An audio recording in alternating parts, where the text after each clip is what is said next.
What to do when I become a koi and fall into the male god's bathtub. Chapter 105 to Chapter 151. This mysterious live streaming site didn't allow viewers to post comments, only a special interactive mode. The Paragon would give the viewers a choice of how to deal with the sacrifice and let them vote. The camera was aimed at the young man in the cage. The iron cage was too small, so he could only sit in the cage with his hands hugging his knees. His red eyes stared at the camera, and the emotions on his face were frozen. It was as if a volcano was about to erupt, a tsunami was about to erupt, and a storm was about to break out. This was the first time Ling Shuju had seen He-Ruge's emotions fluctuate so sharply. Ever since he'd watched He-Ruge's live stream, the man's face had always been gentle and reserved. He was beautiful, but also distant. Now, however, he was like a god who'd fallen from his pedestal. The humiliation and anger in his eyes added color to the blasphemous beauty. The contrast was enough to arouse the desire to abuse hidden in the hearts of the bystanders. Ling Shuju's heart tightened. He subconsciously reached out his hand to cover the pair of black eyes that were lit up with anger, trying to cover his ears and avoid the evil thoughts in his heart. The difference between a man and a beast was that man could control his own despicable desires. This is the most perfect offering that has appeared so far, and such a perfect offering can only be enjoyed by me alone. A hand appeared on the screen, moving as if to shift the camera. The hand was so close that the lines on the palm could be clearly seen. Based on his experience on Star Destroyer, Ling Shuju quickly used his photon computer to capture the fleeting palm print. This was the only time Ling Shuju had found evidence that could reveal the identity of the Paragon. He couldn't contain his excitement when he discovered this valuable information. He didn't even watch the live stream, and was about to send his fingerprint to Wu Qingdang. Over the years, Ling Shuju had made various guesses about the identity of this organization. He suspected that this was the organization behind the Xinghai orphanage. As a former member of Star Destroyer, he couldn't help but laugh when he heard that the street sweeper pirates were the culprits. How could a group of pirates create a behemoth like the Xinghai orphanage on Planet 17? But the military treated Star Destroyer members like fools. How much power did this mysterious organization have, that the military would find someone to take the blame for them? Ling Shuju suspected that this organization had something to do with the Hawks. When he found out about this mysterious live stream, he turned to the doves for help. Under Wu Qingdang's arrangements, Ling Shuju became a silent cyber police officer. He thought his life would end like this, but he found crucial evidence. Under the huge surprise, Ling Shuju had already neglected one thing, and that was, why would the Dominator make such a low-level mistake? Shi Guichan set the mecha to unmanned mode. He sat in the cockpit with a gloomy expression. He clicked on the link sent by Wu Qingdang and entered the live stream with 149 viewers. There was only a white wall on the livestream screen. He couldn't see the person he wanted to see. Shi Guichan clicked on the screenshot sent by Wu Qingdang again. When he saw He-Ruge in a cage and the horrifying bruises on the young man's neck, his dark red eyes appeared because he was on the verge of losing control. Do you think a qualified sacrifice should be dressed neatly or not? Two options popped up in the live stream. 1. Take off your clothes. 2. Don't. Shi Guichan's anger almost burned away his rationality. His tiger ears and tail popped out, and the canine teeth hidden behind his lips were exposed to the air. The power of the blood contract forced Shi Guichan to calm down. He could feel that He-Ruge had used the blood contract. When He-Ruge bit the tip of his finger, Shi Guichan was fighting the Queen Zergin. Battlecraft combat. His heart suddenly tightened, and he realized that He-Ruge was in danger. The blood contract stopped halfway. Shi Guichan didn't know what happened to He-Ruge. He didn't even have time to use the blood contract. For a moment, the worst thought had already appeared in his mind. The person he cherished the most had died in a place he couldn't protect. He didn't dare to bring He-Ruge to the front lines because Zerg and many of the army's higher-ups were there. That was why he had placed He-Ruge in the most heavily guarded Whalefall city and made a one-sided blood contract with her. He had originally thought that this would be foolproof, and perhaps the heavens would take away his most beloved thing. The despair in his heart seemed to burst a dam, flooding his internal organs and limbs. It was the blood contract that told him that He-Ruge was still alive and provided the location of He-Ruge. Shi Guichan was able to break free from great despair. He said to all the people who wanted to stop him, if something happens to him, I'll kill everyone. Shiguei-chan rushed to the Blue Whale orphanage. According to the remaining aura in the room, he had already guessed that the evil spirit was Tao Tai. If He Rouge was okay, he would kill Tao Tai. If He Rouge was okay, then he would kill everyone. Holding this belief, Shiguei-chan piloted the mecha to find He Rouge according to the vague location from the blood contract. Because of the interference of Taoya's power, it was much more difficult for him to obtain He Rouge's location.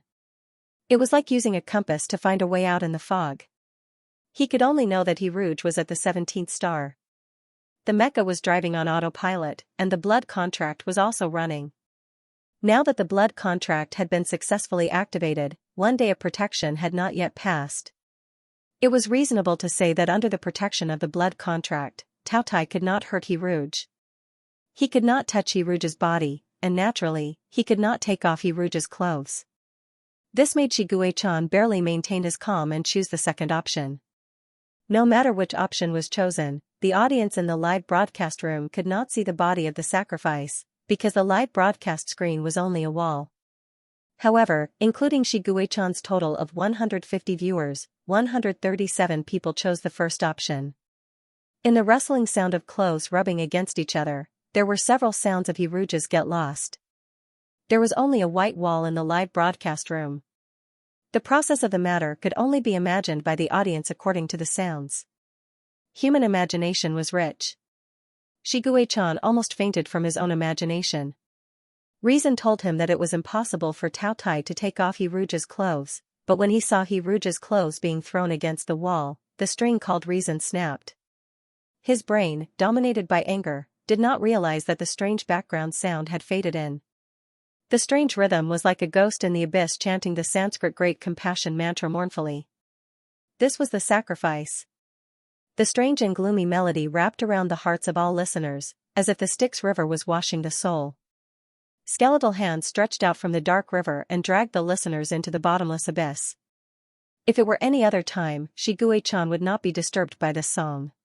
However, at this moment, he was already uneasy. After hearing the song, all the negative thoughts came one after another. What if Taoya's strength was stronger than his and he broke the blood contract and hurt He Rouge? Had the blood contract already lost its effect? Was He Rouge hurt? Had he been undressed?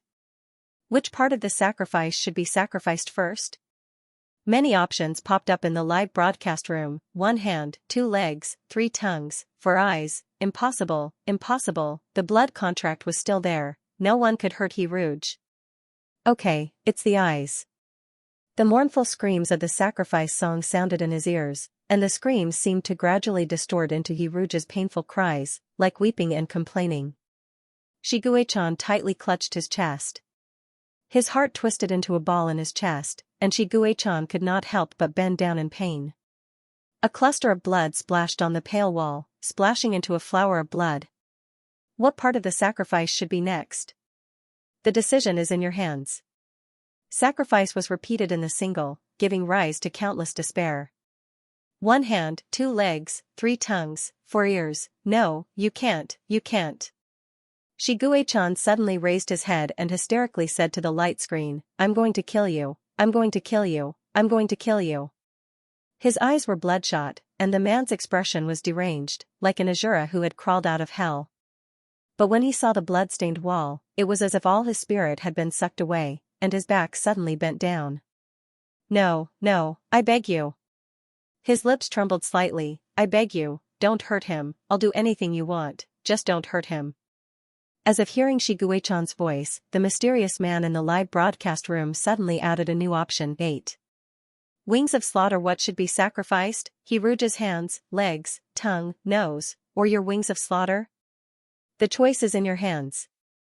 2 lines of bloody tears flowed from his eyes. Shiguei-chan put his trembling hand on the newborn wings of slaughter. He Rouge's heart was in pain. His heart had been in pain ever since he learned about the death of the cubs. His demon pattern was very hot, rising to a temperature that he had never felt before, as if it was going to melt his body. His head was swollen, and he was dizzy. His temples kept throbbing, as if something was about to break out of his cocoon. He was imprisoned in a cold and narrow iron cage. His heart was extremely cold, but his demon pattern was extremely hot. Rouge couldn't help but think of a question he had once seen. If you could choose a way to die, what would you choose? Would you die from the cold or the heat? Suddenly, a voice sounded in his mind. The voice was very pleasant, incomparably holy, ethereal, and compassionate. It was very similar to his voice, but also not. It was a voice that was devoid of humanity and full of divinity. The man said, Xianxia, for your own selfish desires, you used an intolerable secret method. Today, even if I have to give up my life, I will stop you. Then he began to chant. What a shocking song it was. The world seemed to be faintly shaken because of it. All the demons and monsters melted like snow mountains and mirrors, and the soaring resentment was washed away. The clear and noble spirit was like a turbulent waterfall flowing against the current, and the voice of the gods was like the radiance of the rising sun. I understand the feelings of all things and know the appearance of all things in the world. Xianxia, the blood you made me shed today, you will pay me back with your tears 10,000 years later. The energy of the blood contract sank into the snow-white skin, as if it was absorbed and swallowed. The bruises on the snow-white skin disappeared in an instant. A wonderful and gentle spiritual aura surged like a tide, and a dazzling but not glaring halo was emitted from the body of the youth whose eyes were tightly closed. The youth who was locked in the cage opened his eyes. His black pupils were like mulberry wine, and also like the shore of the Wangqing lake that was shrouded in fog all year round. He looked at the astonished Tao Tai in front of him without joy or sorrow. At this moment, his expression was very much like a Buddha in a temple receiving incense offerings. His thin lips opened slightly, and an ethereal voice covered the decadent sound of the evil song. He said, You are just a clone of Tao Tai, yet you dare to use an intolerable secret method. Today, I will enforce justice on behalf of heaven and kill you, this vile spawn. Rouge's body emitted violent spiritual energy fluctuations, and he crashed into the iron cage. The iron cage shattered like a string, and a piece of iron suddenly shot out along with the spiritual energy fluctuations. The iron piece coldly brushed past Taotia's scalp and directly pierced the white wall behind the black-haired officer. A strand of broken hair fell to the ground.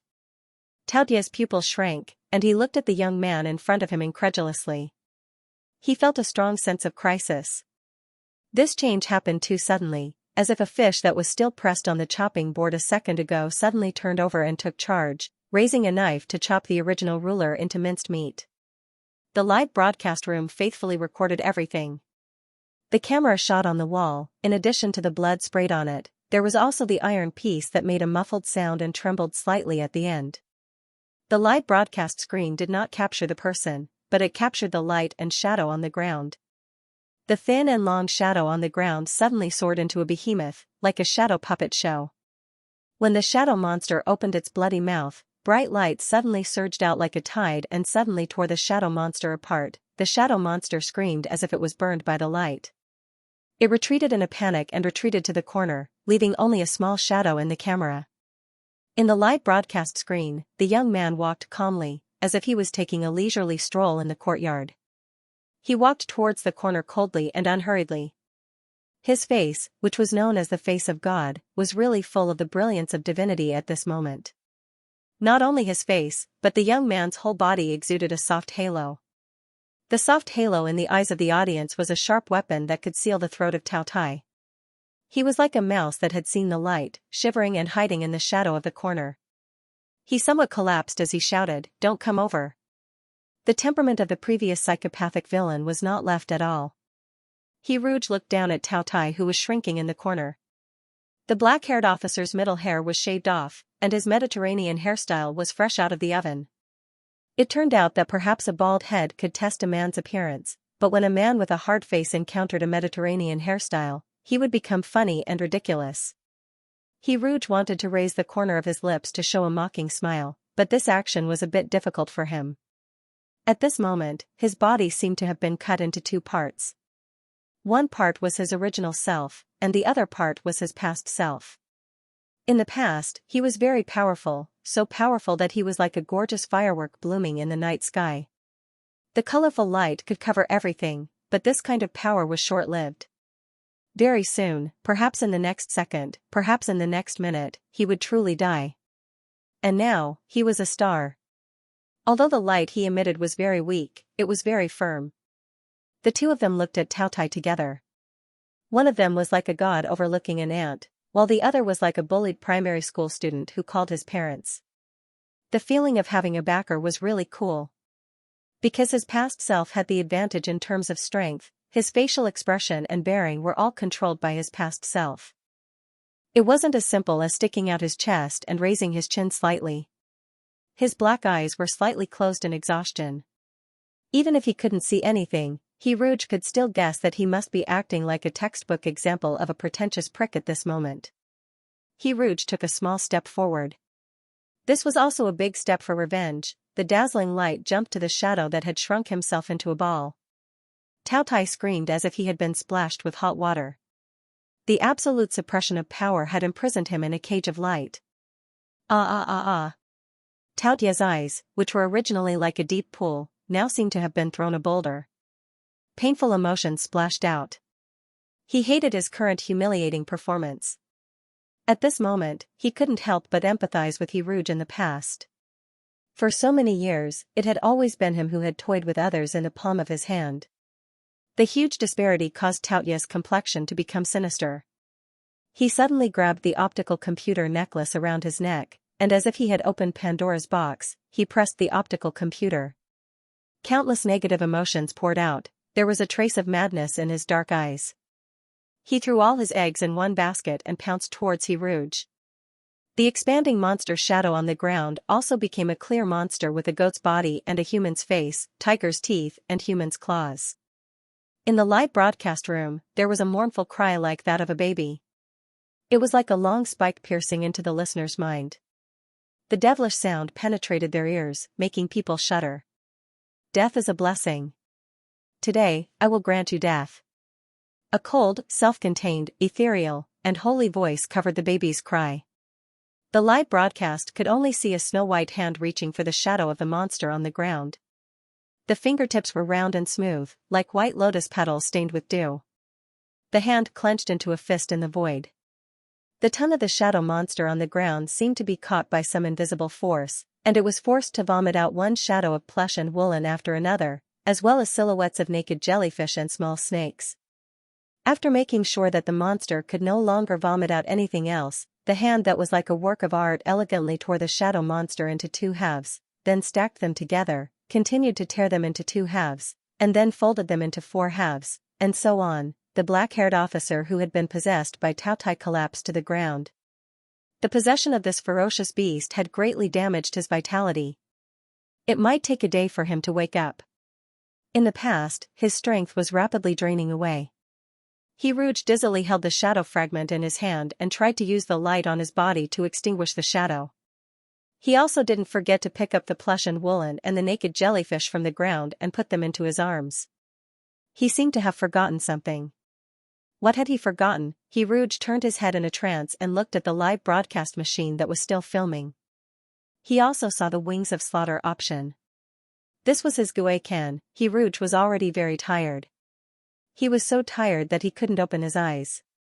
He was like a child holding a weapon and swaying to kill the enemy. He was also exhausted. But the worry about Shi Guay-chan's little wing still drove him to speak. Guay-can, are you okay? You don't have to worry about me.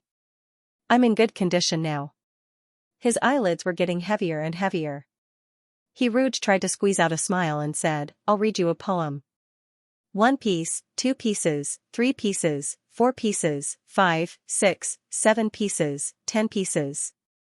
Thousands of pieces, 10,000 pieces, countless pieces, fly into the plum blossoms and disappear. The young man blew out the shadow fragment in his palm. The fragments merged into the light, as if they really flew into the flower of light and disappeared.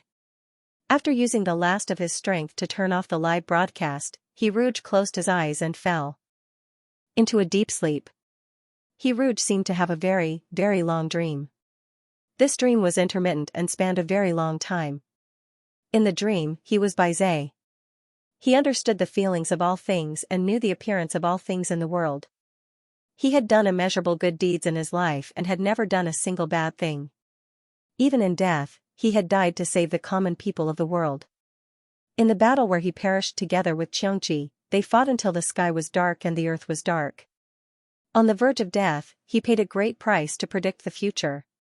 The future he saw was Xianxia refining the wings of slaughter.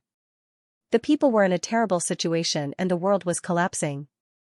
He asked what the solution was, and what he saw was Xianxia placing his hand on the wings of slaughter. Tears of blood flowed down from the corners of his eyes, and the bloodstains on his pale face was a ghastly sight. This was the first time Baizé saw Xianxia cry. It was also the first time he heard Xianxia beg in a low voice, "I beg you, don't hurt him. I'll do anything you want me to do. Don't hurt him." He had never seen the arrogant Xianxia bow his head to anyone. Even if they were enemies, Baizé had never thought of insulting him. When he saw Xianxia's downtrodden appearance, he did not feel happy.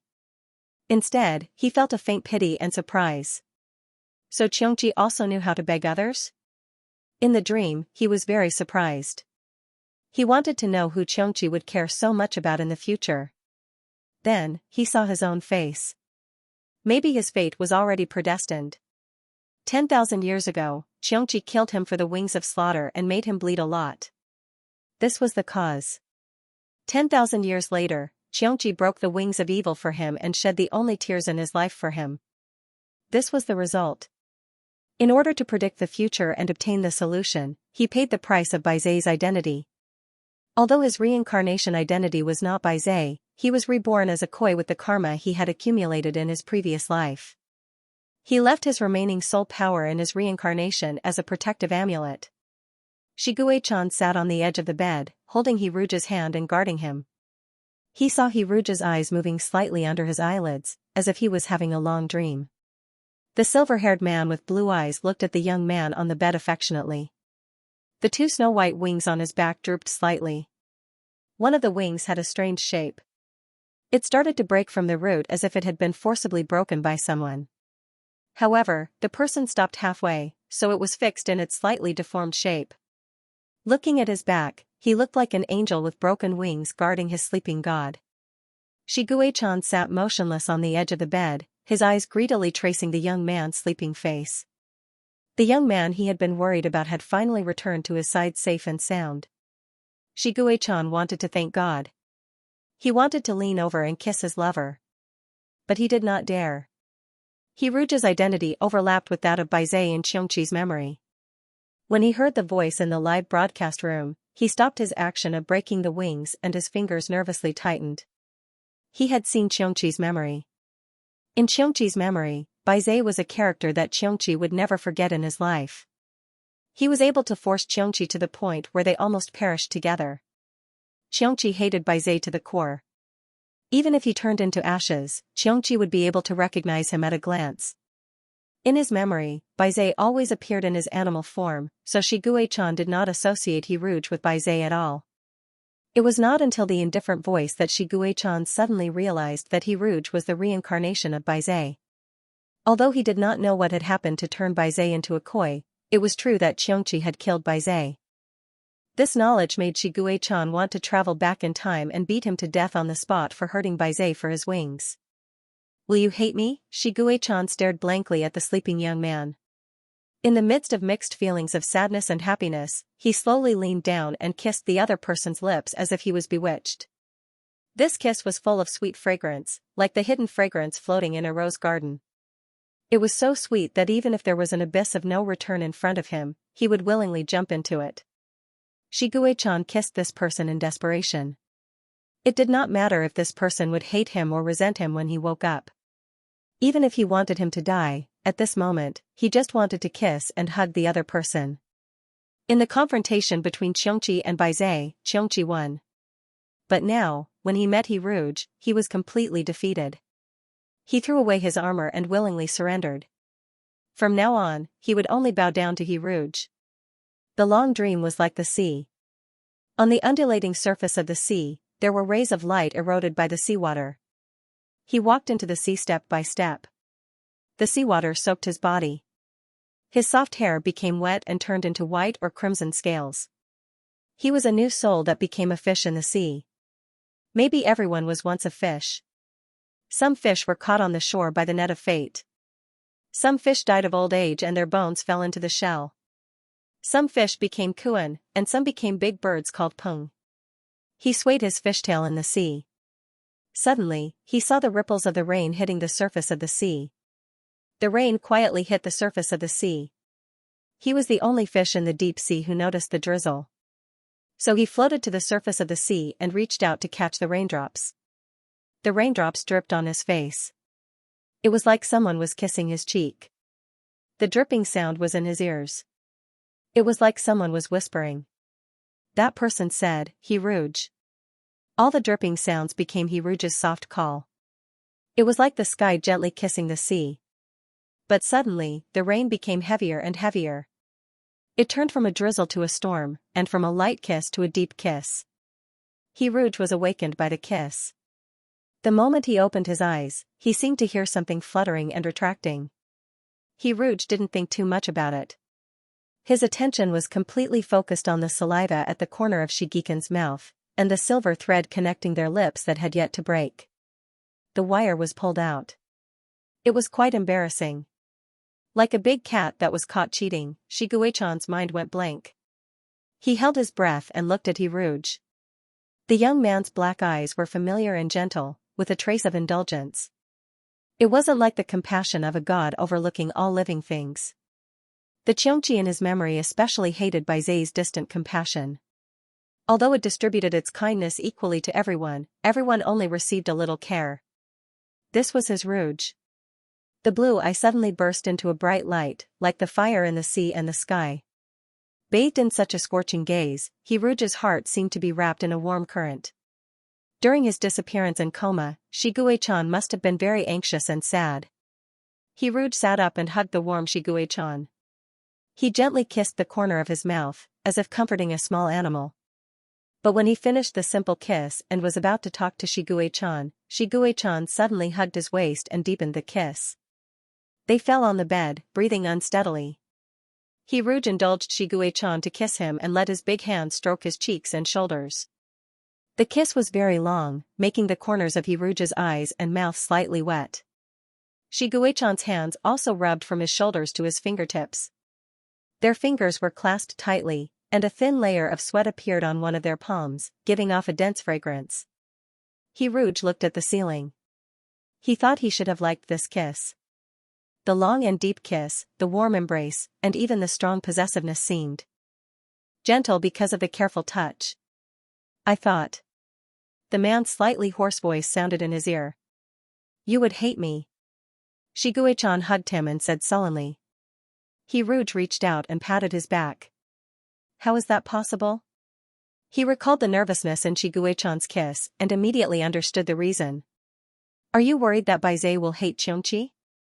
Gue-kan, do you still remember what you said to me when you confessed to me that you were Xianxia reborn?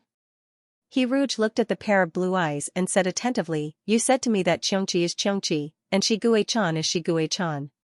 Now I'm also telling you that Baize is Baize, and He Rouge is He Rouge. You see, Baize and He Rouge are different races. Plush and Woolen's tiger ears popped out like Shiguechan's uncontrollable joy. He Rouge couldn't help but reach out and rub Shiguechan's tiger ears. After rubbing them, he thought of Little Wing. He Rouge couldn't forget the palm-sized Little Wing. He wondered how big Little Wing was now. Gue-kan, can I see your wings of slaughter? For a moment, He Rouge felt that Shiguechan's smile seemed to have frozen, and the panic disappeared in a flash. When He Rouge focused again, ignoring the nervous tiger ears, Shiguechan's expression was impeccable. There's something I haven't told you. We're now on planet 17, behind Zerg. He Rouge temporarily forgot about Little Wing. His photon computer was taken away, and he didn't know what happened during the battle between Shiguechan and the Queen Zerg. Since Shiguechan was able to find him, there were only two possibilities. One was that Shiguechan defeated the Queen Zerg and came looking for him. The other was that Shiguechan forced himself to leave the battle halfway. Although He Rouge hoped that it was the first possibility, the second possibility was more likely. If that was the case, then Shiguechan would definitely be scolded on the Star Network. He Rouge didn't dare to ask. He quietly listened to Shiguechan's words. This is Taotia's nest on planet 17. The Queen Zerg doesn't dare to step in here. but if we go out, we'll see that Zerg has surrounded the outside. If I'm not wrong, the evil method that Tao Tai cultivates is similar to the second nascent soul cultivation method of human cultivators. This evil method can not only devour negative emotions to strengthen oneself, but it can also use negative emotions to refine puppets. After mastering it, one can have 19 extra lives. The carrier needs to be carefully selected. Too many negative emotions will make Tao Tai lose his mind. He attaches himself to people with a strong will and uses those people as carriers. During the refining process, because of the evil method, the carrier's mind is blinded. They don't know that they are possessed by Tao Tai, and they don't know what Tao Tai does with his body.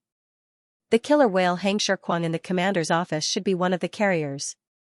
Shi Guichan's eyes were cold when he mentioned Xianxia. Although he knew that Xianxia was possessed by Tao Tai and hurt He Rouge, Shi Guichan didn't like Xianxia. Xianxia was still in a coma. He was thrown into the room next door where Tao Tai placed torture instruments by Shi Guichan. Then the people on the kill list, is it possible that they are the candidates for carriers? He Rouge blurted out. He had always had a doubt before.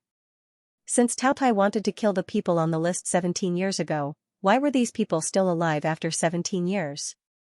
Did Tao Tai suddenly not want to kill them, or were these people already dead in Tao Ye's eyes? Puppets and dead people, the two were actually the same to a certain extent. When the queen insect tore the contract she signed with Xianxia, it was probably with the help of Tao Ye's power. Zerg was aware of my rebirth, so he attacked at all costs in this Star Wars. So, what benefits does Star Wars have for Tao Tai? Shi Guichan said softly, war always gives birth to countless negative emotions.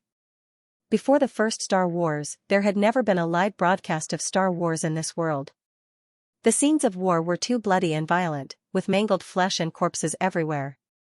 No one had ever thought of broadcasting the whole battlefield live. However, when the first Star Wars broke out, the federal parliament proposed the Star Wars live broadcast bill. Wu Qingdang was the first member of the Dove faction to support this bill.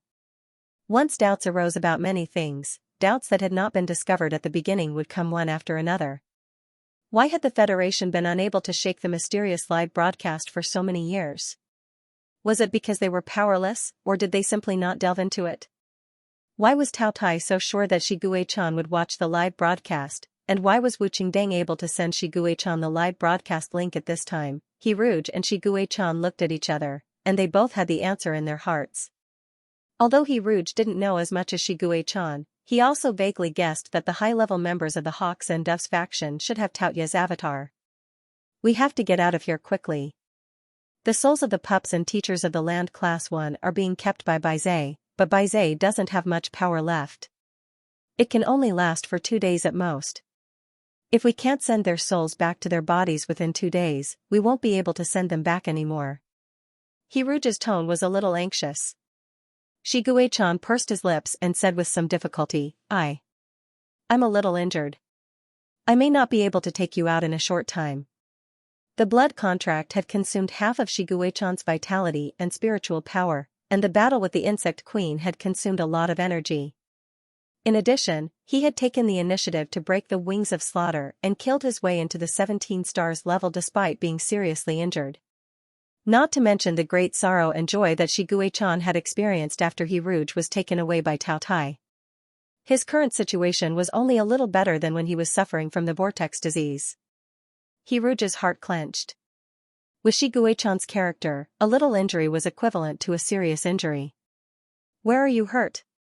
Let me see. Shi Guichan lowered his head and said weakly, it's just a little injury. As he said that, He Rouge pulled off his clothes. His pale and tight chest muscles, his abdominal muscles were like mountains, and there was also a tuft of small white curly hair that was not covered by his trousers. Faced with a figure that was as perfect as marble, He Rouge had no distracting thoughts in his mind. He seriously touched Shi Guichan's body with his hands, and then rigorously examined his back. No matter how Shi Guichan tried to hide, the obvious swelling marks on his left shoulder blade could not be concealed. Not only was that area swollen, but there was also blood stasis. Even the demon pattern on his shoulder blade had been damaged by the swelling. The option wings of slaughter that he had seen in the live broadcast before he fainted flashed in front of his eyes. Hiruge's heart ached as if it was being squeezed by someone. He gritted his teeth and asked in a low voice, "Did you harm yourself?" At that time, Hiruge was locked in the iron cage. Although he was very dizzy, he vaguely heard Taoya's voice talking to himself. Taotai could not touch him, but the blood and similar clothes were fully prepared. Hiruge was in so much pain at that time that he did not have the strength to think about the deeper meaning behind Taoya's crazy actions. Now that he was awake, he suddenly understood the purpose of Taoya's self-directed performance. Shigue-chan was still stubborn. "It's just a little injury, it doesn't matter." Hiruge grabbed the snow-white tiger's ears and said with a straight face, "Bring out the wings of slaughter." The tiger's ears drooped down in an instant. Shigue-chan hardened his heart and brought out the wings. The wings, which were more than 1 meter long, were very beautiful. Every feather was glossy and shiny. In contrast to the perfect right wing, the broken wing looked particularly pitiful. The deformed wing hung weakly on the bedding, making Hiruge's eyes turn red in an instant. He could not imagine how painful it must have been for Shigue-chan to break his own wing with his own hands. The wing was directly broken from the root, and the bone wing had already been broken. The reason why the broken wing was hanging on his body and not falling off at the moment was a thin layer of wing flesh. "President, it's okay," Shigue-chan whispered, "after I kill Zerg, this wing will be as good as new." In order to make Hiruge happy, Shigue-chan also raised his voice, "After I kill Zerg, the complete form of the wings of slaughter, which has adapted to the beast form, will be 4 meters long. You will definitely like it." When Shigue-chan appeared in his beast form, the wings of slaughter would be larger and longer than in his human form. Hiruge stubbornly looked at the wings of slaughter, his eyes full of deep self-blame and heartache. After finding that Hiruge had not spoken for a long time, Shigue-chan raised his eyes and saw his black eyelashes soaked with tears. Shigue-chan helplessly looked at his lover with red eyes. After a long time, he held his breath and wiped Hiruge's tears as gently as possible. When his fingertips touched the soft, wet, and defenseless skin, his heart felt as if it had been stung by something soft and wet. "Gue-can, you always lie to me." When the little monster was about to die, it lied to him that it didn't hurt at all. The silver-haired man with blue eyes looked at him quietly. The long wings, the handsome classical face, the naked upper body, and the statue-like body all formed the image of an angel in an oil painting. After a while, Shigue-chan said seriously, "You told me that as long as you had physical contact with me, I wouldn't feel pain." He opened his arms to Hiruge, his blue eyes hiding deep affection. "I want to hug you." Hiruge hugged Shigue-chan tightly. His hands were pressed against Shigue-chan's bare skin, and the man's body temperature was transmitted to his palms without any resistance. This made Hiruge suddenly think of the third level of the dual cultivation method, honest treatment. Maybe it was because of his koi body, or maybe it was because this game was like a mother's system. The rewards Hiruge received every time were what he needed the most. Then, could the reward of the third level be the medicine that could heal Shigue-chan? This speculation made Hiruge's heart beat faster. He took a deep breath and hypnotized himself. They were both men, and it wouldn't hurt to be stared at. After hypnotizing himself, Hiruge raised his head and said to Shigue-chan seriously, "Gue-can, let's practice the third level of the dual cultivation method." He wanted to end this quickly, so he took off his clothes without hesitation. His clothes fell on the bed, revealing the young man's body that hadn't seen sunlight for years.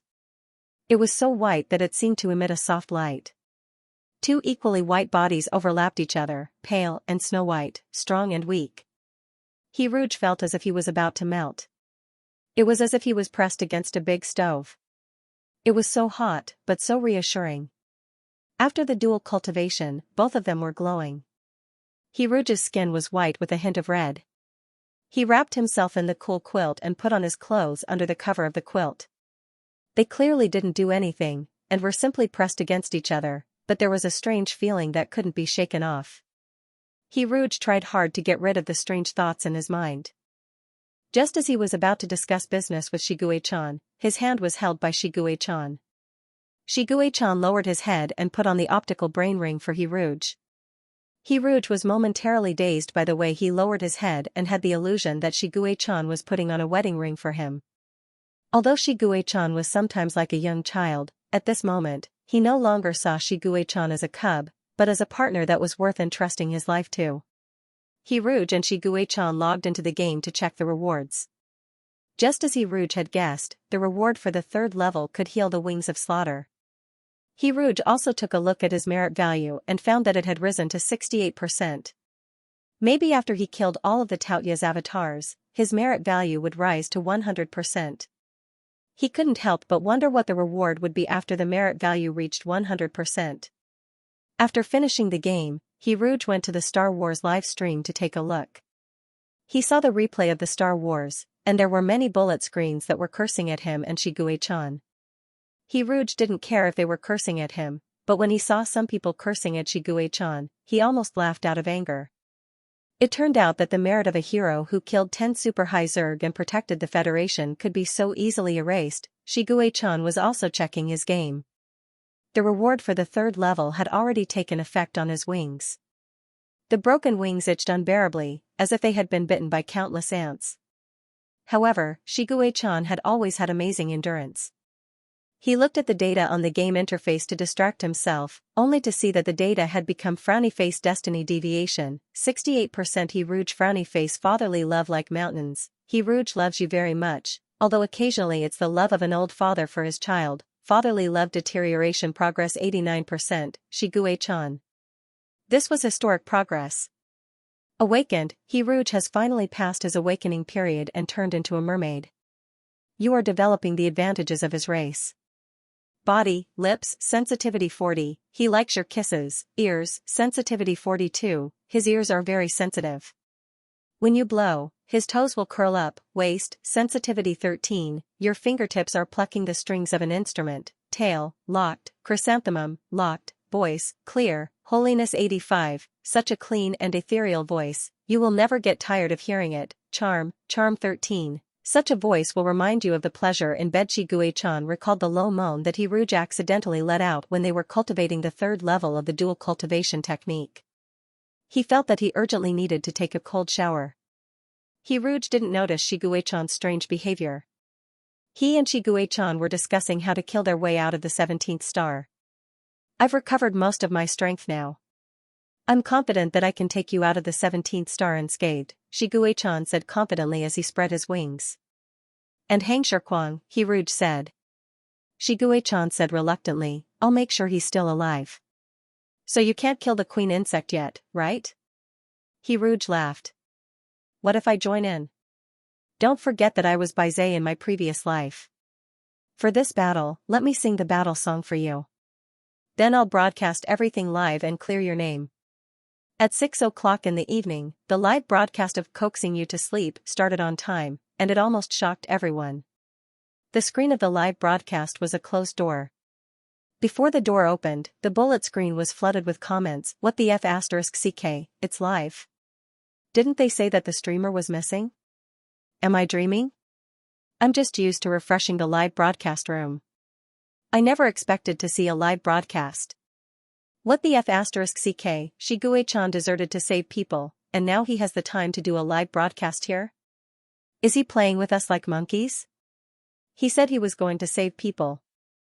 I think it's Shiguei-chan who can't fight, he doesn't dare to fight, so he ran away. What kind of Federation blade is he? Can't. You clean your mouth? If you're so good, then go ahead. Shiguei-chan's sudden departure was wrong, but without him, the 16th star would have fallen long ago. Look what I found. A nest of Zerg. F***, my eyes are going blind. Didn't all the 16th star Zerg run away? Where did this Zerg come from? It must be fake, don't try to fool me with special effects. Really? Open the door. The Snow White hand opened the door. Under the night sky, the black shell of the insectoid blended in with the night. However, the densely packed insectoid eyes emitting blood-red light made one's hair stand on end. What was even more frightening was that those insectoid eyes were all staring at him at the same time. The sky was full of little stars, and the bug eyes blinked under the starry sky. The excitement and immersion of the live broadcast on the Star Network were comparable to watching a movie. When the bloated Zerg Queen appeared on the live broadcast screen, the terrifying momentum of a large moth spread out, shocking all the audience. They saw the mouthpart that could bite off a warship silently, and the wings that flowed with sticky green blood flapped rapidly. Every time it flapped, the thick scale powder on the wings would be shaken off. The glittering scale powder emitted a faint glow, trembling slightly in the air. It shone on the cockroaches gathered in a pile, causing the spectators to have goosebumps. Ugh, this special effect is too realistic. It's a vivid representation of Zerg's disgust. I just finished my dinner. I feel like throwing up. It's so real. It feels like a real live broadcast of Battlecraft Wars. If Zerg hadn't left the 16-star system, I would have believed it. I thought I entered the wrong livestream. What happened to coaxing you to sleep? I feel like I'm going to have a nightmare tonight. Where is Rouge? I want to see Rouge. Prince Charming, how are you? We're all worried about you. I heard that your Prince Charming appeared on a mysterious live streaming website. He even pretended to be an untouchable flower. In the end, he played captive play with others on that website. TSK. It's obvious that the previous one is just hearsay. Have you seen the unedited version? Trash. Ah. Those Zerg are surrounding us. It was so realistic. I'm going crazy. I have a bold guess. This place seems to be the 17th star. Just as the bullet screen was about to explode into a pot of porridge, an ethereal and high-spirited singing voice suddenly resounded through the night sky, covering all the noise. At this moment, the world seemed to have quieted down, and even the sound of the wind disappeared. Accompanied by the beautiful voice, the streamlined wings of a mech suddenly cut through the air and rushed forward at high speed. It was a silver beast-shaped mech that had never appeared in front of the world. The camera made the tiger's eyes look like torches. It was more than 3 meters tall, and with the tiger's tail, its body was more than 9 meters long. What was even more shocking was that this majestic mech tiger had a pair of steel wings. Its wings and claws were equipped with main weapons and thrusters. However, the most eye-catching thing was the young man standing on the back of the mech tiger. Not only was his entire body covered by an energy shield, but his waist was also wrapped tightly by the tiger's tail. When the camera zoomed in and the young man's stunning face was clearly seen, all the comments exploded in an instant. Ah! What did I see? Is that Rouge? Beauty critical hit.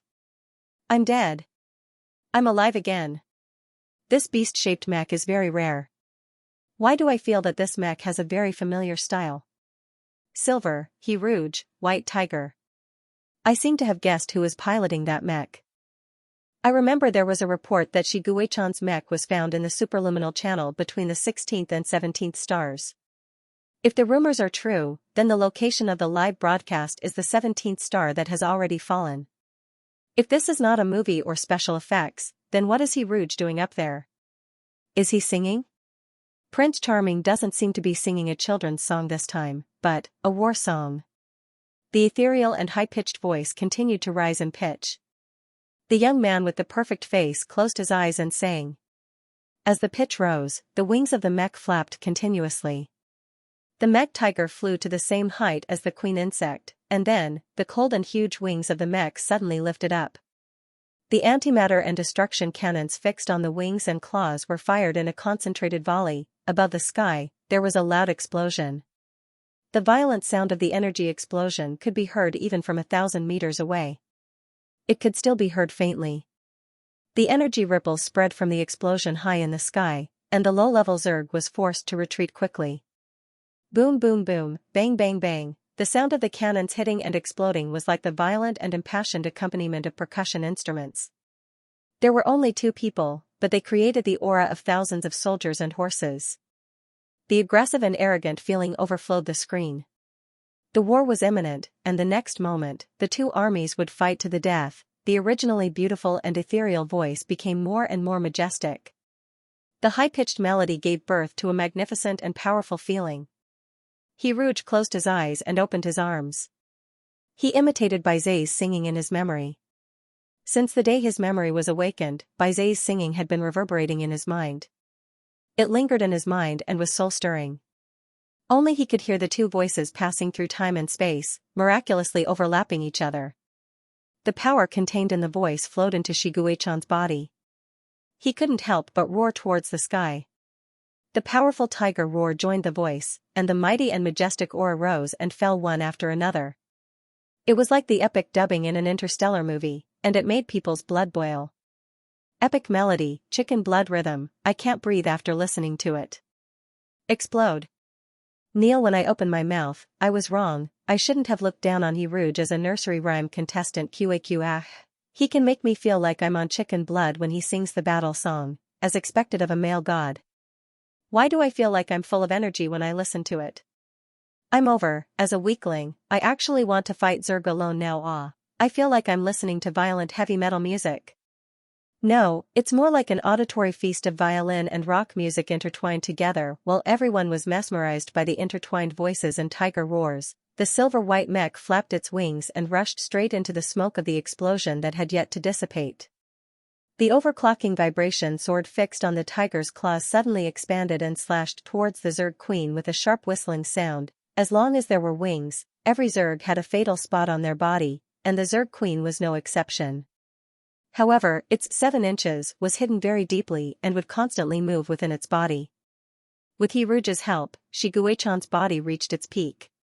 He poured almost 90% of his body's energy into the overclocking vibration sword, and the dazzling sword light illuminated half the night sky. The majestic singing continued. The impassioned melody coupled with the dazzling sword light gave people the illusion that light and hope were right in front of them. No, this might not be an illusion. The sword light that was so dazzling that it cut through the darkness silently and elegantly cut through the void. The bright white was so magnificent that it seemed to be pouring out endless light. It was this sword light that did not even cause the sound of the wind along the way. It was as light as a silk ribbon, but it made the queen insect turn around and flee. However, the seemingly slow sword light was shockingly fast. The Zerg queen fled in front, and the sword light followed closely behind. And then the sword light accurately cut into the Zerg queen's fatal spot. The dazzling sword light was like a meteor streaking across the night sky. The front end of the sword light silently sank into the Zerg queen's bloated body. The last part of the sword light scattered into small light spots like flying insects, and then it spun around like a meteor. Boom! An earth-shattering explosion sounded above the void. The destructive energy spread out from the Zerg queen's back. Layers of energy ripples suddenly appeared in the void, like beautiful fireworks. As the ripples spread out, the low to mid-level Zerg fell. In just an instant, Zerg was close to being wiped out. The singing continued. At the beginning, the high-pitched voice was amazing, and it shocked people who heard it for the first time. However, at this moment, He Rouge's singing became soft and ethereal. Although it was no longer as passionate, the soft melody was still tranquil and serene, making the listener think of a peaceful paradise far away from war. Ah, I'm crying. I don't know why I'm crying now. Only one sword. Shiguechan is amazing. Ah, am I dreaming? Is this real? I can't believe it. This song makes me feel so beautiful that I'm flying, and then I have goosebumps. It's too beautiful. I'm crying too. I'm a 17-star person, but now I think of the beautiful 17-star that was not affected by war. He Rouge sang softly. As he sang, he suddenly remembered the peach blossom spring. He remembered the doves flying under the blue sky and white clouds. He also remembered the children blowing bubbles on the street. Their innocent smiles were the most beautiful images in the world. Shiguechan was afraid that He Rouge would see a bloody scene, so he asked He Rouge to close his eyes. In this battle, He Rouge did not see anything. He did not see any colors. His world was pitch black, and he could not even see his own fingers. He stood on Shiguechan's back. Even though Tiger's tail was wrapped around his waist, even though he knew that Shiguechan would protect him, He Rouge's heart was still hanging. A sense of insecurity that lurked in the darkness enveloped him. There were Zerg everywhere. Zerg roars that belonged to Zerg could appear at any time. Perhaps it was because the soul of the Autumn Dream Valley was preserved by Baizé, but He Rouge suddenly understood how the soul of the Autumn Dream Valley felt. This child could not see anything, but she had faced Zerg before. To her, there might be countless Zerg hiding in the endless darkness that she faced every day. Those Zerg were like shadows, appearing in the darkness of her world at every moment. She had never seen Zerg's appearance, so she did not know how scary Zerg looked in reality. This was a kind of luck, but also a kind of disbelief. Because the unknown was the scariest, and the fear of the unknown threatened her unscrupulously in the endless darkness. There was nowhere to run, no way to retreat. She had never seen the light, and was always surrounded by darkness. Rouge slowly opened his eyes. His black pupils reflected the flames from the explosion of the energy cannons. This made the young man's black pupils shine with flickering flames. It was so beautiful that it was suffocating. He said softly, "Gue Can, do you still remember the promise we made? You said that you would let me sit on your back in the future, and you would take me to the stars," he said as he sat down. The memory metal peeled off from the tiger's body like flowing water, and the mech was stored in the space button. Replacing the cold beast-shaped mech was a great white tiger with wings. After killing the bugs, the wings of Slaughter finally grew into a complete form. His wings were really big, plush and woolen. They were like the clouds in the sky, the waves in the sea, and the soft wings that could make people lie in bed. Its fur was really bald. It was bald here and there, as if it had been gnawed by dogs. Even the darkness of the night could not hide the baldness. Fortunately, the fur on the tiger's head was still there. The big white bald tiger opened its huge wings and carried the young man on its back to the stars above. They flew higher and higher, farther and farther, until they were above the stars that even the live broadcast machine could not capture. Then, their backs seemed to have become the stars in the sky. Rouge's mouth held a trace of a smile, and his eyes showed compassion for the state of the universe and the fate of mankind. He pointed at the stars and said to no one knew who he was talking to, "Look, this is what the stars look like." A gentle singing voice spilled down from the stars high above. It was sacred and surging, elegant and ethereal. It sang of the mysterious and hazy starry scenery, and sang of the quiet and gentle confused starry sky. The sleeping souls in the autumn dream valley were awakened by such a gentle singing voice. What did the world look like when the soul saw it? There were only two colors, black and white. It was very desolate, very lonely, but also very beautiful. The first thing she saw was a bright starry sky. This was the first and only light she saw in her life. So this was what light looked like. It was really bright, really beautiful, really warm. So the lyrics in Little Star were real. Twinkle, twinkle, little stars all over the sky. They hung in the sky and shone brightly, like many little eyes. Her soul was intoxicated by the bright starry sky and the beautiful singing voice, unable to extricate itself. Then, she was finally willing to look away. She saw the young man with the bright starry sky in his eyes. So this was how a person who was extremely beautiful looked like. The autumn dream valley stared at the young man in front of her in a daze. She did not even want to blink for a second. She looked at Rouge in front of her with a kind of attitude of pilgrimage and worship. Many years later, there would be a painting called Starry Sky in this world. This painting was world famous because it could depict Rouge's stunning beauty better than the video, and because it was created by a blind artist. The artist in the autumn dream valley said that she had a dream when she was young. In the dream, it was Rouge's face. The young man looked up at the starry sky, and the bright starry sky reflected in his dark eyes was the light that illuminated her life. She finally understood that light was really beautiful. Rouge finally realized his wish of riding the biggest cat and looking at the most beautiful starry sky. Under the quiet starry sky, Shiguei-chan turned into his human form, and they kissed. The stars in the sky emitted a bright brilliance, and the fire on the ground devoured Zerg's life. When all the power of Xianxia was taken back, Shiguei-chan and Rouge's optical computer rings suddenly beeped at the same time. Energy collection complete. Your exclusive Lover 2.0 is officially launched.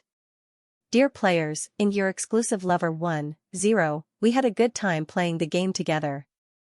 I hope that in the coming game journey, players can have a better gaming experience.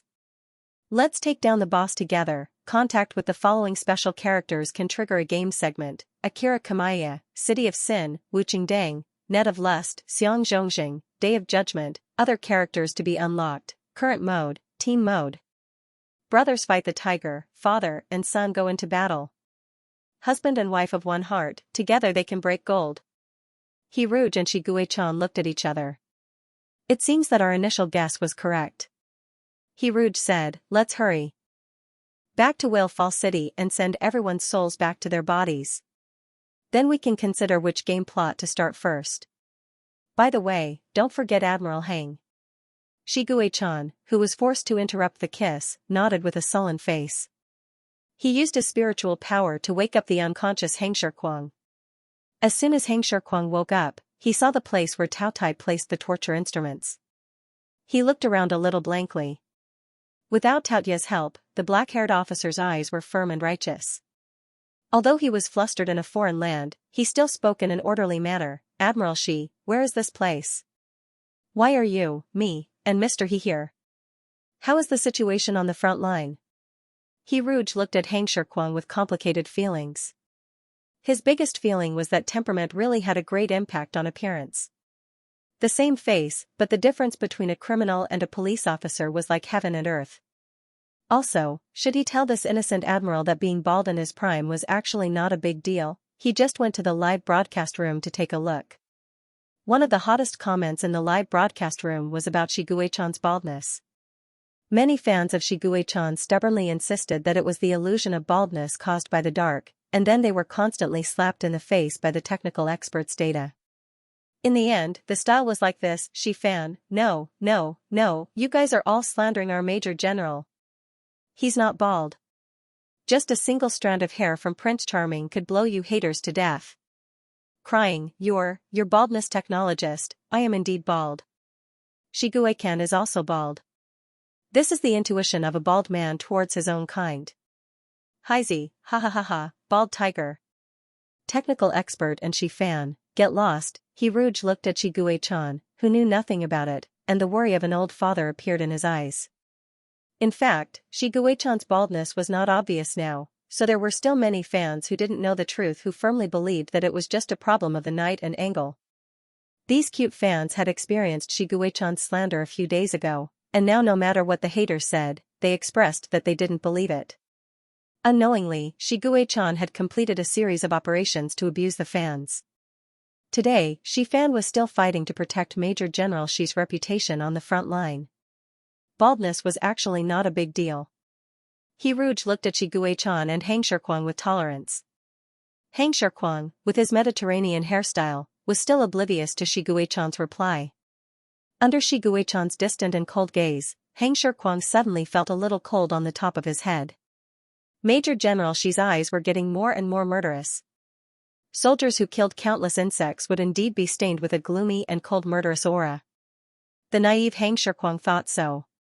You were used by others. He Rouge was kidnapped and locked up in 17 Star.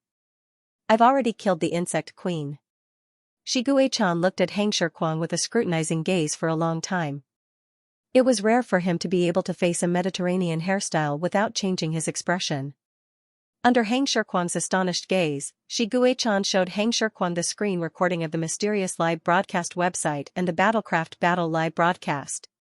On the way to Whale Fall City, Hang Shirkwang watched most of the live broadcast and also believed Shiguei-chan's words. His expression was a little ugly, and he said a lot to Shiguei-chan. Major General Shi, thank you so much for this time. At the end of the conversation, he said, I'm going to the military court. I didn't expect that I would be pushed out as a scapegoat this time. Mr. He, I'm sorry for the hurt I caused you. Hang Shirkwang apologized to He Rouge before leaving. Looking at Hang Shirkwang's departing back, He Rouge couldn't help but stop Hang Shirkwang. That, Admiral Hang, maybe you can leave with your military cap on. Hang Shirkwang? He touched his Mediterranean hairstyle, and the sadness in his eyes became even more vivid. Will something happen to Hang Shirkwang? He Rouge asked. Hang Shirkwang was wronged. If something really happened, then he would become the scapegoat. He won't die, but it's hard to say whether he can keep his position as a general. Shiguei-chan closed his eyes slightly and said softly, Hang Shirkwang said that the military knew about the existence of Tao Tai a long time ago. They called Tao Tai a monster hidden in the military. The Hawks seem to tacitly agree that Tao Tai's base is in the military. But Wu Qingdang, Akira Kamaya, and Xiang Hongxing are all people of the Dove faction. An elusive smile appeared on the man's face. There's going to be a good show to watch. The phrase, "the enemy of my enemy is my friend," didn't apply to Shiguei-chan, because he didn't like the Dove faction, the Hawks, and Taotai at all. Everyone in the land Class 1 had collectively become vegetative after losing their souls, so their destination was changed from the Blue Whale Orphanage to the Central Hospital of Whale Fall City. When they were about to arrive at the hospital, Hiruj suddenly said, "Gue-kan, I'll give you a surprise later." His blue eye lit up, and Shiguei-chan was full of expectations. His heart was secretly filled with the heart of a young man in love. When Shiguei-chan saw Hiruj shake off his hand and rush into the ward to the sleeping cubs, Shiguei-chan felt that this surprise might be different from what he had imagined. The operation of putting the soul into the body was very simple. He just had to put his hand between the cub's eyebrows, as if he was brushing it with a willow branch from a clean water bottle, and the soul would drip down like dew on a willow leaf.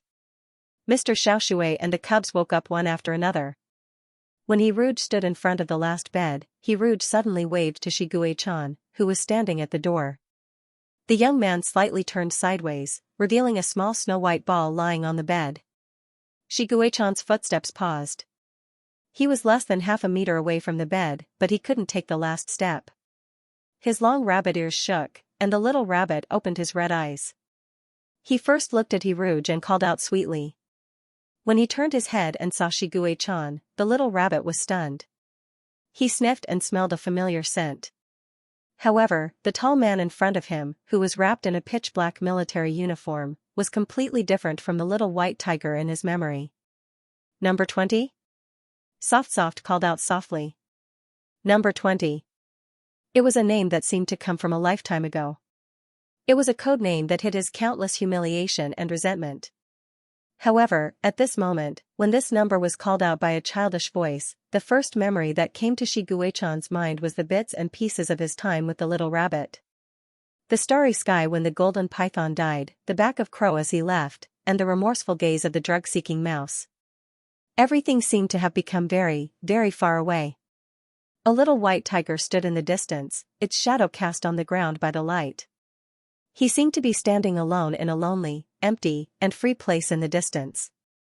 As the light continued to fall, the shadows of rat, crow, snake, and rabbit appeared on the ground. The little white tiger lowered its head and walked slowly with the shadows on the ground. After walking for a long time, they arrived in front of a huge metal pillar. The little white tiger raised its head and saw a world surrounded by a huge metal cage. It turned out that it had been in the cage all along. The little white tiger turned its head and looked at Shiguei-chan quietly with its azure blue eyes. Then, without looking back, it walked away with the group of shadows. Suddenly, something was missing in his heart. It was empty, but it became bright. It was like a house that had its old furniture removed and the thick dust swept away. The long silence made Soft a little uneasy. He was afraid that he had recognized the wrong person. Just as Soft couldn't help but look at Hiruj for help, the tightly pursed lips slowly opened. The cold man in front of him opened his mouth and said, "Soft." This was the first time Shiguei-chan called number 19 Soft. He used to call number 19 by his cold code name, as if he rejected warmth from his bones. However, at this moment, he took the initiative to introduce himself. "I'm Shiguei-chan, and he's Hiruj." Soft tilted its head and quickly accepted the new name. "Ruj Gue-kan." Hiruj picked up Soft and smiled at Shiguei-chan. "What do you think? Are you surprised?" Shiguei-chan took off his gloves and touched Soft's rabbit ears. He whispered, "Yes, I'm surprised. I didn't expect this."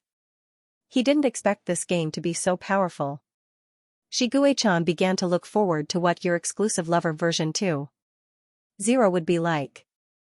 According to the game, contacting special characters would trigger the game's plot. There were already 3 special characters listed.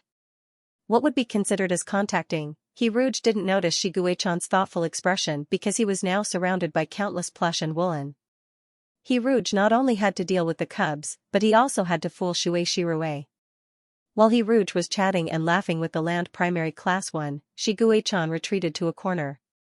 He wasn't good at interrupting such a lively conversation, so he turned on his optical computer and tried to contact special characters. The most convenient target was Wu Qingdang. Shiguei-chan directly sent a message. Shigue-chan. Able dove and kind bird, ? The game notification sounded. Shigue-chan clicked on the game and saw the following words: frowny face ding. Congratulations to player Shigue-chan for successfully triggering the game segment Wu Qingdang, the Net of Lust. Battlecraft Combat live streaming set off a wave of live streaming. The concept of violence and aesthetics spread without restraint. Many 17-star wanderers were involved in the underground arena. At the same time, the erotic industry, stimulated by violence, became more and more unscrupulous. There were endless streams of live streaming that attracted attention. With the connivance of monsters, they trampled on the Federation's laws and social ethics.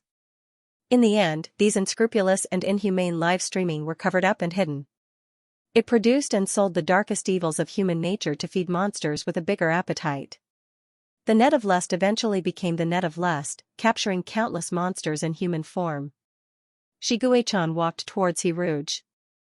The cub surrounding Hiruge immediately retreated and stood timidly in the distance, looking at Shigue-chan. Soft was whispering to the Mid-Autumn Dream Valley. Perhaps it was because of the golden python, but Soft had an unusual fondness for snake cubs. Look. Shigue-chan set the optical computer to share with Hiruge. Hiruge saw the familiar game mode frowny face skippable plot, yes, no. Hiruge clicked no. The game was from God's perspective. After the text disappeared, countless live streaming channels appeared on the screen, such as Sexy Kitten Online Dealing Cards, Lonely Little Fox Waiting for You, Blood and Fire in the Underground Arena. These live streaming channels became little dots of light, converging into a torrent of data, flowing into the depths of the star web and becoming a mysterious live streaming website. Wu Qingdang was like a marionette, sending the captured live streaming channels to the mysterious live streaming website to provide a constant stream of labor for the monster. A live streaming channel, from the moment it crossed the line for the sake of traffic, was actually targeted by the monster. The temptation of money was in front of it, and the monster's invisible hand was behind it. In the end, it could only be destroyed involuntarily. Plot end, game start, main mission, choose 2 live streaming channels from the vast sea of people and train them into chess pieces to break the game. When the chosen live streaming channel has a high faith in the player will receive the secret possession technique provided by the game. Note, with the consent of the chosen one, the player can temporarily possess the chosen one. It will not cause any harm to the chosen one's body. Gentle reminder, in team mode, the players have different types of live streaming channels. It is recommended that player Shigue-chan choose a suitable live streaming channel from the virtual arena. Hiruge turned on his optical computer and logged into the game. He saw the game's suggestion for him to choose a live streaming channel from the Star Web live streaming platform. Combined with the game's introduction, Shigue-chan's live streaming channel should be related to the violent aesthetics, and the live streaming channel he chose would be involved in the erotic part of the mysterious live streaming channel. Speaking of which, Hiruge hadn't properly browsed through the channel with the cold theme. He clicked into the channel randomly. The first channel was called Newbie Dad Self-Improvement. An uncle with a full beard was affectionately reading a children's story to a realistic doll. Hiruge had never listened to a children's story in the galaxy, so he stopped and listened for a few minutes. Then, he went to other channels about singing, dancing, singing, and playing music. These channels had one thing in common: they were deserted and there were not many viewers. Online. The host Hiruge was. Hiruge. Rouge was Hiruge. Rouge was. Was Hiruge Gahad? Hiruge. Rouge. At Rouge. At Rouge Ge Rouge. Rouge. Himru of course. Of him. Rouge. Him soft he. This feeling was probably the same as the first reader when he wrote his first novel. At that time, he hadn't signed a contract, so he didn't have any exposure. He only had one reader. Maybe it was because the new author was too pitiful. That reader not only provided his first collection, first acceptance, first comment, and first landmine, but also accompanied him until he entered the V. Then, that reader never appeared again. Hiruge sighed softly and clicked into the next channel. There was only one dark brown dragon Lee in the channel. She was doing homework on the desk. When the kitten raised her head and saw that there was one more viewer in the channel, she was so scared that she jumped off the desk. Then, she appeared as a little girl with a red face. The little girl was very beautiful, a little fierce. She had 3 white eyes, thick eyelashes, and eyeliner, very similar to her original form. She was a little nervous as she greeted the only viewer. Welcome, welcome. Rouge sent a bullet message. Are you doing homework on the live stream? It was a clear stream of thoughts. He admired it very much. The little dragonly shook her head and denied. No, I'm telling a story. There was no one just now. There was no one, so she did her homework for a while. Rouge glanced at the questions on the screen and found that he couldn't do them at all. It was as if he was reading a book. The little girl faced her only viewer and started the official broadcast. The story she was telling was Cinderella. The first time I heard this story, it was my favorite host, Rouge, who read it. Rouge, who was caught off guard by the confession, silently looked at his little fangirl. The little girl's voice was very sweet. It was a sweetness that didn't match her appearance. Maybe all cats' voices were sweet. This was a voice that was very suitable for telling fairy tales. Rouge quietly listened to the other party's story. Xianxia was also playing the game. When he saw the content of the beginner's guide, Xianxia couldn't help but frown. Beginner's guide, please choose a host that you admire. The word admire was bound to Rouge in Xianxia's dictionary. It was very difficult for him to say who he admired other than Rouge. He patiently clicked into the virtual arena, which he hadn't entered for a long time. Xianxia's account name was simply 20, and the badge hanging on his account was the golden number 1, which belonged to the first place of the virtual arena rankings. Xianxia hadn't entered the virtual arena for a long time. The reason why he was first in the rankings wasn't because he had a strong desire to win, but because someone from the Federal Military Academy had challenged him. The virtual arena had a battle mode and a spectator mode. The battle mode required the use of a holographic game cabin, while the spectator mode allowed the use of an optical computer. Xianxia chose the spectator mode. After entering the virtual arena, he had to choose which arena to enter. At the moment, there were tens of thousands of arenas where the competition was going on. Xianxia clicked into the arena with the most spectators, the 5-star arena. There was no other reason than the gimmick of the arena. After Xianxia, the second player to challenge the top 100 rankings, Xianxia, will create another miracle. On the highest platform of the ancient Roman-styled arena, a spectator wearing a mask quietly appeared. At this time, the arena was filled with a boiling cauldron of voices, and the cheers almost blew up the arena. No one noticed Xianxia on the highest platform. This was a 5-star arena, the highest level of the virtual arena. Therefore, its scale was also the largest among all the arenas. There was a circular flat ground in the center of the arena that was used as the performance area. The surrounding stands rose one by one, and it could accommodate 300,000 spectators. The higher the audience's authority, the higher the seats in the stands. As the first in the arena, Xianxia could sit on the highest stand and look down at all the other arenas. Apart from being related to the player's ranking, the authority could also be bought with money. This authority setting would stimulate some tycoons to spend money.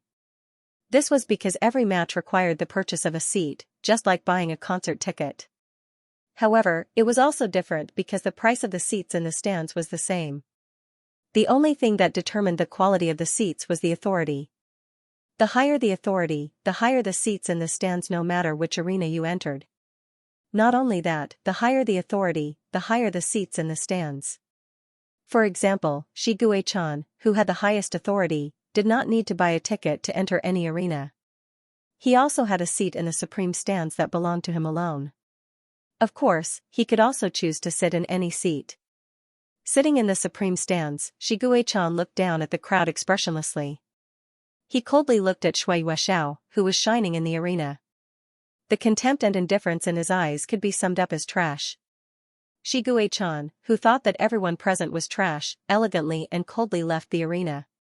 Xianxia raised his head and looked at the empty seat on the highest stand. He felt that someone had appeared there just now. Was it his imagination? The opponent was still attacking. Xianxia threw this question to the back of his mind and continued to fight. Xianxia went on to visit a few more arenas and found that each one was more trash than the last. Shigue-chan could barely watch Shui Yuexiao's match for about 20 seconds, but he left the following matches within seconds. After entering and exiting more than 30 arenas in a row, Shigue-chan was a little tired. This time, he entered a random arena and randomly chose a seat to sit down, ready to see how trash this match would be. This time, the arena he entered was a one-star arena, and there were very few spectators. Most of the people who could enter were here because the one-star arena was free of charge, so they came here to pass the time. The two players in the arena were both beginner mecha provided by the system. The biggest characteristic of the system's mecha was that they were ugly. The mech chosen by a player was a balanced mech that could be used for both offense and defense. It had no obvious shortcomings and no outstanding advantages. The other player chose an offensive mecha. It was very brittle, fast, strong in attack but weak in defense. However, that player's speed wasn't very fast. Even though he was using an offensive mecha, he was only slightly faster than his opponent. Perhaps this player's reaction speed was too slow. Even worse, for some unknown reason, this player's left hand didn't move at all. He could only use his right hand. The two mecha fought. In Shigue-chan's eyes, it was like two noobs pecking at each other.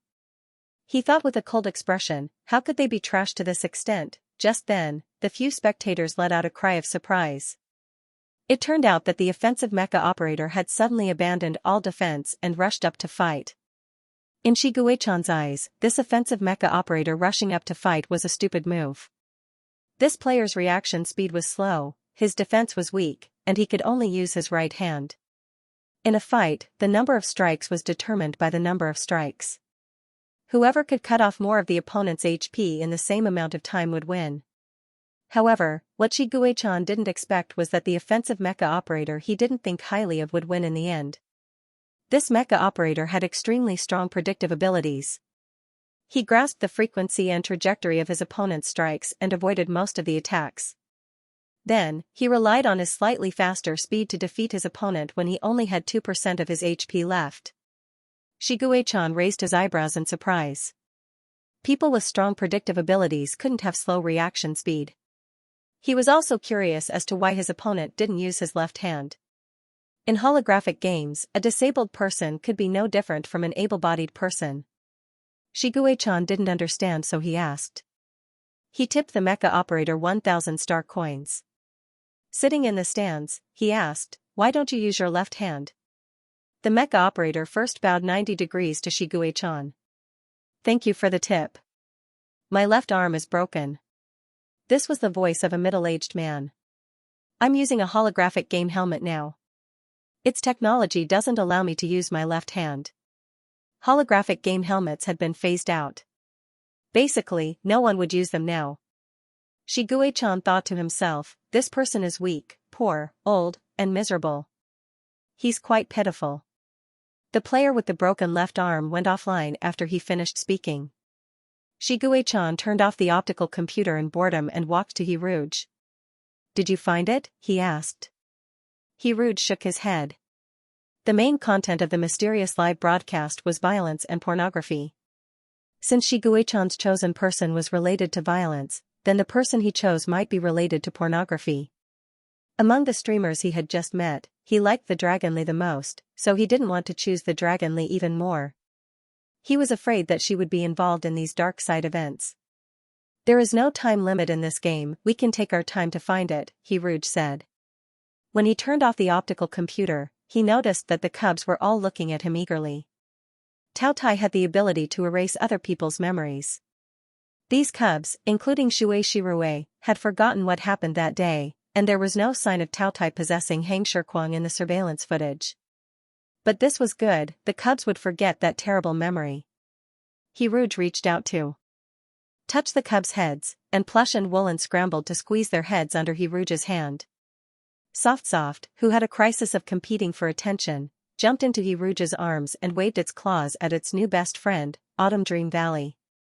After waving a few times, Soft suddenly realized that Autumn Dream Valley could not see anything. "Ah!" Shui Shirue suddenly screamed. She pointed to the notice on her optical computer and said in surprise, "Land Class 1 doesn't need to be transferred." "What's the reason?" The star battle is over, and Zerg has been beaten away. Eh? Zerg has been beaten away? The live broadcast of the defeat of Zerg had long been crazily spread throughout the galaxy. Whether it was Hiruja's war song, Shiguechan's beast-type mecha, killing Zerg with a sword, the winged white tiger, or Shiguechan's suspected bald tiger, all of them were trending. At first, many people didn't believe it when they heard the news. It wasn't until the Federal Army arrived at Planet 17 and the officials confirmed that Zerg had been beaten to a pulp that the star web exploded. This battle wasn't to defeat Zerg. Instead, it was to beat the Queen Zerg into a pulp, the kind that would never come back alive. This completely ended the Third and Fourth Battlecraft Wars. Whoever could bring peace to the Federation would be the hero of the Federation. Thus, praises and praises filled the air. The haters who had been criticizing Shiguechan and Hiruj all changed their direction, because it was now politically correct to praise Shiguechan and Hiruj. When Shiguechan fled at the last minute, the discussion on whether to grant Shiguechan the title of Marshal was rejected. In the end, not long after the rejection was announced, it was passed at the speed of light, and it was passed by all the members. They were only waiting for Shiguechan to find time to go to the Central Star and receive the title of Marshal. The big shots of the Dove and Hawks factions were slapped in the face. No matter how bold the haters on the Star Web were, they were no match for the big shots. However, most of the glory went to Shiguechan, because the people of the Star Web generally believed that Hiruj was only singing and cheering, and didn't contribute much.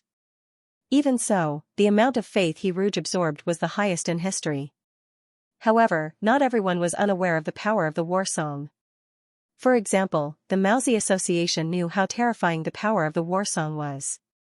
It directly washed away the negative emotions he had after listening to Sacrifice. In fact, when he heard Sacrifice, he was affected by the Forbidden Song. Later, when the Forbidden Song was given to Hiruj, it was Tao Tai who hinted at the Mousy Association through the Forbidden Song. After the Mousy Association figured it out, they felt a burst of fear and sent a long apology to Hiruj. The Mousy Association also treated the war song Hiruj sang as a protective talisman. They had to listen to it more than 10 times a day to prevent themselves from being controlled by the Forbidden Song again. Shiguechan rested his chin on Hiruj's shoulder and looked down coldly at the message sent by the Mousy Association. He sneered softly, "TSK, a member of the Mao family." It was the same gesture of apology after making an unforgivable mistake. The cold sneer came and went quickly on the man's handsome face. Blue eyes didn't seem to be able to hold much emotion, and in the next second they became cold and indifferent again. Only when he looked at the young man beside him would there be some warmth. Hiruj was talking to Shirue. They were discussing where the cubs in the Western Hemisphere would go in the Blue Whale Orphanage. The environment in the Eastern Hemisphere was not suitable for the growth of the cubs. Since Zerg had disappeared, the cubs could return home. Now that the Federation was repairing the infrastructure in the Western Hemisphere, the cubs would be able to go home soon. Sigh, it would be great if I could adapt to the environment in the Western Hemisphere. Shirue sighed regretfully. After going through the discharge procedures, Shirue led the cubs back to the Blue Whale Orphanage. Hiruj hugged Soft, and the hedgehog flower clung to his thigh. Shirue walked in front, and Hiruj and Shiguechan walked behind. He whispered to Shiguechan as they walked, "Gue-kan, has Zerg completely disappeared?" Shiguechan lowered the brim of his hat. He and Hiruj both wore masks to avoid trouble. Yes. The power that Xianxia left in Zerg had been taken back by Shiguechan. The most power was in the Queen Zerg.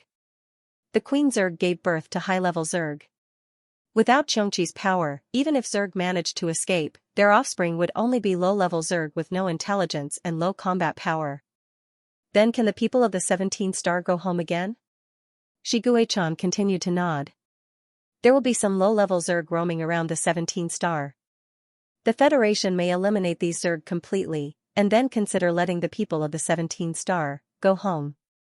Shiguechan was stunned when he said the word "go home." He looked down at Soft in Hiruj's arms and suddenly realized that he and Soft were both from the 17th star. The word "go home" could actually be applied to them. Then can we set up an orphanage on the 17th star? Build a new orphanage on the location of the original Shanghai orphanage.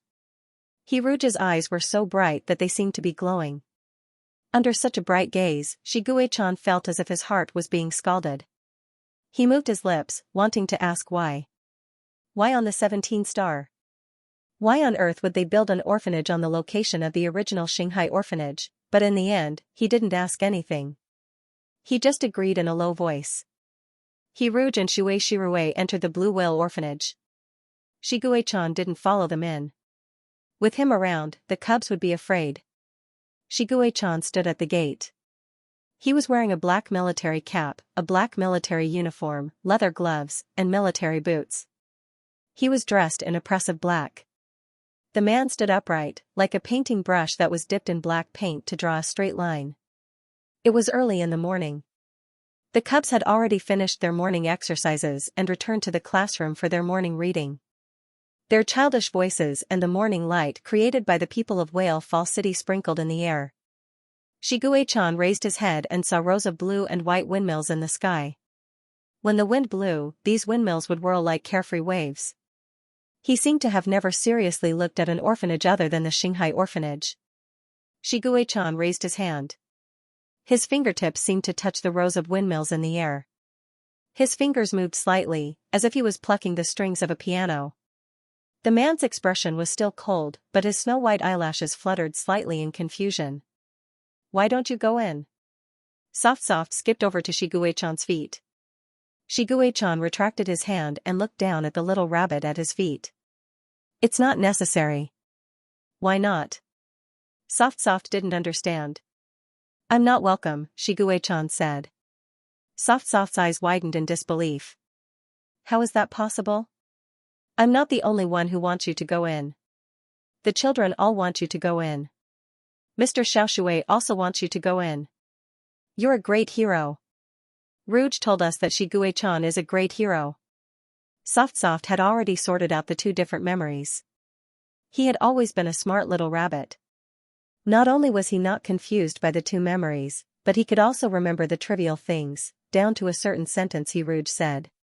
He was also a considerate little rabbit. He didn't ask where Rouge's parents went, where 16th Star was, or where the Blue Whale orphanage was. Soft knew that children who asked too many questions were always annoying. If you don't believe me, you can go to the class and take a look. Soft patted its little chest. Shiguei-chan was silent for a while. He bent down and picked up Soft. He carried Soft in his arms and walked to land primary class 1. Because of the hard military jacket, Shiguei-chan's hug wasn't as comfortable as Rouge's hug. Soft panicked a little. It could only hope that the walk to class would be shorter. When they were almost at the door of the class, Soft couldn't wait to jump down. Like a slippery loach, it swished into the class, its round rabbit tail swaying as it ran. Shiguei-chan stood at the door and didn't move. He looked at the cubs in the class with a scrutinizing gaze. He found that the cubs looked at him with respect, curiosity, and even a trace of intimacy. For the cubs, Shiguei-chan was the person that Mr. He liked. The person that Mr. He liked must be a good person. Rouge walked out and held Shiguei-chan's hand. He said softly, I thought you wouldn't come. Shiguei-chan's attitude towards the cubs was very cold. When Shiguei-chan stopped and left the group, Rouge thought that he didn't want to stay with the cubs. Gue-can, I want to stay here with the cubs for a few days. I'll leave after sending them to the Western Hemisphere. You can go to the Central Planet to get promoted first. Don't worry about me. I can protect myself now.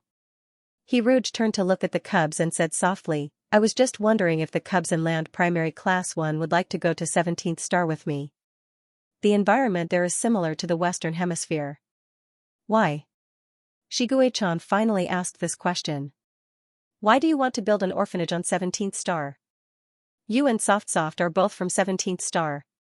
According to the information given to me by the game, I'm also from 17th Star. There's an old saying in Xianxia, when leaves fall, they return to their roots. I want to bring everyone home.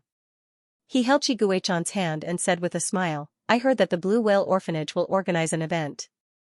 Although the Federation is organizing infrastructure repairs in the Western Hemisphere, some of the craters caused by the energy bombs can't be repaired in a short period of time. When the time comes, we'll bring the cubs to the craters to plant flowers. He Rouge didn't say another reason. He knew that for Shiguei-chan, the Xinghai orphanage was a scar that would forever remain in Shiguei-chan's heart. Although Shiguei-chan blew up the Xinghai orphanage and seemed to have blown away all the hatred, the craters still existed. He Rouge wanted to plant flowers in the craters. Shiguei-chan did not speak for a long time. He held He Rouge's hand and stood by the door. Half of his body was immersed in the light, and the other half was immersed in the darkness. He Rouge smiled. "Why don't you come in and listen to the class?" He pulled Shiguei-chan into the classroom, and the man was led into the bright and spacious classroom. He was bathed in the lively eyes of the cubs. Today's class was an experience class that He Rouge had discussed with Shuei Shirue.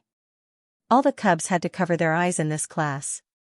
They could do anything, such as talking to their friends, listening to music, and admiring the flowers in the corridor, but they could not take off their blindfolds. The blindfolds were prepared in advance, and there were various cute patterns on them. When the cubs saw the blindfolds, they were very enthusiastic and fought to be the first to raise their hands to get the blindfolds that they liked. Every cub put on the blindfolds.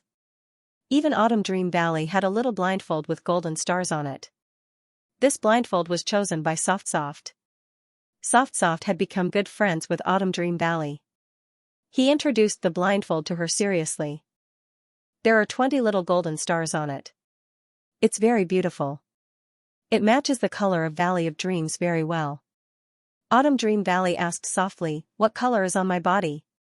"Valley of Dreams is pink. It's a very gentle and cute color." "My paw is pink," Soft Soft said as he put his paw in front of Autumn Dream Valley. "You can touch it." The pink snake hesitated for a moment, then carefully put the tip of her tail on the rabbit's paw. She tentatively pressed it once, then pressed it a second time. Then she commented, "Very soft, very warm." Soft Soft was very happy to be praised. He continued happily, "Valley of Dreams has a light yellow circle on her body. It's a little lighter than the little stars on the blindfold. I like the stars very much. The Valley of Dreams is full of my favorite colors." Autumn Dream Valley curled herself up and whispered, "I like the stars too." After a pause, she asked, "What does your eye mask look like?" At this time, Soft Soft had already put on a small sun blindfold and was lying down beside the Autumn Dream Valley. "It's the sun," he explained to the Autumn Dream Valley, "brighter, bigger, warmer, and rounder than the stars." Autumn Dream Valley revealed a subtle smile and said softly, "Soft Soft is very suitable for the sun." Shiguei-chan saw that all the cubs had put on blindfolds. A small black bear cub was wearing a green blindfold. It was sitting in its seat and listening to its hearing, but it was harassed by 2 noisy chickens. His deskmate, a sloth, was sleeping soundly on its seat. No matter how noisy the surrounding environment was, it could not be woken up. The 2 hedgehogs walked to the flower pot in the corridor and gently sniffed the fragrance of the flowers. "Let's choose one too." He Rouge took out the remaining blindfolds. Shiguei-chan chose the pure black one, and He Rouge chose the pure white one. They put on the blindfolds together, and the whole world became dark. Shiguei-chan heard the young man's laughter. "I'm not used to it."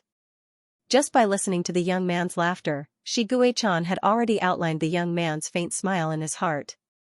He held the young man's hand and interlocked their fingers. Then, he whispered, "It's okay. I'll hold your hand. I won't let you fall. Actually, I'm not scared at all." The young man's finger gently scratched his palm. He Rouge suddenly became childish, perhaps under the influence of the cubs, or perhaps due to the cover and numbness of the darkness. The other hand that was not held moved from Shiguei-chan's wrist all the way up to his shoulder. The young man stood on tiptoe and whispered in his ear. Shiguei-chan lowered his head. He heard the young man say, "Gue-kan, every time you ask me to close my eyes, you won't let me get hurt." The young man's hot breath tickled his ear. Then, he chuckled softly. It must be a very seductive smile, seductive but unaware. Shiguei-chan could not hold back. He pinched the young man's chin and kissed his soft lips directly. His vision was deprived, but his other senses were infinitely magnified. Whether it was the young man's rapid breathing, tightly closed lips, or suddenly tightened waist, Shiguei-chan could better perceive them all. Shiguei-chan licked his lips. He heard the young man's panicked voice. This is a classroom. They can't see. His broad palm covered his waist, and his index finger gently rubbed a certain part of Hiruge's waist. Sure enough, the body in his arms suddenly softened. The corners of his lips curled up slightly, revealing a satisfied smile. Shigue-chan picked up Hiruge and walked to the door based on his memory. He walked steadily, as if the blindfold was just a decoration. The door was pulled shut, forming a triangular space with the corner of the classroom. In the artificially created private space, Shigue-chan kissed him long and passionately. He took off his gloves, stroked the young man's slightly hot face, and said in an affirmative tone, "You're blushing." What responded to him was a soft moan from her lips that was suppressed to the extreme. It was sweet and pleasant to the ear. After the experience class, Mr. He's face was red as if he had a fever. The cubs were so concerned that they asked Mr. He to go to the infirmary to have a look. Hiruge was so embarrassed that he wished there was a crack in the ground so that he could crawl into it. He couldn't help but glare at the culprit next to him. The man pulled down the brim of his cap, revealing only his high nose and thin lips. There was a hint of a smile at the corner of his mouth as he said in a low voice, "Mr. He." There was a slight blush on his pale face. However, this blush wasn't due to shyness, but the color of his flesh. Shigue-kan, this guy, was really getting bolder and bolder. Hiruge looked away, refusing to look at the insatiable man next to him. The next class was in Shueishirue. Hiruge and Shigue-chan walked back to the teacher's dormitory. "Aren't you going to the Central Star?" "I want to be with you." Shigue-chan took off his military cap and lay on Hiruge's bed.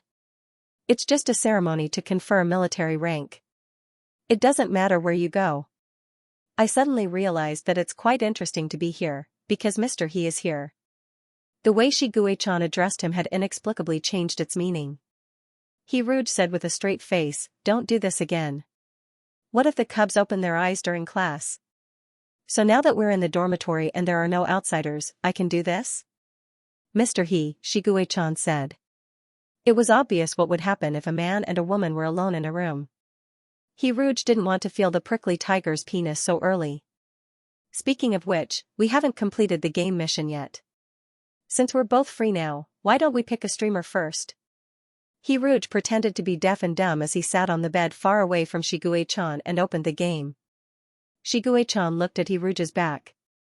His gaze fell on the young man's slender waist, which couldn't be covered even by his loose clothes.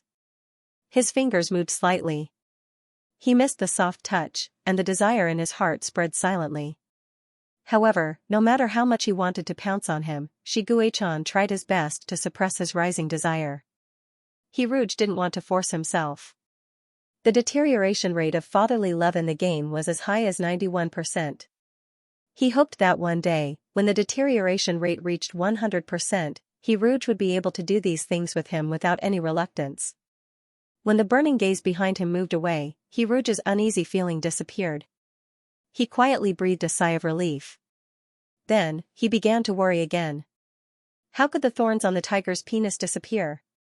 This problem was unavoidable. He could escape it for a while, but he couldn't escape it forever. Did he have to reject Shigue-chan's advances because of this problem forever? Oh, the poor bald tiger still didn't know that the reason his little koi fish rejected him wasn't because of the deterioration rate of fatherly love, but because of the cute thorny rose. Because he couldn't think of a solution at the moment, Hiruge planned to ask the Mousy Association later to see if they could solve this difficult problem. After thinking it through, Hiruge stopped thinking about other things. He focused on the game and began to choose a streamer. After watching all kinds of live broadcasts, Hiruge still couldn't find the person he liked. At this time, a notification from the live broadcast platform suddenly popped up. "The streamer you are following is live broadcasting." Although Hiruge didn't want to choose the Dragonly Cat Girl, he clicked follow. Since he had nothing to do, Hiruge thought he might as well watch the Dragonly Cat Girl's live broadcast to relax. So, he clicked into the familiar live broadcast room. To his surprise, the Dragonly Cat Girl didn't do homework this time, nor did she tell him a story.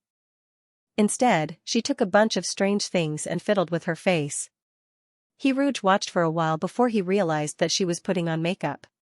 It was no wonder that it took him a while to figure it out. Cosmetics in the interstellar era were really different from those on Earth. An airbrush-like thing could spray foundation. At first glance, it looked like the girl was too stressed and wanted to kill herself with the airbrush. The Dragonly Cat girl was beautiful, but not very white. Now that she was fiddling with her face with the airbrush, she looked even more beautiful after her face was painted white. Her eyebrows and eyes were very aggressive. After her face was as white as a sheet of paper, her gray pupils were particularly eye-catching. A bullet comment floated by. The streamer's foundation is too white. She must be a newbie. The Dragonly Cat girl suddenly blushed. Her cheeks were flushed, and she looked much better than her previous pale face. Another bullet comment appeared. Where did you buy this from? Children shouldn't use it. It will ruin their faces. Rouge then realized that there were more than a dozen viewers in the Dragonly Cat girl's live broadcast room. It was more lively than before, so there were more bullet comments. The beauty tag was a new cool theme tag that had just been released recently. These viewers were all attracted by the new tag. The new bullet comment echoed the previous one. Stealing her mother's cosmetics? She's surprisingly poor. It's the first time I've seen such a poor streamer in the beauty tag. The lipstick seems to have lost its paint. Streamer, can you check if the expiration date has passed? If you put expired lipstick on your mouth will swell. Seeing this bullet comment, the blood on the Dragonly Cat girl's face disappeared completely. Her face was almost as white as a sheet of paper. Rouge felt that the girl was about to cry. Her 3 white eyes were watery. The next second, the girl turned off the live broadcast room. Rouge was stunned for a moment. He wanted to comfort the girl, so Rouge anonymously tipped the Dragonly Cat girl 1,000 star coins and left a private message. I'm a viewer who listened to your story of Cinderella last time. I think your story is very good. Come on. After a while, the other side replied, thank you for the tip. Thank you very much. Are you here to listen to me tell you a story on the radio? Sorry, I just tried the new tag. I'm not telling a story. Can I add your Star Web account? I'll read you a story. Perhaps because of the unintentional mockery in the bullet comments, the girl didn't have the courage to start a live broadcast. She chose this roundabout way to thank Rouge for the tip. In order to let the girl accept the tip with peace of mind, Rouge chose to agree. The new account had a level of permission setting. The user could choose whether or not to let their friends see their Star Web platform and personal information. After Rouge added the Dragonly Cat girl's account, he blocked his personal information so that the Dragonly Cat girl wouldn't know his identity. The girl sent a long voice message.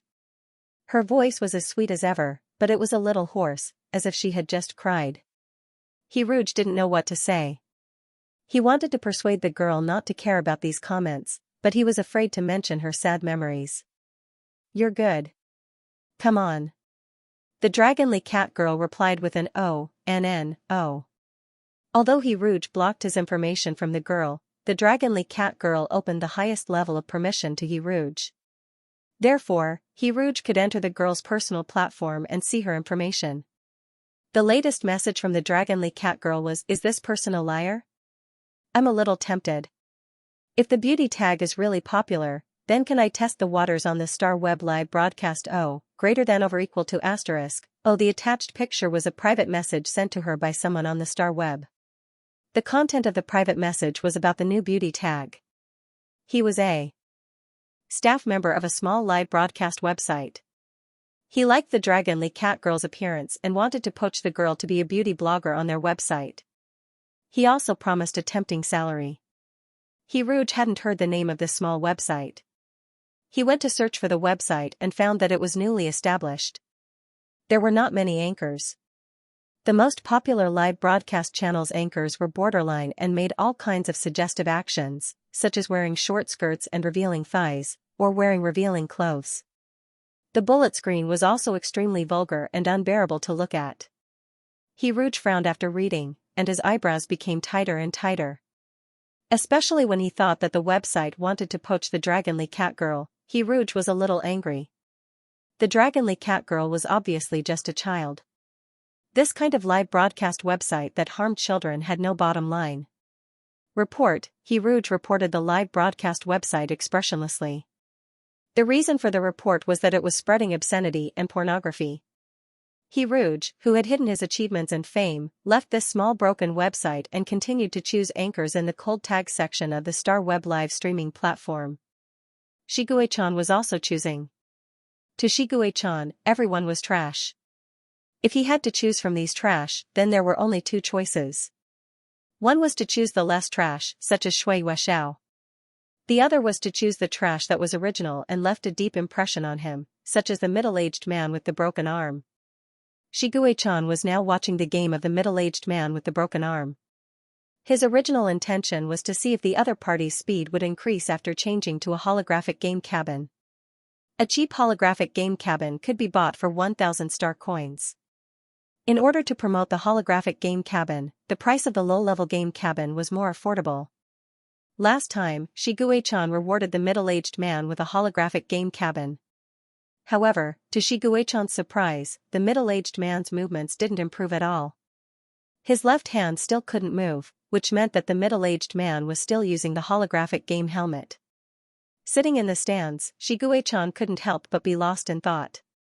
He wondered if he didn't give enough money, or if the middle-aged man was ambitious and wanted to buy a luxurious holographic game cabin.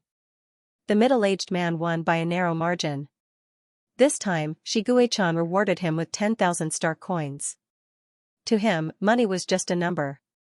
Then he asked, "Why don't you buy a holographic game cabin?" With the familiar mask and familiar tone, the one-armed uncle recognized Xianxia as the one who had tipped him last time. He almost fainted from the huge amount of money. Under the attack of money, the uncle bent down and said in a humble tone that only an adult who had been tortured by life would have. "Thank you very much for your reward. With the reward you gave me last time, I bought a holographic game cabin for Cub." Xianxia, for some reason, he suddenly remembered the fatherly love in the game interface. "Then you can buy it now," Xianxia said. "I want to give most of the money to Cub. The other part is to buy a 17-star ship ticket." 17-star, you're from the 17-star? In front of the rich man, the middle-aged man told him everything he knew. "Yes, I'm a veteran who participated in the First Interstellar War. This arm was bitten off by Zerg. I was lucky. Other people had their heads bitten off, but I only had my arm bitten off. After the 17-star fell, I took Cub to the 16-star. 2 years ago, the Second Interstellar War broke out, and I had to go to the 15-star. The Xuanwu Company saved countless hardships. The technology of the 17-star was far behind that of other galaxies. The artificial intelligence was not developed, and there was no such thing as robots taking people's jobs on the 17-star. Therefore, after many 17-star people with insufficient education left their homes, they couldn't find a job and had to wander around homeless. Until the Federation government set aside 2 jobs for them, washing dishes and delivering deliveries. Although machines could do better than humans, in order to let these 17-star people have jobs and support themselves, the Federation government stipulated that a certain proportion of 17-star people must be employed while using robots. The Xuanwu Company relied on deliveries to support himself and Cub.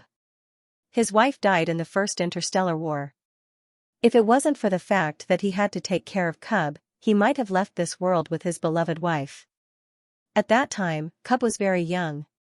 He was a very healthy little puppy. He carried Cub to deliver deliveries every day. This industry was exposed to the elements. It wasn't like washing dishes, which could give Cub a stable environment. He didn't want Cub to accompany him in the sun, but his left arm was broken. He couldn't afford a good mechanical arm. In addition, in order to save money, the Xuanwu Company used the worst mechanical arm. This kind of mechanical arm couldn't be in contact with water for a long time. Later, his Cub wrote an essay. The thesis of the essay was "the most precious thing in the world." His Cub said that the most precious thing in the world was his father's mechanical arm. When his father took him to deliver deliveries, his father would always hug him with his right hand and use the mechanical arm to move the goods. Because of the mechanical arm, his father was able to support this family. The Xuanwu Company used many years of savings to buy a small house on the 16th star. Everything seemed to be slowly improving. His Cub was also admitted to a good university. However, the Xuanwu Company didn't expect that the Second Interstellar War would break out. Everything he had gained after fighting hard on the 16th star disappeared with the sudden outbreak of the Interstellar War. However, life still had to go on. He had to provide Cub with living expenses and tuition. Although Cub repeatedly rejected him, saying that he could work part-time to study. However, the Xuanwu Company still remembered everything he saw when he sent Cub to the Federation University on the Central Star. The children there used the best optical computers. Whether it was a ring or a necklace, they had everything. However, his Cub couldn't even bear to buy a holographic game cabin. He stood next to Cub. People passing by looked at his mechanical arm with disdain or curiosity. The mechanical arm was very old and outdated. It was so out of place here. He had always cherished this mechanical arm because Cub's essay praising the mechanical arm won an award. Cub used the prize money to buy him some mechanical care fluid. The little Cub seriously helped him take care of the mechanical arm. That was the most unforgettable scene in the Xuanwu Company's memory. The most precious thing in the world was his father's mechanical arm. He still remembered the praise in the essay. At this moment, the thing he was proud of finally peeled off its illusory outer layer. In fact, it was just a piece of junk that was about to be thrown into the trash can. The Xuanwu Company continued to deliver deliveries on the 15th star. However, he didn't have enough money to provide Cub with a good living condition. He couldn't buy Cub the latest and most expensive optical computers. His existence would only embarrass Cub. On a hot morning, the Xuanwu Company suddenly squatted on the ground and cried loudly. His weather-beaten face was full of tears. Other than delivering deliveries and washing dishes, some 17-star people actually went to the underground arena to fight in the Federation's forbidden underground arena. They didn't need mechas or weapons. They fought barehanded with their lives. High risk, high reward. They could earn 1,000 star coins for every victory. The Xuanwu Company didn't want to get involved in these things in the past because his Cub was still young. He was afraid that if something happened to him, no one would take care of Cub. But now that the Cub had grown up, it could live well without a disgraceful father like him. If he wanted to enter the underground arena, he needed to prove his worth. The person in charge told him that once he entered the 3-star virtual arena, he could enter the underground arena to work. In order to find a job, I need to enter the 3-star virtual arena now, the Xuanwu Company said to Xiguichan. The 17-star people had a miserable life and were full of fatherly love. They were very suitable for poverty alleviation. Xiguichan selected Xuanwu Company. The game notification sounded frowny face beep. Do you want to select Xuanwu Company? Once selected, it cannot be changed. Yes, no, beep, Xuanwu Company has been successfully selected. The selected player's faith in the player is 67,100. Money is faith. Xiguichan looked at the content in the brackets in silence. Then, he tipped the Xuanwu Company 10,000 star coins. Beep, the selected player's faith in the player is 77,100. Sponsor Daddy, whatever you say is right. The Xuanwu Company was overwhelmed with fear and trepidation. Thank you for your reward. Beep, warning. Faith built with money has no soul. Small spending is good for fun. Large spending is against the rules. After seeing the warning, Xiguichan regretfully gave up on the idea of tipping 1,000,000 star coins. He said to the Xuanwu Company, buy a holographic gaming pod. I want to watch the battle. Since Sponsor Daddy had spoken, the Xuanwu Company immediately went offline to buy a holographic gaming pod. Xiguichan exited the game and prepared to deal with the pile of unread messages on his photon computer. There were more than 30 messages from the military urging him to go to the Central Star. Xiguichan replied, I'm not free now. Give me a week. Wu Qingdang sent a lot of question marks. Xiguichan said coldly, nothing, I'm just calling you. After dealing with most of the issues, Xiguichan turned off the photon computer and lazily lay on the bed looking at Hirouge. The buttons on his military uniform were too tight. He unbuttoned one button and found that Hirouge was still looking at the photon computer. What's so good about the photon computer? Is it better than me? So, Xiguichan unhappily went up to Hirouge, put his chin on Hirouge's shoulder, and looked at his photon computer. Hashtag rationally discuss whether Shiguechan's beast is bald or not. Hashtag shocking. The blade of the Federation, Shiguechan, is bald. Hashtag Shiguechan. Shiguechan never paid attention to the trending topics, so he didn't realize that his bald head was on the trending topics. The secret of his bald head was now known by millions of interstellar netizens. Because the current Shiguechan had fled at the last moment, his virtue did not match his position, and he might be caught by the interstellar police. Therefore, the trolls could only use Shigekin's bald hair as a harmless point to ridicule. For example, so what if he became a marshal? He was still a bald tiger. So what if he married a beautiful fairy? He was still a bald tiger. To sum it up, so what if he reached the peak of his life and had a successful career and love life? He was still a bald tiger. The whole article was filled with bald tigers, and in the end, Shiguechan almost didn't recognize the word bald. His fans covered their ears and cried, saying, I don't want to listen, I don't want to listen, Marshal, she is not bald, you haters are slandering him. At this time, a bald passerby passed by. As a member of the vulture family, he suddenly felt like he had been stabbed countless times when he saw the scuffle between Shiguechan and Shiguechan. Bald, what's wrong? Although I'm Shiguechan's casual fan, I have to stand up for him now. So what if Shiguechan is bald? Wasn't he the one who protected the country? Wasn't he the one who killed Zerg? Wasn't he the one who protected our Federation? Just because he's bald, you haters are insulting the hero of the Federation. Shiguechan, I'm only bald. My head is not bald, thank you. Hiruj felt the weight on his shoulders. He turned his head and looked at Shiguechan, seeing his blue eyes full of grievance.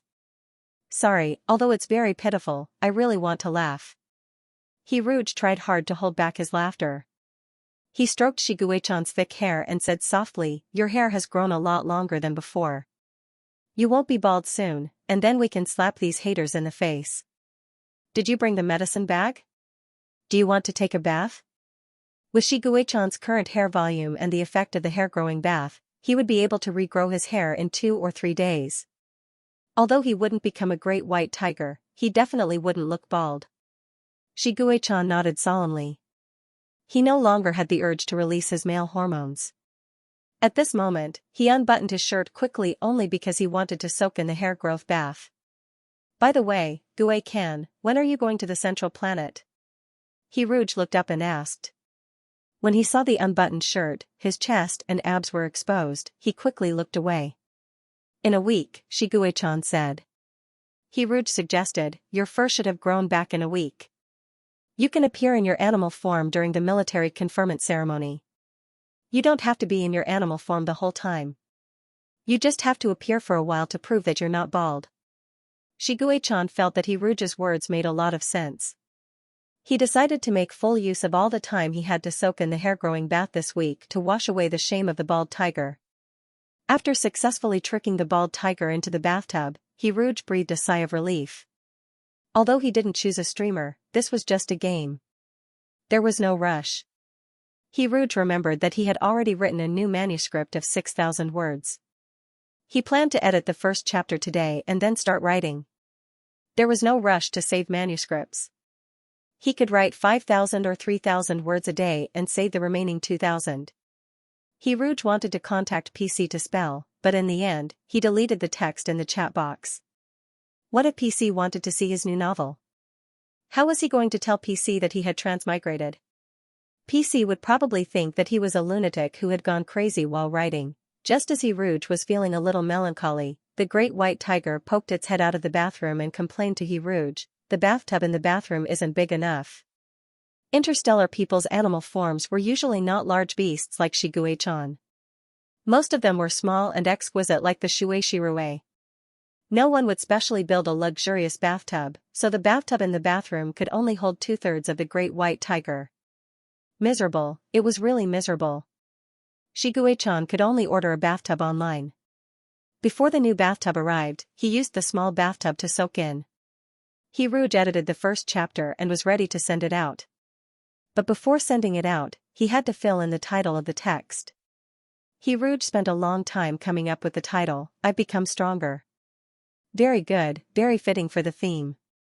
The protagonist became stronger after being reborn. He did not hint at Shigue-chan to be bald. Interstellar people would not understand this joke anyway. Hiruj suddenly felt a sense of regret and loneliness. If this article had been published in Xinjiang, he could have spelled words with GG and discussed the bald man setting together. Earth. Was it really impossible to go back? Hiruj had a part of Baize's memory and knew that Earth belonged to the lower realm. When one's cultivation reached a certain level and their strength reached a critical point, they would ascend to the upper realm. This was because the lower realm could no longer accommodate such a powerful demon. The stronger the demon, the more energy it needed. For example, a Taotai could eat up Earth. Hiruj first used the power of the game to ascend to the interstellar. Later, the soul power left behind by Baize awakened. In addition, Hiruj had absorbed a lot of faith power through the interstellar live broadcast. Now, his strength had become very strong. If he wanted to return to Earth now, he would be rejected by Earth. Unless Hiruj's strength declined or he had other opportunities, he could not return to Earth. Speaking of which, he had not seen many big updates since he transmigrated. Hiruj made up a reason and asked PC to screenshot the updates and send them to him. After reading the updates, Hiruj lay on the bed and took a nap. The great white tiger, who had finished bathing its feet, slept next to him. Hiruj set the temperature in the room to very low and then snuggled into the great white tiger's arms to sleep happily. Soon, it was 6 o'clock in the evening. The live broadcast room was full of people. Shigue-chan was taking a hair bath in the newly bought bathtub while Hiruj was live broadcasting in the room. However, this time, the content of his live broadcast was not a fairy tale, but the first chapter of his new text. It was normal to not have many clicks when the new text was posted. After it was on the list, there would be exposure, and clicks on the favorites would follow. What was the biggest way to get exposure? Hiruj's live broadcast had more exposure than all the recommendation spots on the website. Hiruj was not a rigid person. Since live broadcasting could bring traffic to the article, why not use his own traffic to attract traffic? He could broadcast and promote the new text. Why not? Therefore, Hiruj read the first chapter of his new text with perfect articulation. He had never felt this kind of shame before. Previously, he had only read classic fairy tales. Reading a master's work was pleasing to the eye and pleasing to the eye. When he read his own work, he felt that it was full of holes. His words and sentences were not good at all. He wished he could go back to the furnace and rewrite them. The main content of the first chapter was that number 20 was an abandoned experimental subject. He was thrown into space combat as cannon fodder. He was weak and was killed by Zerg. Coincidentally, another Black Star trooper was also killed by Zerg. That trooper's body was on top of number 20's body. Then, number 20 came back from the dead. He read the trooper's memory and successfully came back to life. The bullet screen was first filled with confusion, then with confusion. Aren't you going to tell fairy tales today? The main character's name is so strange. Why is he called 20? Is he ranked 20 in his family? Someone is actually doing human experiments, which is prohibited by the Federation. Who is it? I'm going to sue him. What's the meaning of resurrection? Is number 20's ability real? What the F***CK? The viewers who had never heard of such a plot were shocked. They urged Hiruj to continue. In the end, Hiruj pointed them to the website to collect the article so that they could receive daily updates. It was a very immoral thing to promote a shallow pit that only had one chapter. Hiruj not only did this, but also hundreds of millions of ignorant viewers. He made these viewers wait in the broadcast room every day to go back and forth between the broadcast room and the article page every day. 2 days later, the Xuanwu company selected by Shigue-chan entered the 2-star arena. Hiruj had not found a suitable candidate. After watching the broadcast for so long, Hiruj was a little tired of aesthetics. He was going to watch the broadcast room of the Dragonly Cat.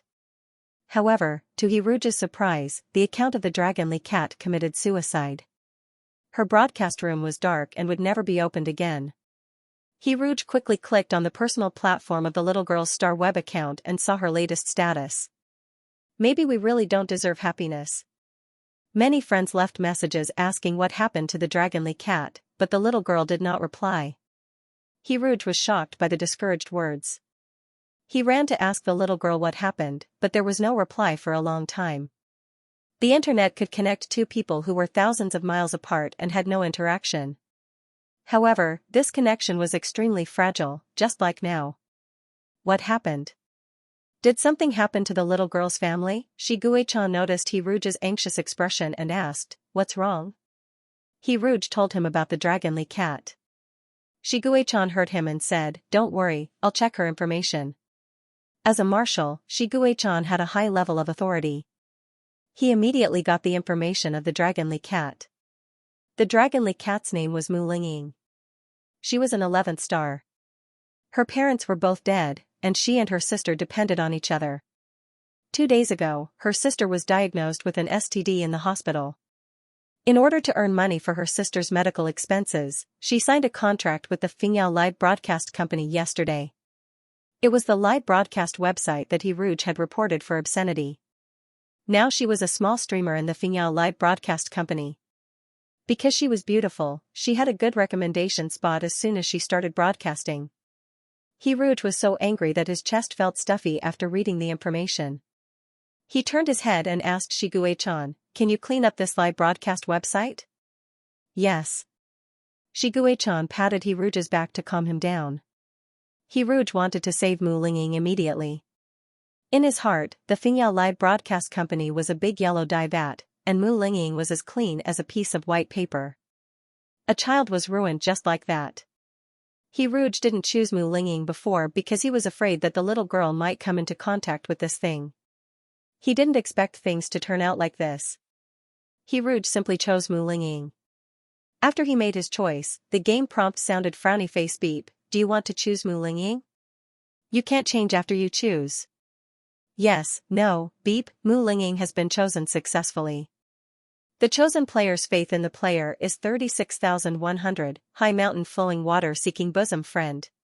Stage Mission 1, before Mu Lingying is sent to the Lust Farm, obtain 100 faith from Mu Lingying.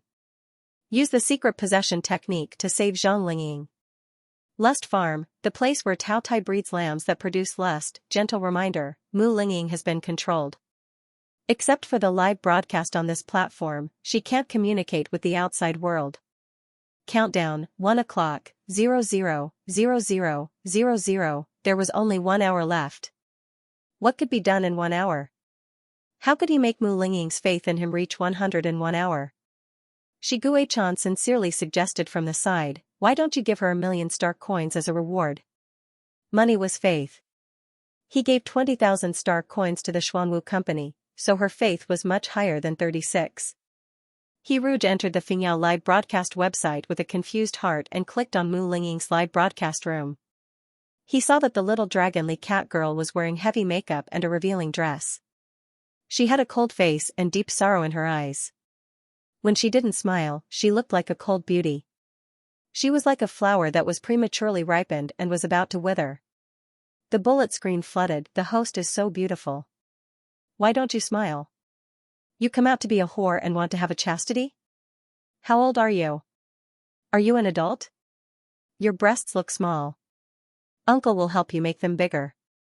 Obscenities were endless. Mu Lingying didn't speak. She was quietly putting on fake eyelashes. The little girl's makeup skills were not good. She put on the fake eyelashes 3 times, but each time, she put them on crooked. The tweezers accidentally poked into her eyes. She closed her eyes and tears flowed down from the corners of her eyes, leaving 2 winding gray tear stains on her powdered face. He Rouge was worried. He remembered Shiguei-chan's suggestion to give her 1,000,000 star coins anonymously. However, Mu Lingying's faith didn't change at all. 1,000,000 star coins didn't even make a splash. He Rouge silently turned his head and stared at Shiguei-chan. Faced with Shiguei-chan's innocent expression, He Rouge had no choice but to turn around silently. He decided to find a way to earn faith on his own. Since a mission was assigned, there must be a solution. It couldn't be that there was no solution. The game said that Mu Lingying was being controlled. Only this live broadcast platform could allow him to communicate with Mu Lingying. What could he do in this live broadcast platform? Other than giving gifts, he could only send bullet screens. Since monetary attacks couldn't earn faith, he could only use the verbal cannon skill. Rouge took a deep breath and sent a bullet screen. Do you know how to tell stories? I want to listen to Cinderella. 3 days ago, a little girl told me that Cinderella was a story read by her favorite streamer. After Rouge sent this sentence, a light suddenly appeared in his mind. This was a story read by her favorite streamer. I'm that streamer. This little girl is my fangirl.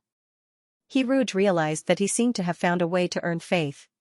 Beep, the faith of the chosen player towards the player is 60,100. The grace of providing charcoal in snowy weather will be unforgettable.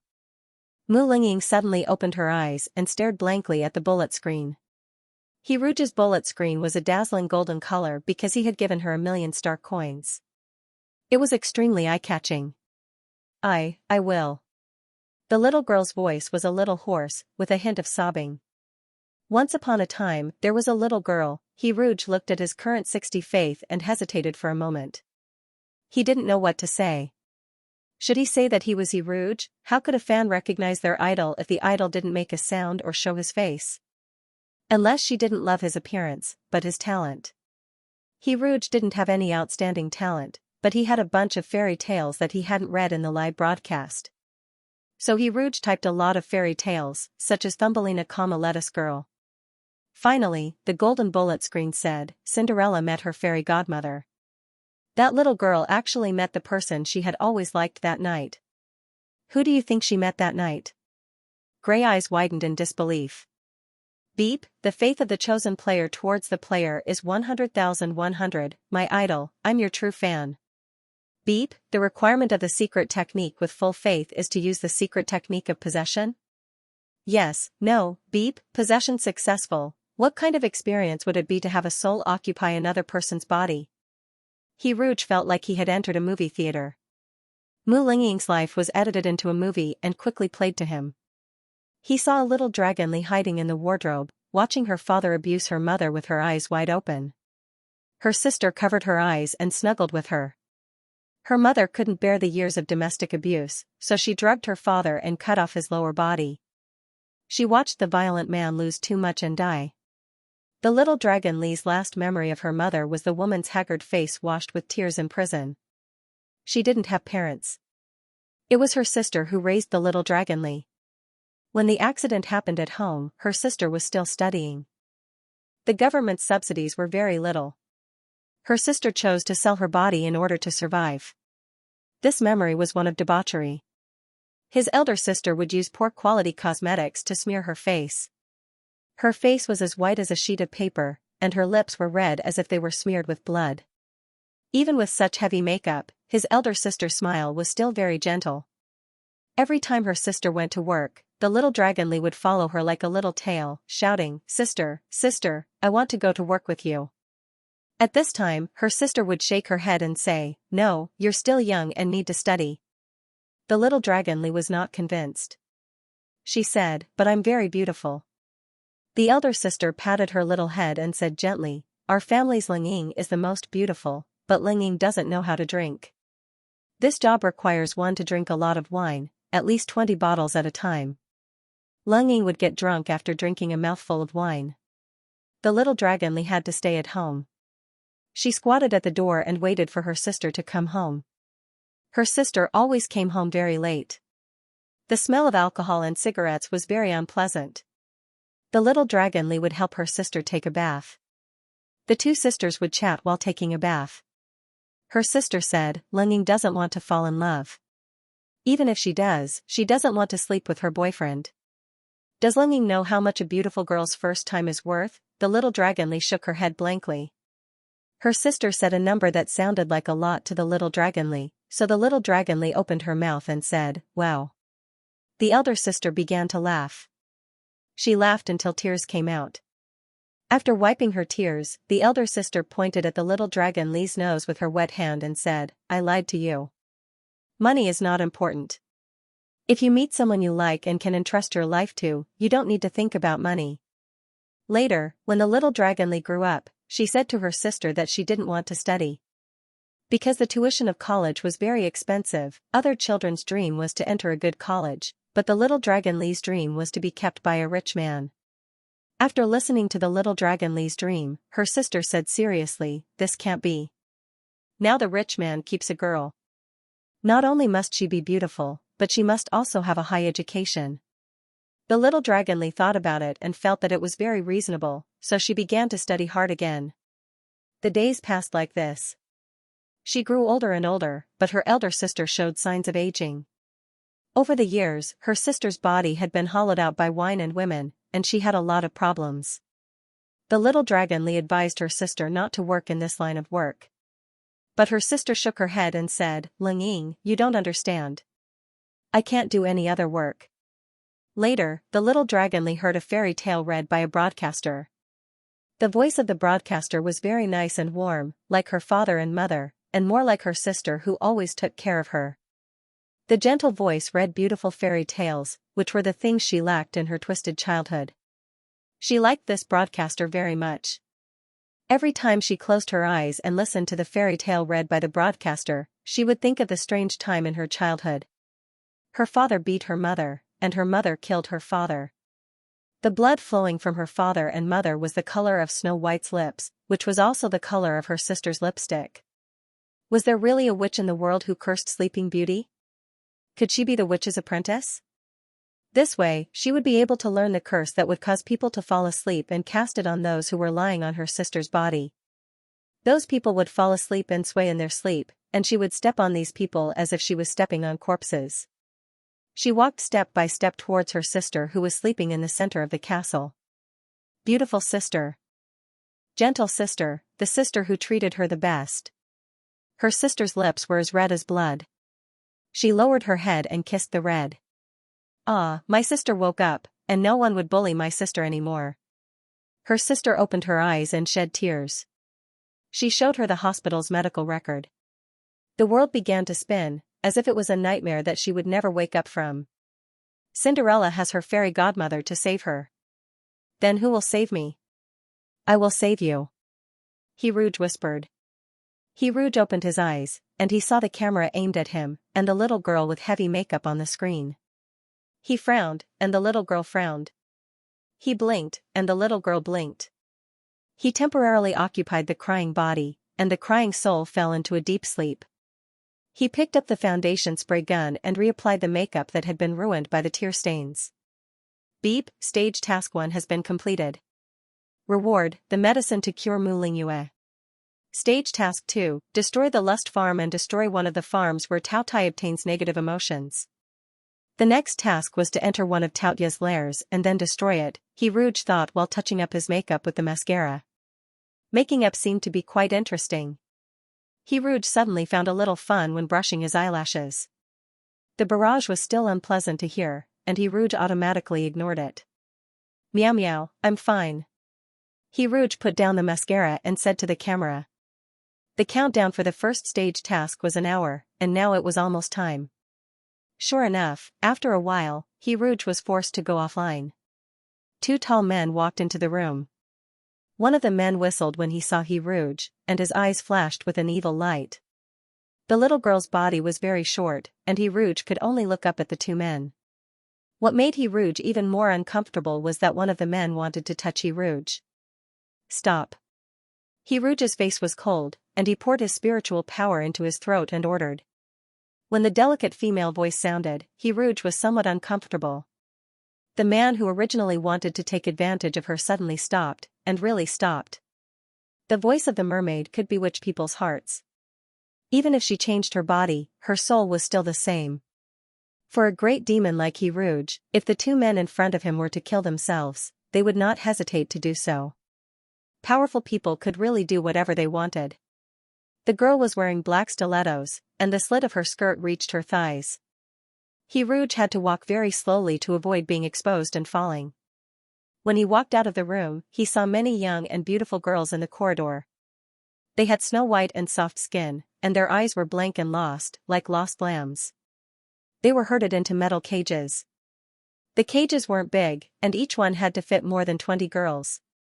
Everyone was pushing against each other's shoulders to barely fit. Some of the girls were violently shoved, and their clothes were pulled. In the chaos, He Rouge, who was politely invited into the cages, stood out like a crane among chickens. Screams and sobs rose and fell. He Rouge looked at the ridiculous scene through the metal cages. He thought that these girls were at the age where they should be studying. They should be sitting in the classroom, sobbing over their bad grades and screaming with their classmates, not here. They could have had the same youth as most of the children. Everyone would make mistakes. The consequences of stepping into a monster's cage because of ignorance were too serious. Quiet. He Rouge sighed and ordered. Every word had a wonderful rhythm that tugged at the heartstrings of the listeners. Everyone listened to the command like marionettes. In the almost dead silence, the metal cages were pushed into the transportation channel in the corridor one by one. They were quickly transported in the dark. Transportation technology in the interstellar era was very advanced. It was like online shopping. If you chose the most expensive express delivery service, goods from other galaxies could be delivered within 4-star time. He Rouge thought that if Tao Tai was a big eater with an empty stomach, then they would be fresh and delicious jars. It was just that the jars were filled with a flammable object like him. They would explode at the slightest touch. Online shopping required caution. Smuggling was risky. When He Rouge used the possession technique, his body was protected by the game. Even Shiguei-chan couldn't touch him. Shiguei-chan looked at the display in the team mode. Teammates are in the middle of a mission. Players must continue to work hard. Don't fall too far behind your teammates. The pressure around him was getting lower and lower. Baizé and Xianxia's strength were on par, so He Rouge didn't need to worry about his safety. However, although he was clear rationally, he couldn't stop the anxiety in his heart. Shiguei-chan also came to complete his game mission. The Xuanwu Company's faith in him had reached 80 points, which he had earned through the intermittent rewards in the past 2 days. If he couldn't reach the maximum value with just money, what else could he rely on? In the stands, Shiguei-chan was lost in thought. With the holographic gaming cabin, Xuanwu Company's speed increased a lot. However, in the 2-star arena, the opponent's strength was also stronger than the noobs in the 1-star arena. Therefore, Xuanwu Company was still testing the edge of victory every time. Double-edged dagger, left arm. Xuanwu Company suddenly heard his patron's voice. He was stunned for a moment and missed one of his opponent's weak points. That weak point happened to be his left arm. If he could have used the double-edged dagger to attack, he could have dislocated his opponent's left arm. Understanding this, Xuanwu Company was shocked into a daze. He had always been proud of his prediction ability. As long as he was familiar with his opponent's moves, he could judge the overall attack based on the opponent's starting position. However, the opponent just now didn't show any signs of attack. How did his patron guess it? Was it a coincidence? Heavy smash, energy tank. Out of respect for his patron, even if the opponent was dodging, the success rate of using heavy smash was definitely not high. Xuanwu Company still operated the mech and changed from the original mid-air dive to a diving smash. At this moment, the opponent's mech stupidly rushed up, wanting to use the energy tank on his arm to launch a small burning energy attack.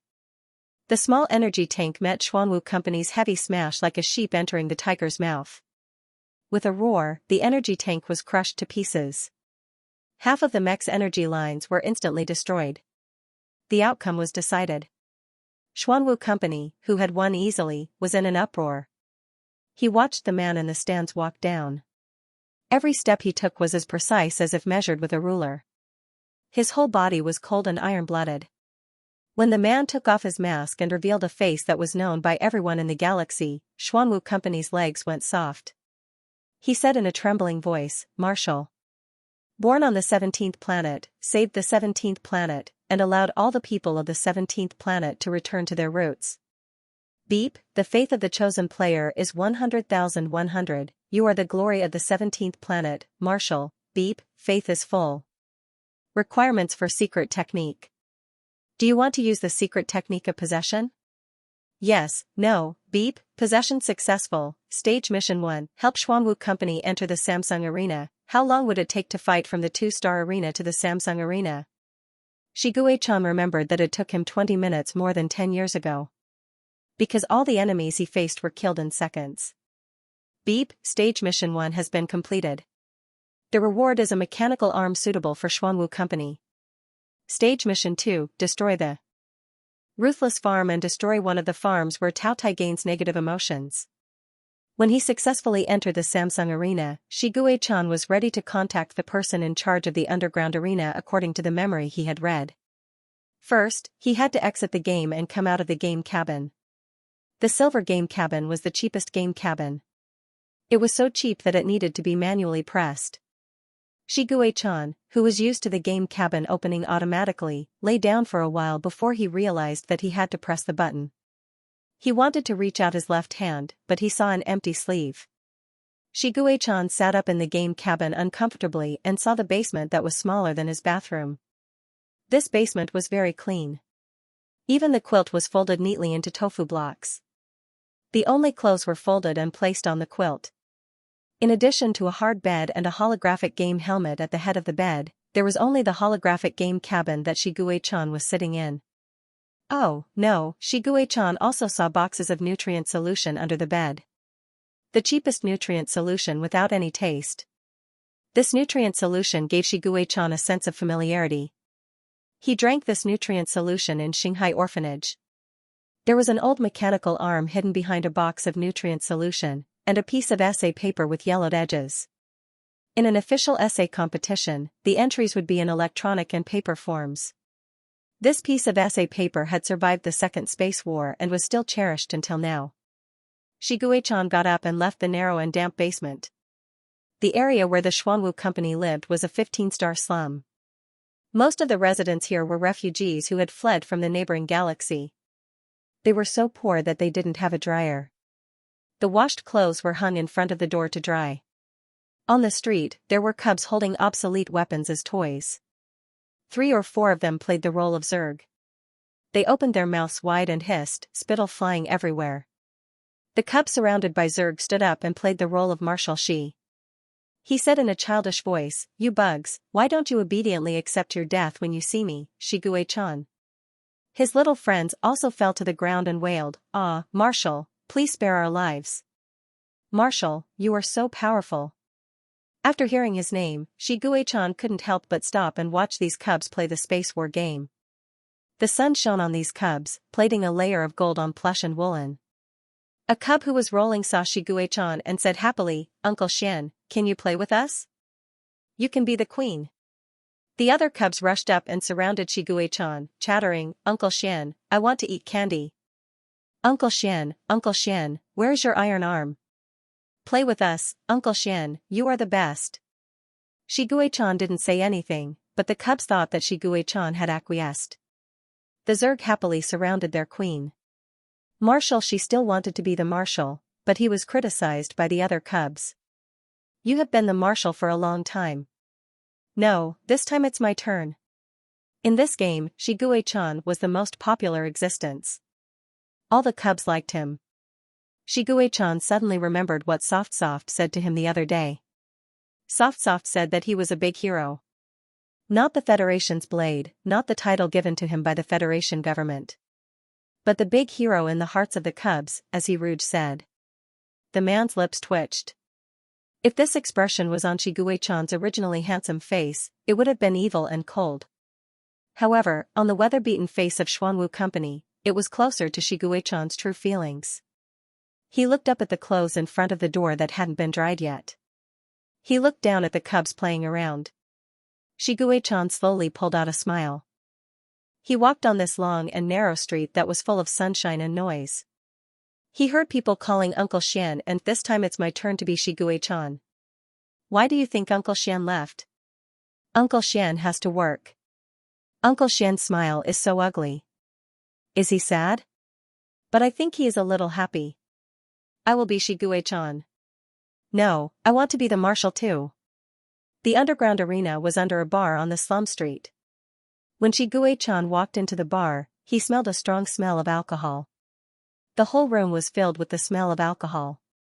A woman was kneeling on the ground and crying. She had no strength at all and fell down with a push. The woman cried until her whole body was shaking. When she heard someone come in, she asked repeatedly, "Have you seen my sister? She is a dragonly cat called Mu Lingying. She is 14 years old and has gray eyes. She looks very much like me. She is small. I saw her. Shiguei-chan looked down at the woman and said, "She will come home tomorrow." The woman's face was filled with ecstasy. Her pale and slender fingers trembled as she grabbed Shiguei-chan's trousers.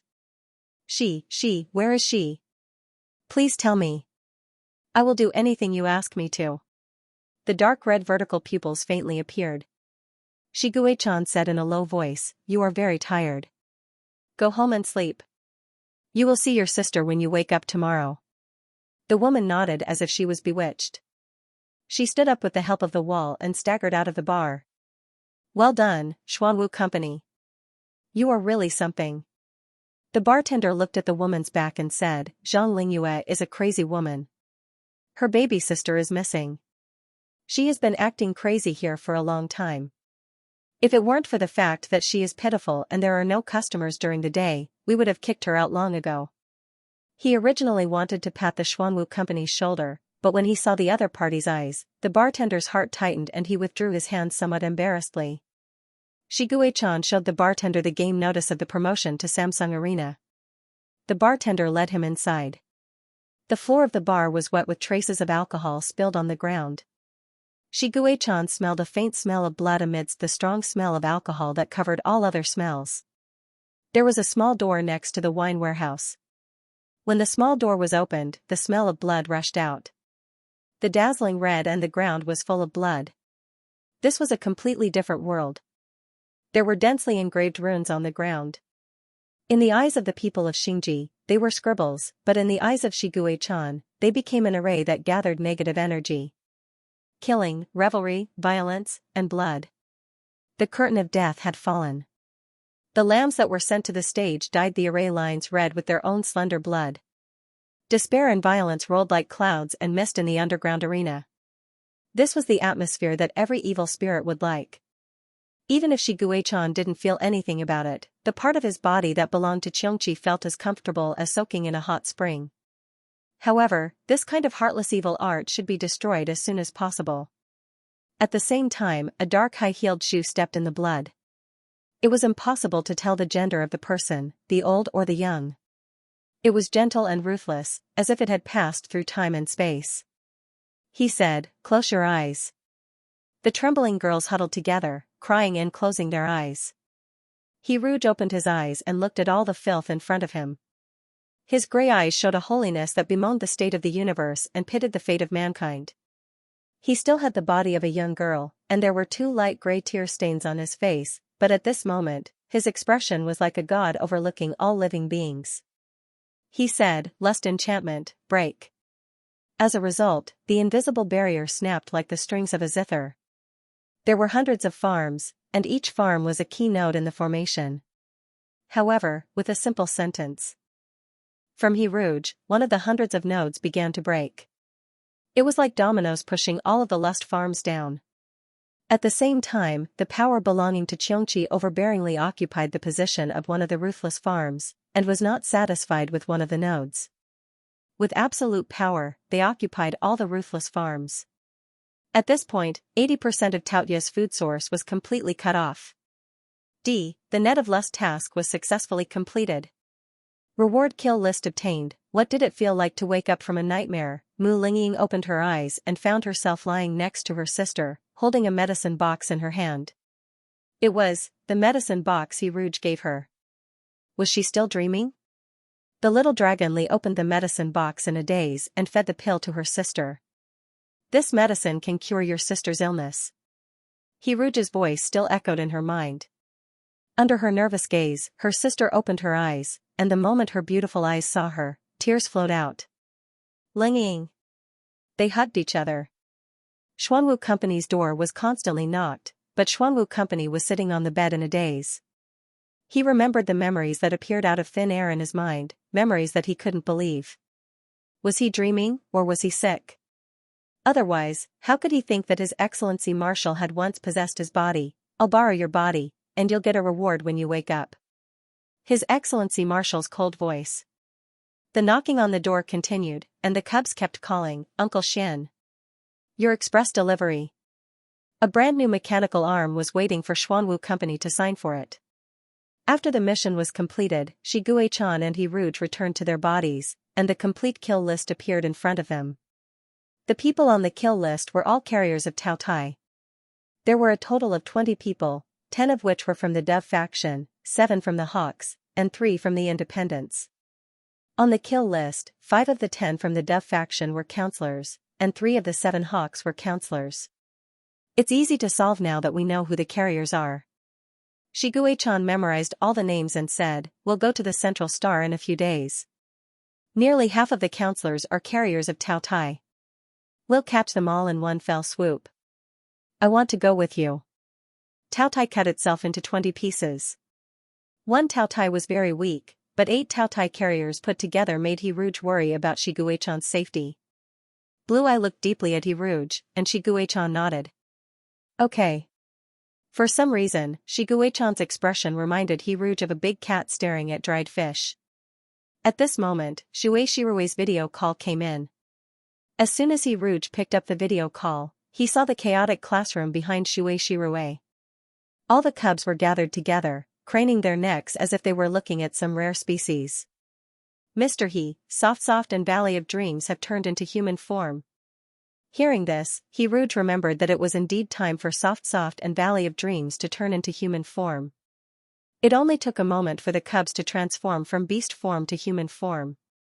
He could see 2 freshly baked buns in the classroom now. He Rouge stood up from the bed, not forgetting to take Shiguei-chan's hand and run to the classroom. Shiguei-chan looked at He Rouge and said, "Are you so anxious to see these little brats?" There was a hint of jealousy in his tone. He Rouge didn't know whether to laugh or cry. He didn't expect Shiguei-chan to find a reason to be jealous of the cubs every time. "Guei-can, this is a very important moment in their lives. I can't be absent. Also, don't you want to see what Soft looks like in human form?" Shiguei-can looked at He Rouge expressionlessly. He didn't seem to be moved in the slightest, but a pair of huge wings spread out from his back. He hugged He Rouge's waist and said, "No need to run, I'll fly you there faster." He Rouge hugged Shiguei-chan and said with a smile, "Okay." Shiguei-chan's hug was very warm. During the flight, the cool wind blew on Shiguei-chan's face and messed up his hair. When they were almost there, He Rouge combed Shiguei-chan's hair with his hands and then held his hand as they walked into the classroom. The Land Primary Class 1 was very lively, and the classroom seemed to be filled with joy. The walking chicken duo shouted, "Xianxia, you big idiot, hurry up and bring Soft over for us to see." The bear cub was carrying a 5 or 6-year-old boy in its arms. He had red eyes, a face as white as a bun, and snow-white hair with 2 long rabbit ears sticking out. He tried his best to shout, "Put me down, I want to hold Mingu's hand. She can't see, she'll be scared." A 6 or 7-year-old girl was sitting on the ground. The little girl had light pink hair. When she closed her eyes and didn't speak or move, she was as beautiful as a doll. After hearing Soft's voice, Kayumengu said softly, "I'm fine."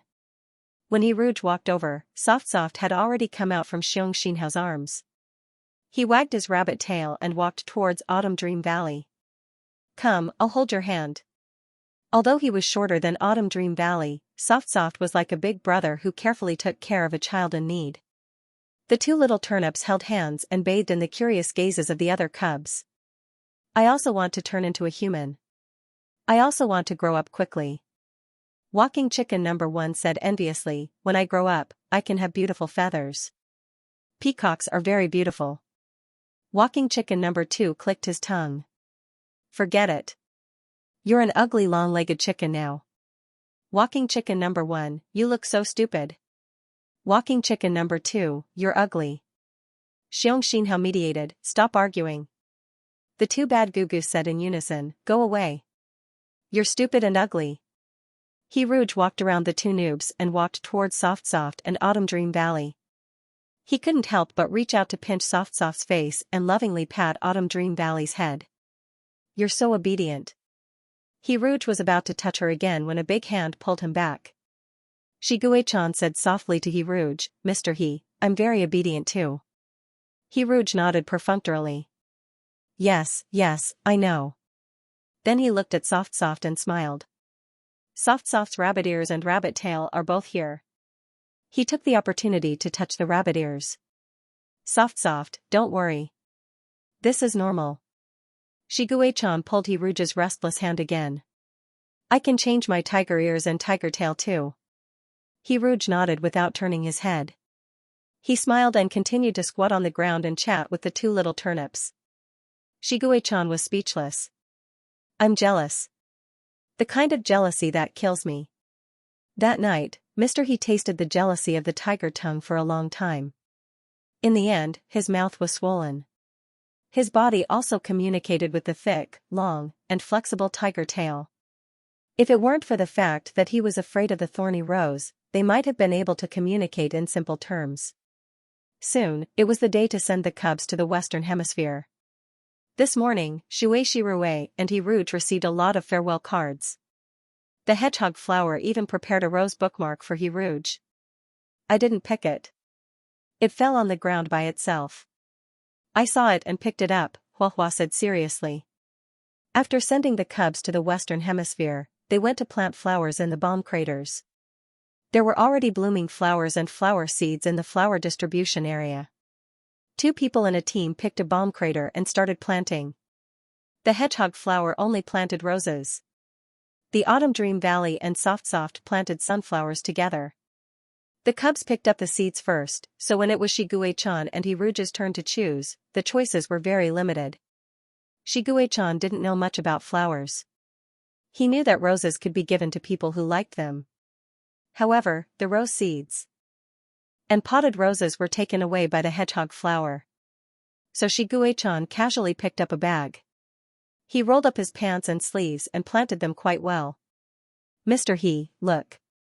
Hiruj looked at the carnations arranged in the shape of a heart and couldn't help but laugh. Carnations could be given to his mother and teacher. Shiguei-chan called him Mr. He. It was quite appropriate for him to treat Shiguei-chan as his son. Shiguei-chan, who thought that he had succeeded in expressing his love, looked at Hiruj affectionately. He felt that he had contributed to the increase in the level of fatherly love. The Blue Whale Orphanage sent the cubs to an orphanage in the Western Hemisphere. Shirue couldn't adapt to the environment in the Western Hemisphere, so he could only say goodbye to the cubs regretfully. Hiruj was going to open an orphanage on Planet 17. He told Soft about this and asked if Soft was willing to go to the orphanage on Planet 17. Soft not only wanted to bring him there, but also wanted to bring the Autumn Dream Valley. Hiruj told the other cubs this news. Most of the cubs in the class raised their hands and wanted to go to Planet 17. Only a few cubs were reluctant to leave their home planet and refused Hiruj's invitation. However, before the orphanage on Planet 17 was built, these cubs would have to stay on Planet 16. Hiruj planned to go to the central planet with Shiguei-chan to attend the military conferment ceremony and destroy the 8 Taotai carriers. Then, they would go to Planet 17 to build the orphanage. Hiruj had already thought of a name for the orphanage. It would be called Gue Kensing. He hadn't thought of the specific renovation plans yet. Hiruj drew a simple map of the orphanage while they were on their way to the central planet. After Shiguei-chan set his mecha to autopilot mode, he started working on the proposal plan behind Hiruj's back. Yes, the proposal plan. Although the level of fatherly love was 92% and not 100% yet, he didn't want to give up such a good proposal opportunity. If Hiruj had seen the conferment ceremonies of past marshals, he would have realized that the most famous and influential ceremony was the one where a marshal proposed to his lover during the conferment ceremony. The marshal's lover had a genetic disease and only had 1 year left to live. Therefore, she had always rejected the marshal's proposal before the conferment ceremony. She didn't want the marshal to bear the responsibility of being her husband for the rest of his life. When the conferment ceremony started that day, the marshal knelt on the ground and said to his lover, "The year I protected the Federation gave me the glory of being a marshal. Now, I want to ask you for a share of the glory. I can legitimately protect you for the rest of your life." The marshal's lover agreed in tears. If he proposed to Hiruj, would Hiruj cry? Shiguei-chan thought about this question seriously. He turned around and looked at Hiruj. Hiruj was still drawing the design of the orphanage. The young man was full of passion for anything related to creation. If they were to design the wedding house, would He Rouge be as full of motivation as he was now? They would sleep in each other's arms in the wedding house they designed and grow old together. Their house could be closer to Gue Can's song. In fact, it didn't matter if it was close or far, because he would send He Rouge to the orphanage every day. He could read He Rouge's novels, listen to He Rouge's songs, watch He Rouge's live broadcasts. He could hold He Rouge's hand, transform into his beast form and place He Rouge on his belly. At night, he could even fly into the sky and bring He Rouge to see the stars. This kind of future was very beautiful. Xianxia laughed silently. His blue eyes were deep and gentle. Only when he thought of He Rouge would his cold blue eyes melt and become gentle. He Rouge still didn't know what kind of surprise he was about to face. Xianxia's mecha took the path reserved for generals. This way, they wouldn't have to squeeze together with civilian spaceships. The Federation government had already prepared a residence for Xianxia and He Rouge. The top floor of the Tower of Eternity. Being able to ascend to the top floor of the Tower of Eternity was a supreme honor. Only those who had made great contributions to the Empire were allowed to stay there. The Tower of Eternity was a tower suspended in midair. It was the tallest building on the central planet. The material used was as clear and translucent as crystal, but it was as hard as military metal. The tower was tall and had a light and slender feel to it. He Rouge looked at the tower that perfectly combined technology and artistic beauty. He couldn't help but exclaim in admiration. "Do you like living here?" Xianxia asked. If He Rouge liked this kind of architectural style, then their wedding house could be designed like this too. "This place is very beautiful, but it doesn't seem very suitable for people to live here. I always feel like it's lonely at the top." He Rouge looked at the window lattices of the Tower of Eternity. The intricate and complicated structure added a mysterious and brilliant aura. This tower was like a work of art. It wasn't suitable for people to live in. It was more suitable to be displayed and admired. The coronation ceremony would be held in 2 days. Xianxia and He Rouge could have a good rest during these 2 days. They could also play around on the central planet. The top floor of the Tower of Eternity was where Xianxia and He Rouge lived. The other floors were occupied by 20 counselors. When Xianxia and He Rouge went upstairs, they were greeted by a high-ranking member of the Dove faction. At the same time, a game notification sounded. Because it wasn't convenient to open the game directly, He Rouge and the others didn't see the game text. The person who met them was a middle-aged man with an elegant temperament. Compared to the backbone of the Federal Army's intelligence department and the high-ranking member of the Dove faction, Akira Kamaya looked more like a teacher. He was wearing plain clothes. When he saw Xianxia, he smiled and greeted him. When he saw He Rouge's divine face, Akira Kamaya's smile was still there.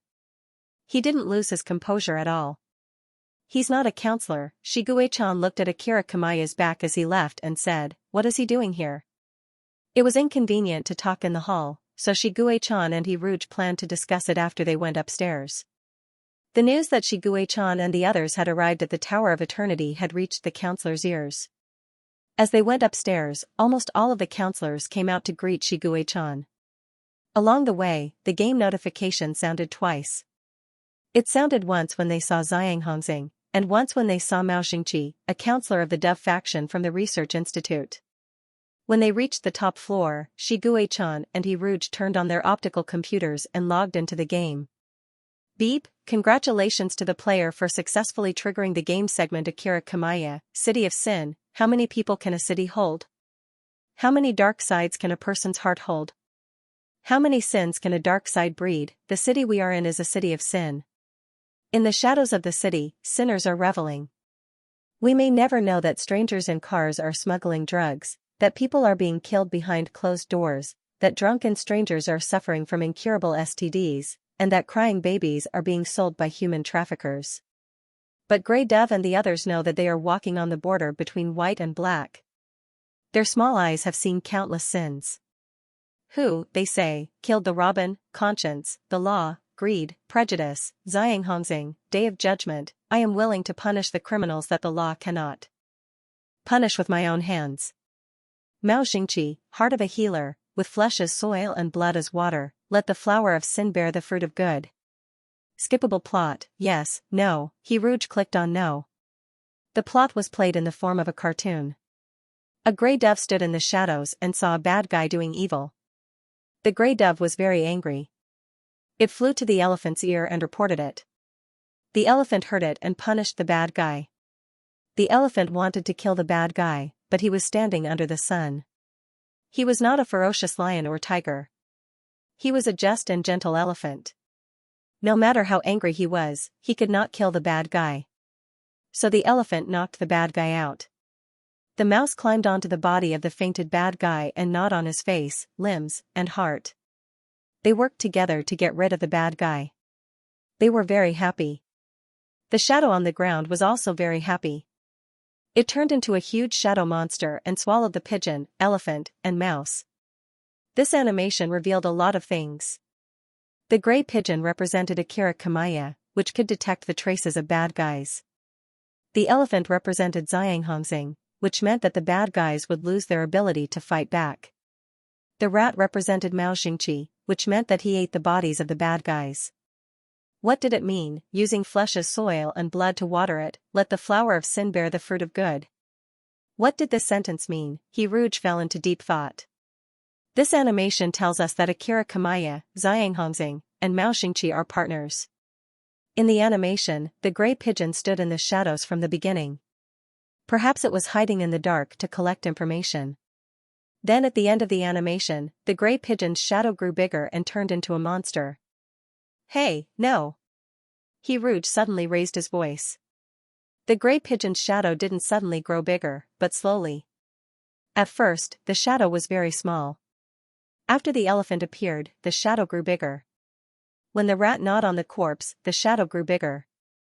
Tao Tai feeds on negative emotions. Is it because the pigeon, elephant, and rat produced a lot of negative emotions and gradually fed Tao Tai? I remember that when we completed the Net of Desire mission, the game said that 80% of Tao Tai's food source was cut off.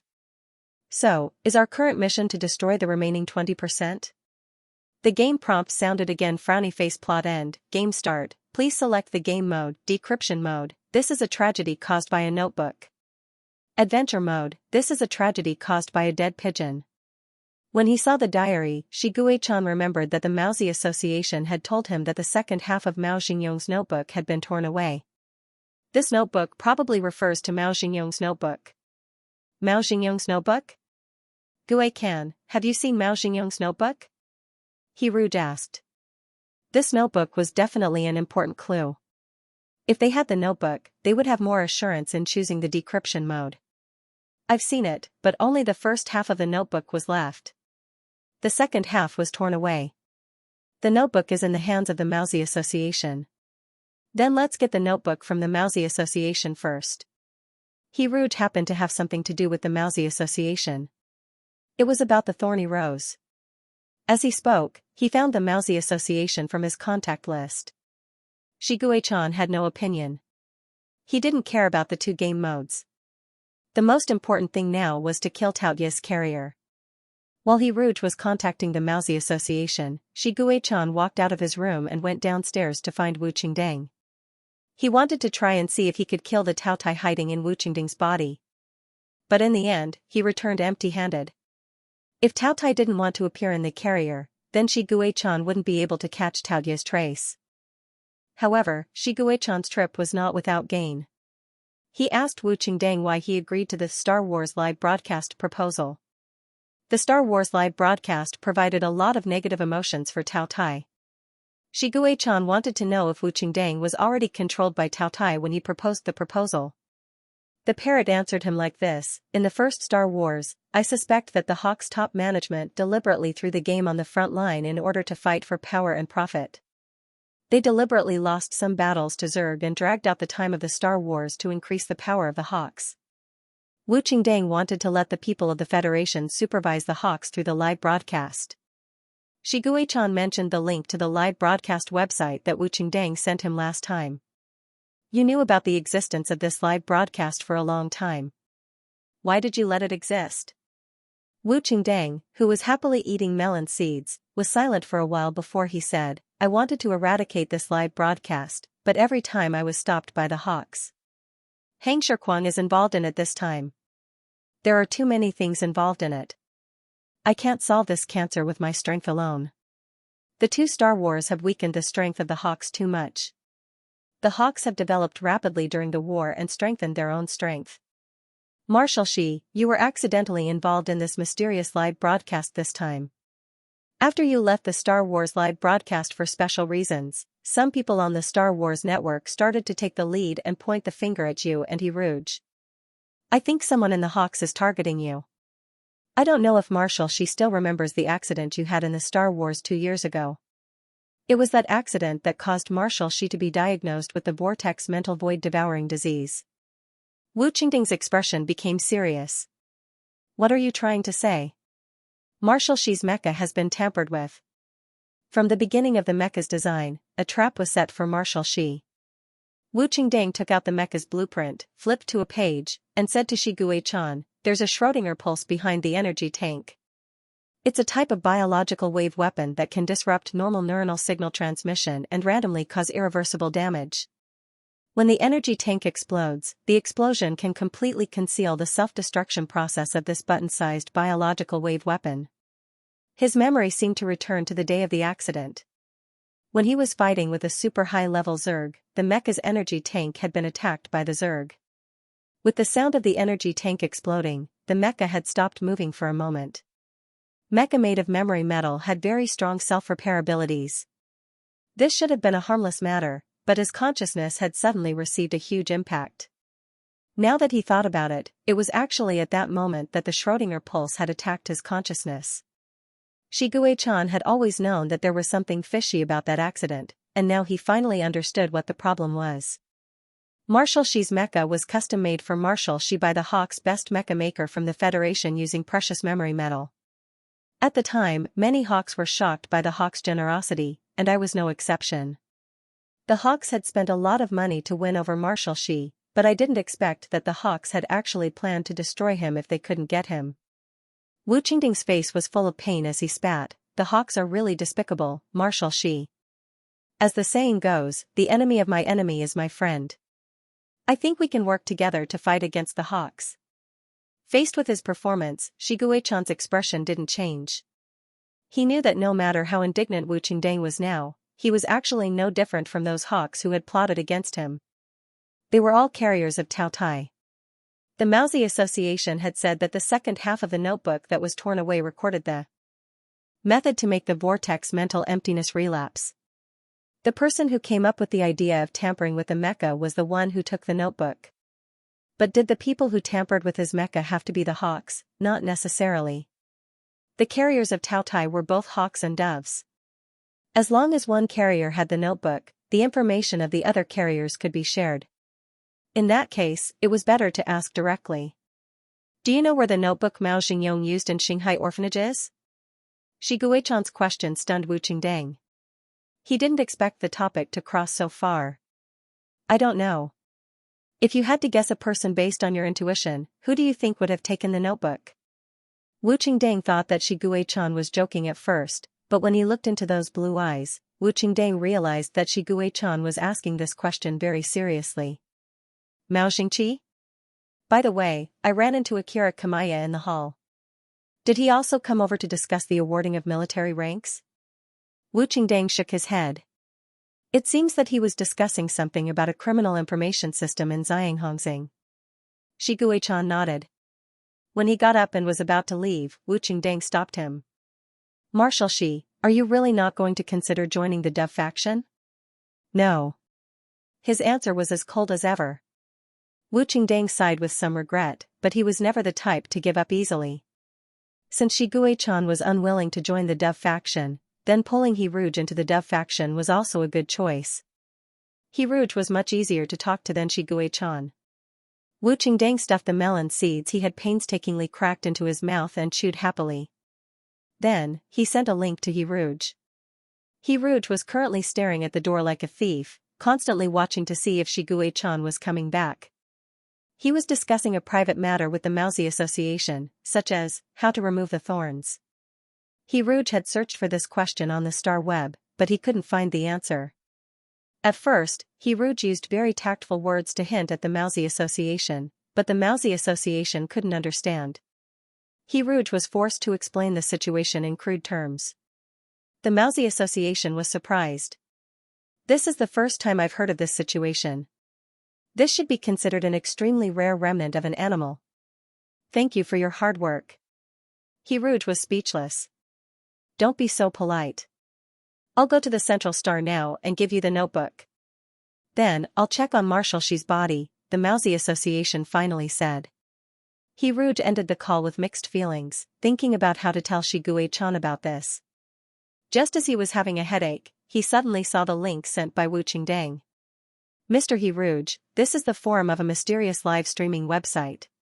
The people in the forum are ignoring the Federation's star web security laws and spreading all kinds of opinions without restraint. They even mention you. If you're curious, Mr. He, you can search for your name in the search bar. I personally can't stand the foul atmosphere of this website, but it's controlled by the Hawks. I can't do it alone. I wonder if you're willing to work with me to get rid of this cancer. The moment He Rouge clicked on the link, the screen suddenly turned from white to dark, as if it had switched to night mode. Then, a perverted forum appeared on the screen.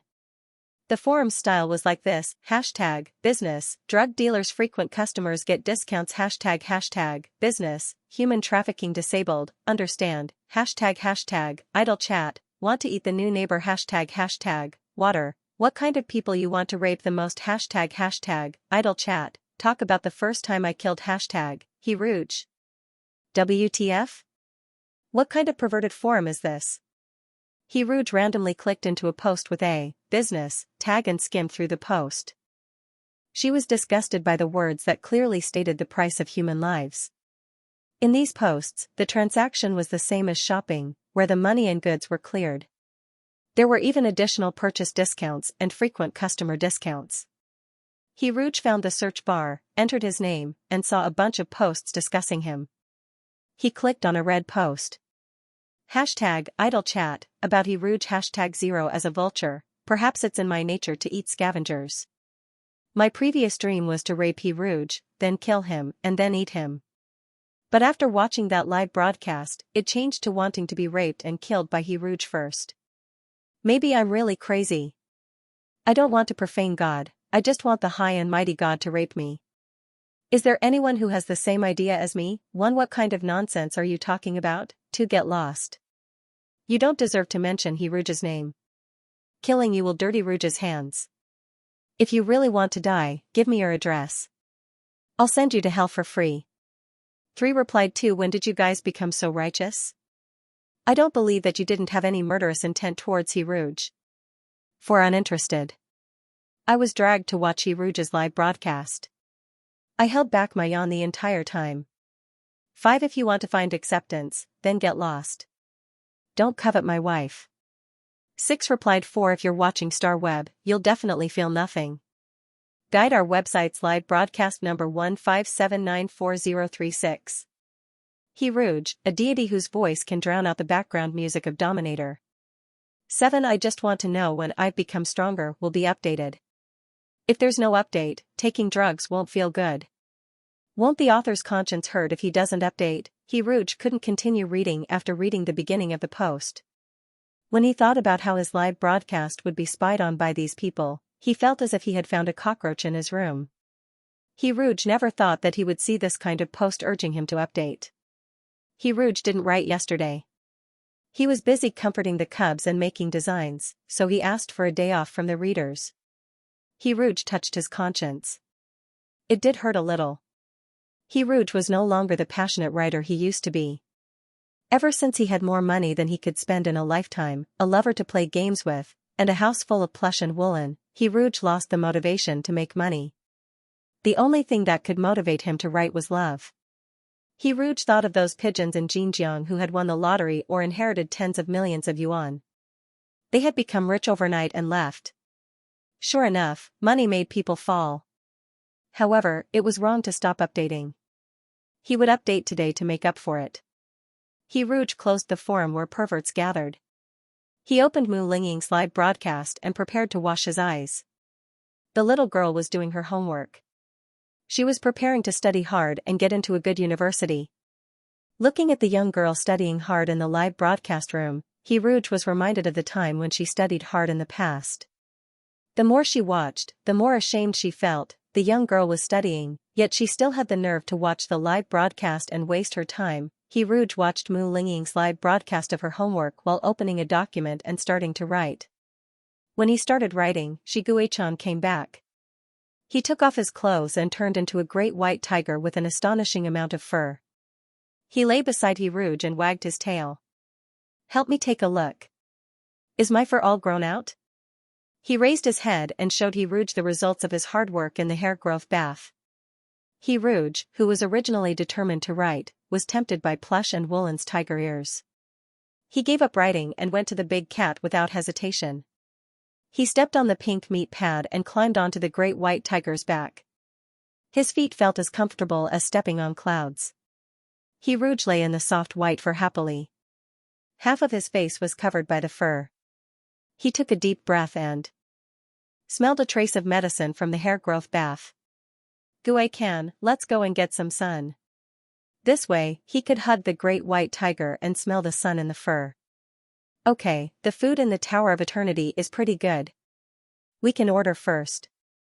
Shiguei-chan pressed the menu with his big paws while basking in the sunlight. He hadn't prepared his proposal for nothing. Shiguei-chan had arranged their itinerary on the Central Star very clearly. They would go to the largest amusement park and the most suitable restaurant for couples to date. Blue Eye was like a translucent sapphire under the sunlight. It contained a sincere and flawless love.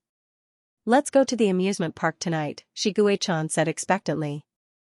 "Gue-can, we might not be free. Dr. Mao will be coming to the Central Star tonight to deliver the notebook to us." Rouge wanted to agree immediately, but he suddenly remembered that the Maozi Association was going to examine Shiguei-chan's body. He had to solve this embarrassing problem. Shiguei-chan frowned. Why would he come? He could have just sent the notebook over. Rouge grabbed the tiger's fur and said vaguely, "I'll ask Dr. Mao to examine your body. My body is very healthy. There's no need for an examination." Shiguei-chan thought Rouge was worried that his fur hadn't grown properly. "You can come and examine my fur yourself. I didn't plant any fur. Every strand grew on my own. I was referring to your..." Rouge whispered into the tiger's ear. "Shiguei-chan." The great white tiger's face would be as red as Rouge's if it wasn't covered by its fur. If Rouge hadn't mentioned it, Shiguei-chan wouldn't have cared about it at all. That was because he didn't see many things as a reference, only himself and Rouge. Last time, in the third level of the dual cultivation technique, honesty, he saw Rouge's white, tender, delicate, and cute part. Maybe it was because Rouge was a koi fish, but that part had no hair and was unusually smooth. At that time, he stared at it for a long time, his eyes focused and burning. Rouge, who was being stared at like this, turned around and revealed the crimson lines on his waist. The red lines flowed along the graceful curves, like stamens that disappeared into the depths of a valley. The great white tiger raised its hind legs and looked down at the ferocious shape of the spikes. It was a little different from Rouge's style. It looked like a lethal weapon that could easily hurt people. "Maybe it just looks hard." Shiguei-chan said weakly, "Do you want to pinch it?" Rouge was speechless. "Can I pinch it to test the feeling?" He pulled down the curtain and reached out to touch it. Before it swelled up, he retracted his hand as if he had been electrocuted. He said to Shiguei-chan resolutely, "It's hard. It's prickly." Rouge thought he might die if he were in a different position. He still remembered that when he was scrolling through the posts in the author's forum, he saw an author's post asking for help #what to do if you write #. It was actually a typo. However, if he and Shiguei-chan had a deep conversation, Rouge might really post something like that. The great white tiger replied with an aggrieved "Oh. Xianxia seems to be like this." Shiguei-chan finally found the culprit. He said innocently, "I didn't want to become like this either." Ancient ferocious beasts were indeed ferocious, and their ferocious parts were extraordinary. However, the dual cultivation technique should be able to solve this problem. I've seen the fourth level of the dual cultivation technique. Spirit chi will envelop that area and soften those barbs. Shigue-chan proposed a solution and suggested enthusiastically, why don't we try it first? I'm very curious about the reward for reaching the 4th level of the dual cultivation method. Hiruge's hand trembled and pulled out a strand of long fur from the great white tiger. He pretended that nothing had happened and stuffed Mao Mao back. Then, he said righteously, let's wait for Dr. Mao to come over and let him examine you first. The Maozi Association's main research area is the spiritual sea. The great white tiger looked at Hiruge anxiously. And I only want to let you see and examine you. His gaze moved from Hiruge's slightly red ears to his hesitant black eyes. Shigue-chan didn't want to make things difficult for Hiruge. He wrapped his tail around the man's waist and said, I'll register with Dr. Ho first. When Dr. Ho is free, call me in for an examination. Dr. Ho's face was red as if he had a fever. He nodded and agreed. The Maozi Association would arrive around 7 in the evening. In order to wait for the Maozi Association, Shigue-chan's plans for an amusement park had been ruined. The great white tiger had collapsed into a cat biscuit. No matter how delicious the food in the Tower of Eternity was, it couldn't save Shigue-chan's mood. Hiruge didn't care that much. He ate to his heart's content, especially when he rubbed the big white tiger's belly after eating. It made him feel even more mentally satisfied. After eating and drinking to his heart's content, Hiruge turned on the livestream and greeted the eagerly waiting audience. Good evening, everyone. The camera was very close at first. In the livestream, the young man was sitting on a soft, snow-white blanket. Under the illumination of the light, every strand of white hair on the blanket seemed to emit a faint glow. The bullet screen was filled with admiration for Hiruge's outstanding beauty and the quality of the blanket. Rouge is sitting on such a big blanket. It's like a beautiful jade sitting on white velvet. It's very pleasing to the eye. This blanket looks so expensive. It's like the kind of blanket used by rich ladies that costs thousands of gold pieces per inch. I want to buy a blanket of the same design as Prince Charming's. Please tell me the price so I'll give up. This blanket is so big. I don't know if it's just my imagination, but I keep feeling like the blanket is moving. The pattern on the blanket is so familiar. It's like I've seen it somewhere before. When the camera zoomed out and showed the panoramic view, a huge white tiger appeared in the livestream. Its sapphire-like tiger eyes looked disdainfully at the bullet screen. Ah, it's His Excellency the Marshal. F***ck, I actually wanted to skin Marshal Shi just now. I'm really itching for a skin. Who else? Who else wants to call our Marshal bald? Look at this amazing amount of hair. This excellent quality of hair. It's shiny and smooth. This is the kind of dense hair that a bald girl can never have in her lifetime. Where is he bald? It's also possible that he went for a hair transplant, whisper. The Marshal really dotes on Rouge. He's willing to let Rouge sit on his back. I'm in awe. As expected, immortal boyfriends are all other people's. Hey, this room is so gorgeous. It's like a crystal. The scenery of the top floor of the Tower of Eternity was displayed in front of the bullet screen. People in the galaxy had seen the exterior of the Tower of Eternity on the internet. It was a crystal tower floating in midair and surrounded by clouds. However, almost no one had seen the interior of the Tower of Eternity, let alone the top floor of the Tower of Eternity. Therefore, at first, the bullet screen was only amazed by the exquisite and gorgeous room. The room was spacious. Perhaps it was because it was made of crystal-like material, but the room was exceptionally spacious and bright. The exquisite decorations added to the exquisite beauty of a work of art. Until one of the bullet screen hesitated. The style of this room is like the Tower of Eternity. Seeing the continuous questioning and discussion that dominated the entire livestream, Hiruge had no choice but to say, Gue-kan and I are at the top floor of the Tower of Eternity. Hearing this, the bullet screen burst into tears. Oh my god, it's really the Tower of Eternity. And it's the top floor of the Tower of Eternity. Mom, I'm also someone who has seen the scenery of the top floor of the Tower of Eternity. Cack. Is this the life of a tycoon? I'm eating lemons at the top floor of the Tower of Lemons. Ah, I wish my soul could transmigrate to Shigue-chan. I also want to be stepped on by my idol's fragrant feet. I also want to see the scenery with my idol at the top floor of the Tower of Eternity. Jealousy has changed me beyond recognition. Is it beautiful? This is a tower built with galactic coins. Idol, when are you going to update? He Rouge, who was caught off guard by the bullet screen urging him to update, was speechless. His update today seemed to have only started, and then his attention was attracted by Shiguei-chan. He Rouge looked at the great white tiger with condemnation. He pinched the tiger's ear and whispered, "It's all your fault." Shiguei-chan? In order to avoid the topic of updating, He Rouge decided to tell everyone a fairy tale. Which one should he tell them? The fairy tale I'm going to share with everyone today is called The Happy Prince. The statue of the Happy Prince stands high above the city on a tall stone pillar. His whole body is inlaid with golden leaves, and bright sapphires make his eyes. This was a sad fairy tale. After listening to the story, the bullet screen was once again filled with melancholy. It was so melancholy that they forgot to urge him to update. When the Mousy Association rushed over from afar, he realized that he had no place to show off his skills other than delivering the notebook. However, being able to set foot on the Tower of Eternity was definitely not a wasted trip. The Mousy Association also discussed with He Rouge about the new sound therapy. The Twinkle Twinkle Little Star and the battle song that He Rouge sang were tested and confirmed to be beneficial to the mental health of autistic and depressed patients. The Mousy Association used a special device to play the song to the patients. This medical device was modified from the Spiritual C stimulator of the past. It was more stable and gentle than the Spiritual C stimulator. If the user strictly followed the user's manual, the tragedy of the young being stimulated to death would definitely not occur.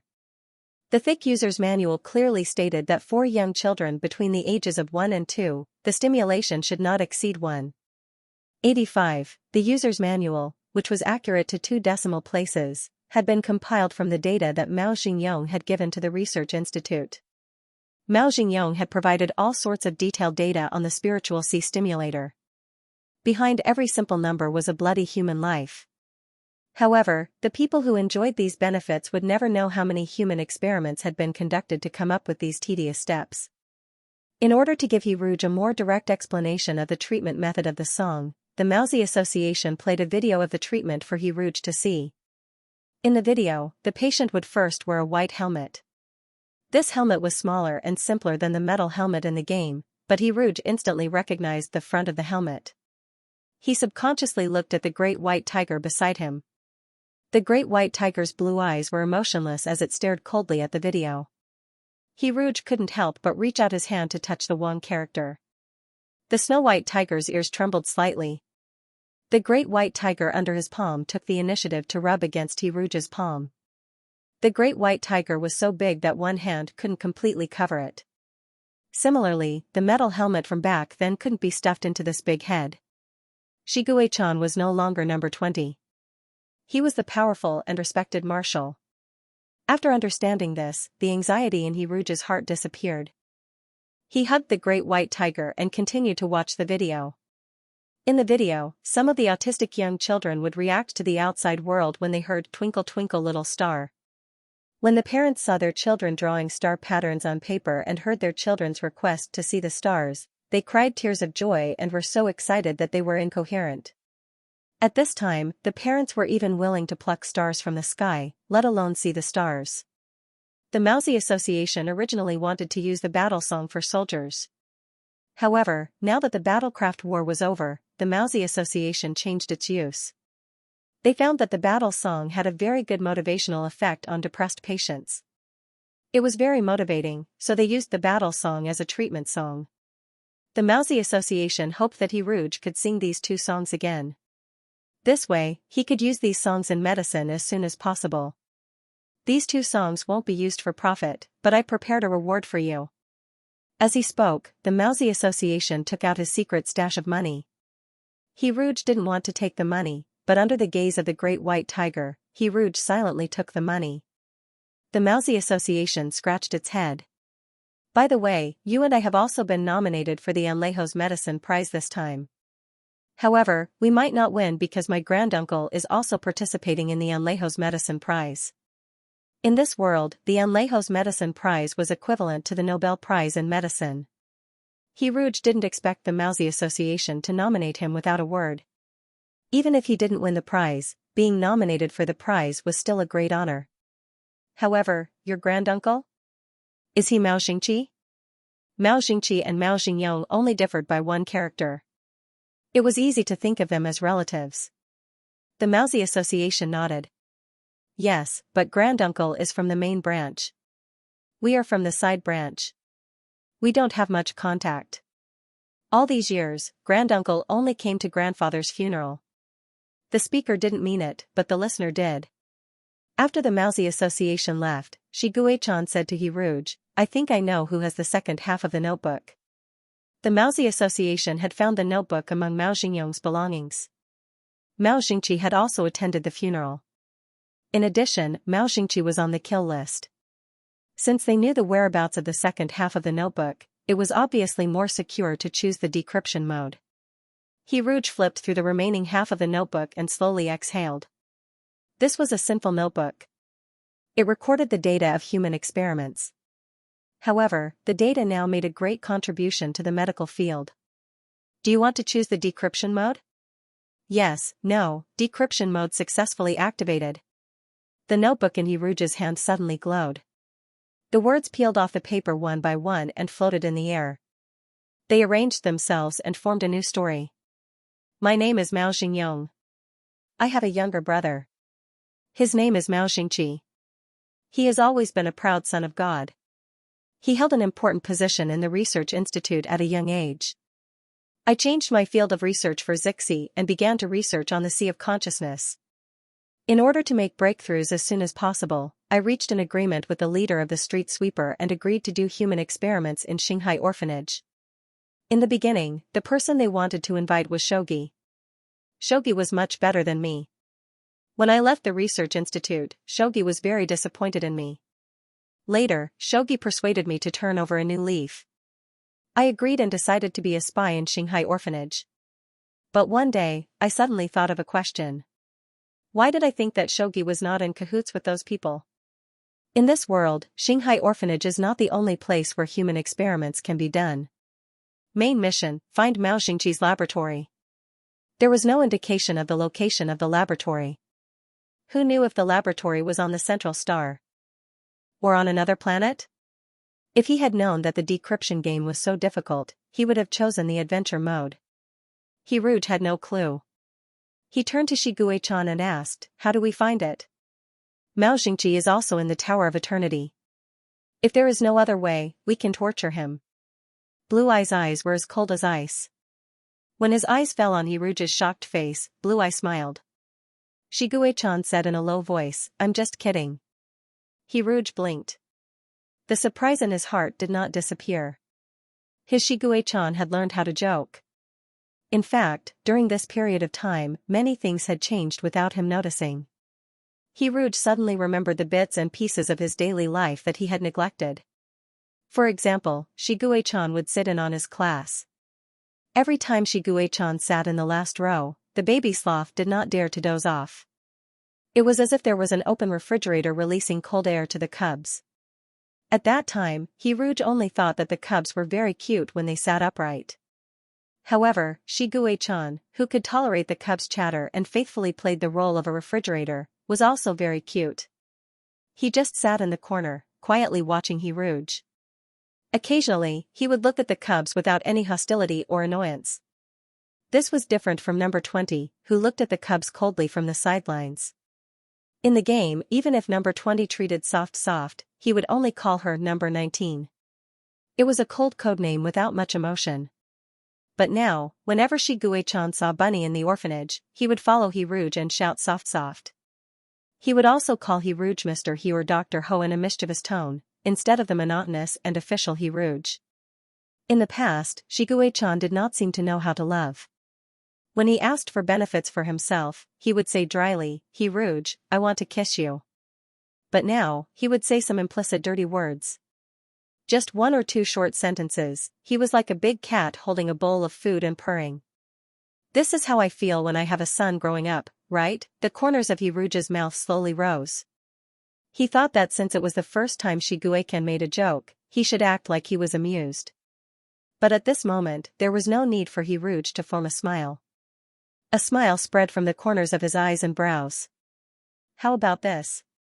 Gui can, I'll talk to Mao Xingqi. As a finalist of the Anlehos Medicine Prize, we'll have a friendly academic exchange. Shi Guichan nodded. I'll go with you. Mao Xingqi was a white-haired scholar with a cold expression. When he spoke word by word. He was a stubborn old man. Although he looked similar to Mao Xingyong, one was an old man that cubs liked, while the other was an old man that cubs were afraid of. When he heard He Rouge say that he wanted to come in for an exchange, Mao Xingqi stood at the door and said coldly, I don't think we have anything to exchange. I don't like listening to music, and I don't need others to sing for my research. Perhaps in Mao Xingqi's eyes, He Rouge and the others were shortlisted because they were opportunistic. He Rouge didn't feel anything, but Shi Guichan raised his eyelids and said, Do you know why the Maozi Association was my attending physician?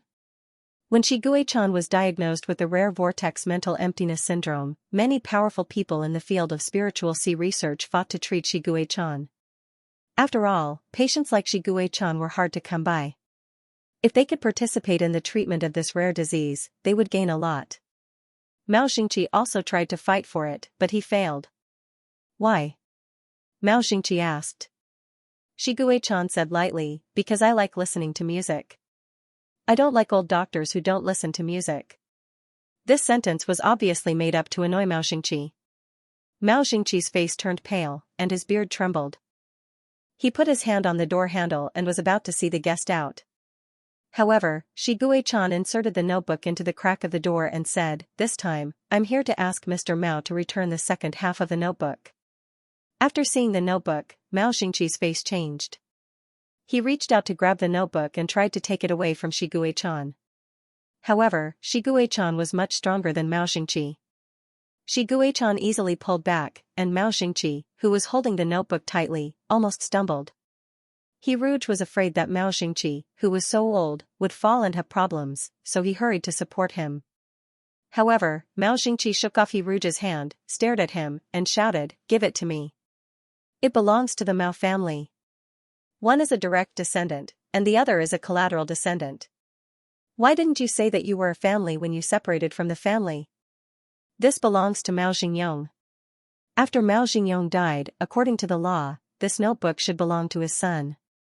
Shi Guichan raised the notebook and looked at Mao Xingqi coldly.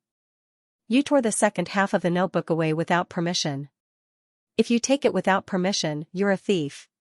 Should I call you Mr. Mao or Old Thief Mao? In fact, Shi Guichan and He Rouge had no evidence, and they couldn't be sure that Mao Xingqi was the one who tore the notebook away. Although Shi Guichan was speaking righteously, he was just bluffing Mao Xingqi. You. Mao Xingqi pointed at Shi Guichan with a trembling hand. When he realized that he couldn't take the notebook back from Shi Guichan, his expression suddenly became dejected. You don't know anything. He opened the door and said, Come in. Don't make a scene at the door. Mao Xingqi's room was filled with the smell of medicine. Unlike Mao Xingyong, who always served milk tea to guests, Mao Xingqi made tea for He Rouge and Shi Guichan. Mao Xingqi held the teacup and took a sip. The anger in his heart slowly subsided. He sat upright on the chair and said with a straight face, The second half of the notebook is with me. I won't give it to you. If you came to see me because of this, then you can leave after drinking tea. He Rouge was afraid that Shi Guichan would make Mao Xingqi angry again, so he said first, Mr. Mao, we came here this time to discuss academic issues with you. The doctor of the Maozi Association asked me to record a song. I was actually very surprised that my singing had such an effect on the patient. He Rouge said sincerely, especially when I found out that I was nominated for the Anlehos Prize in Medicine, I felt that all of this was unreal. I really want to know how the other finalists studied the Sea of Consciousness. They can't possibly sing like me. They must be working hard in the laboratory doing experiments. He Rouge's self-deprecation and flattery of Mao Xingqi made the old man's expression much better. Mao Xingqi's tone softened a little. Your song is actually not bad. He Rouge continued to say a lot of good things. He Rouge always had a good temper, especially when it came to the weak, the old, the sick, and the pregnant. He always had a lot of patience. In the end, Mao Xingqi also revealed some information. For example, He had his own private laboratory in the research institute, and he would go to hospitals, remote planets, prisons, and other places to do free medical consultations. Many patients couldn't save up for medical expenses in their lifetime. They spent their lives tormented by illness. It was their fortune to be able to meet a medical master like Mao Xingqi to do free medical consultations. Mao Xingqi treated all patients equally. Whether it was an innocent cub or a vicious criminal, they were all patients in his eyes. He Rouge remembered that the game gave Mao Xingqi the title of the plot, the heart of a healer. Many things were about first impressions. For example, the game said that Mao Xingqi had the heart of a healer. He didn't sound like a bad guy. In addition, the mice in the plot contributed to the elimination of the bad guys. Therefore, He Rouge had a good impression of Mao Xingqi from the beginning. If the game didn't mention human experimentation, He Rouge would have a hard time connecting Mao Xingqi to this matter. Just like Mao Xingyong in the past. It was impossible to imagine that Mao Xingqi was a medical maniac who did human experiments. As the saying goes, you may know a person for a long time without understanding his true nature. He Rouge looked at the old man in front of him and said softly, "If there's a chance, I'd like to go to your laboratory to see your research. You can also listen to my songs." After leaving Mao Xingqi's room, Shi Guichan frowned and said unhappily, "You're too polite to that stinky mouse." He couldn't wait to pamper He Rouge. When Mao Xingqi was giving He Rouge a hard time, Shi Guichan really wanted to torture this stinky mouse and force him to hand over the latter half of the notebook. He's very old. He Rouge originally wanted to touch Shi Guichan's head, but Shi Guichan was too tall. He settled for the second best and patted Shi Guichan's shoulder. "It's just a few soft words. It's no big deal. Old people are actually the same as children. They both need to be coaxed." Since Mao Xingqi said that his private laboratory is in the research institute, then that private laboratory is definitely not where he does human experiments. Then where is Mao Xingqi's real laboratory? The more he thought about it, the more his head hurt. Forget it. Gui Can, didn't you say that you're going to the amusement park tonight? It's only 8 o'clock now. There's still time to go out and play for a while. He Rouge skillfully coaxed Shi Guichan and instantly made Shi Guichan happy. You see, not only do young and old people need to be coaxed, but the great white tiger also needs to be coaxed. Okay. Shi Guichan immediately forgot about Mao Xingqi. They walked out of the Tower of Eternity hand in hand. A gray pigeon flew across the sky. At the same time, the game prompt sounded. Beep, triggered a random quest, find the gray pigeon group. There was a ladder in the Tower of Eternity. One could walk down from the ladder, or leave using a flying tool. Shi Guichan immediately spread his wings, hugged He Rouge, and flew towards the gray pigeon. His huge wings were as soft and white as clouds, and they flapped silently. Shi Guichan shuttled through the sea of clouds, like a whale swimming quietly in the deep sea. He Rouge stretched out his hand to touch the clouds in the sky. In fact, he wasn't too sure if it was the touch of the wind, or the clouds passing through his fingertips. Shi Guichan followed the gray pigeon from a distance. For a great demon, it was very easy for him to hide his presence and track his target. The gray pigeon didn't even notice that a huge monster was following behind him. He flapped his wings happily, and flew from the edge of the Tower of Eternity to a square in the city. At this time, night had fallen, and the lanterns had just been lit. The square was bustling with activity, and it was extraordinarily lively. He Rouge was most surprised to hear his own singing in the square. The most eye-catching people in the square weren't He Rouge or Shi Guichan. The two of them had disguised their appearances to avoid trouble. The singing came from a square dance team that had their own sound system. The team consisted mostly of men, teenagers, middle-aged men, and even old men. The gray pigeon that they had been following turned into a handsome young man. He joined the square dance team, and his face was full of smiles. He was very happy. The background music was the battle song that He Rouge had sung on the star web. The passionate rhythm made the dance team look like they were doing a Yanko dance. So many pigeons, Shi Guichan sniffed the thick smell of pigeons in the air, and said with certainty, "This is the Gray Pigeon Regiment." As soon as he finished speaking, a game notification sounded. Beep, mission completed, find the Gray Pigeon Regiment, reward received, seen through Akira Kamaya's disguise *1, in the eyes of Hiruge and Shigue-chan, a middle-aged, bald man with a beer belly turned into Akira Kamaya's face. As expected of the head of the military's intelligence department, he didn't reveal anything when he was dancing right under the noses of Hiruge and Shigue-chan. If it weren't for the game's cheat, Akira Kamaya would have swaggered away after the dance. However, it wouldn't be so easy to leave now that their whereabouts had been exposed. After watching Akira Kamaya's dance, before Hiruge could step forward to expose Akira Kamaya's disguise, he saw Akira Kamaya walking toward them valiantly with his beer belly. With the help of the game's cheat, Akira Kamaya didn't have any disguise in the eyes of Hiruge and Shigue-chan. However, this man had perfectly grasped the posture of a merchant. He walked with his legs outstretched and perfectly realized the disguise of a gray pigeon and a fat penguin. Mr. He, Mr. She, what a coincidence. I didn't expect you to come to the square for a walk at night. Akira Kamaya stood in front of Hiruge and Shigue-chan. Hiruge and Shigue-chan's crude disguise could be seen through by Akira Kamaya at a glance. He could also sense that Hiruge and Shigue-chan had discovered his identity. It was different from the alienation during the day. Perhaps due to the influence of his current identity, Xianxia's tone revealed a sense of familiarity.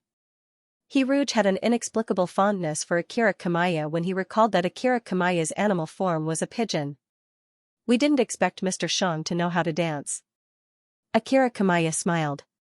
It's more fun to dance with friends. Sometimes, we even go to the park for a picnic. When we're free, we gather together to walk around. It sounded like he was going out with his friends, but that wasn't the case. The Gray Pigeon Group was an intelligence organization under Akira Kamaya's management. Something big must have happened if this group was mobilized. Since we've bumped into each other, why don't we walk around together? Hiruge completely forgot about the amusement park plan and focused on completing the mission. He wanted to find clues from Akira Kamaya. Therefore, the night at the amusement park that Shigue-chan had been longing for turned into a trip for the Gray Pigeon Group. He blended in with a group of pigeons and walked around the square expressionlessly. Every few steps, a pigeon would leave the group. I heard that Mr. He was nominated for the Anlejos Medicine Prize. Let me congratulate you in advance. The list of nominees for the Anlejos Medicine Prize had not been announced yet. Many of the nominees did not know that they had been nominated. The Maozi Association and Mao Xingyong were both from the Research Institute, so they knew some insider information.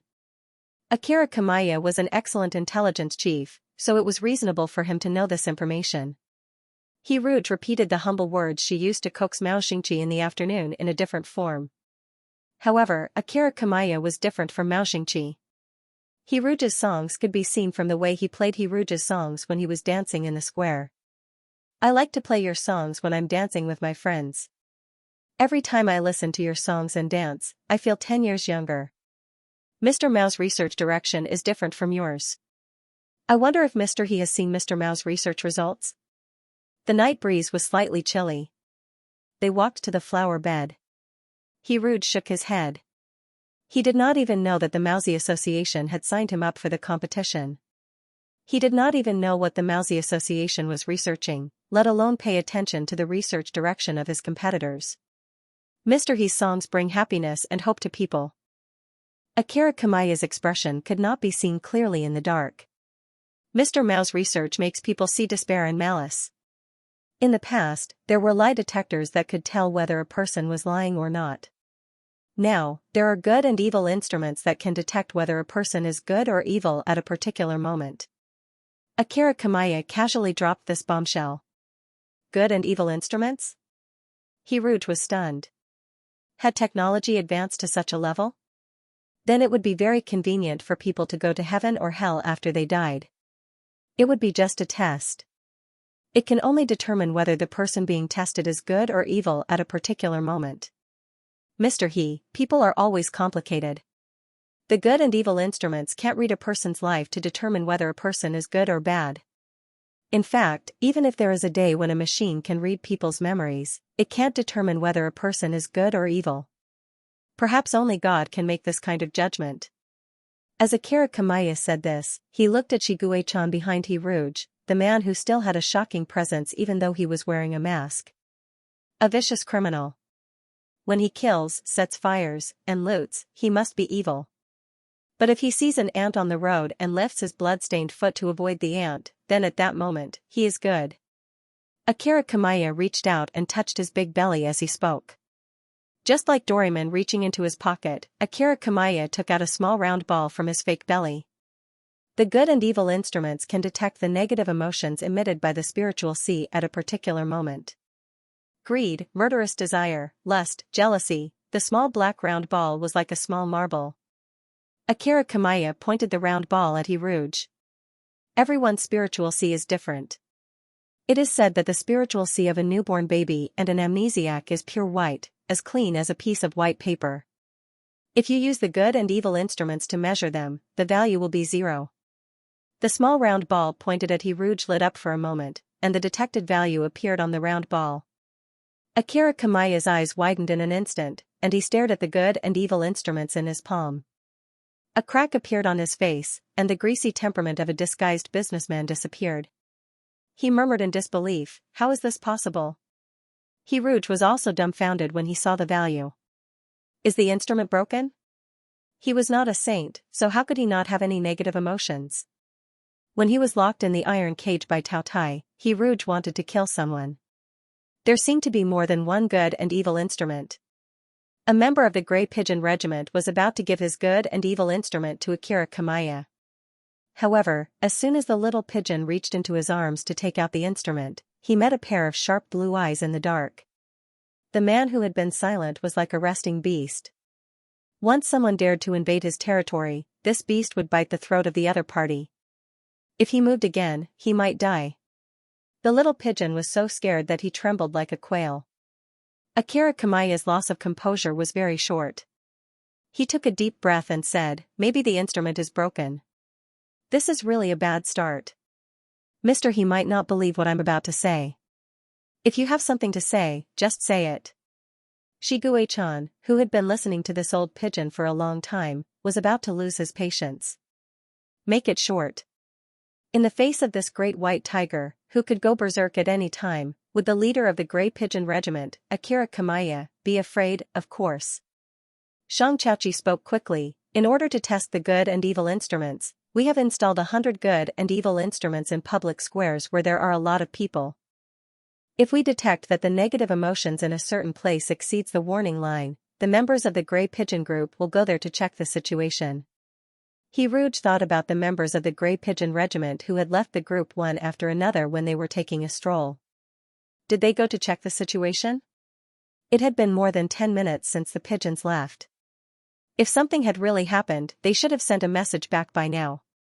Just as Hiruj was thinking about this, Akira Kamaya lowered his head and turned on his optical computer. Very good. This time, we have gained a lot. In just 20 minutes, out of the 100 good and evil instruments installed in the square, 17 of them had detected negative emotions that exceeded the standard. When the members of the Grey Pigeon Regiment rushed over, they caught a drug dealer who had hidden drugs in his body, a human trafficker who had kidnapped and sold cubs, and a thief. The people who were caught refused to admit anything.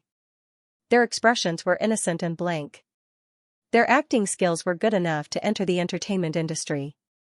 However, the good and evil instruments detected that their negative emotions were too high. Hence, the Grey Pigeon Regiment used some methods to uncover their true identities. Hiruj was greatly shocked by this brilliant achievement. If these good and evil instruments were used in the right place, they would definitely play a great role. Mao Xingqi, who was able to develop the good and evil instruments, was indeed worthy of Mao Xingyong's praise of God's favored son. However, at the same time, he was afraid that the good and evil instruments would be popularized.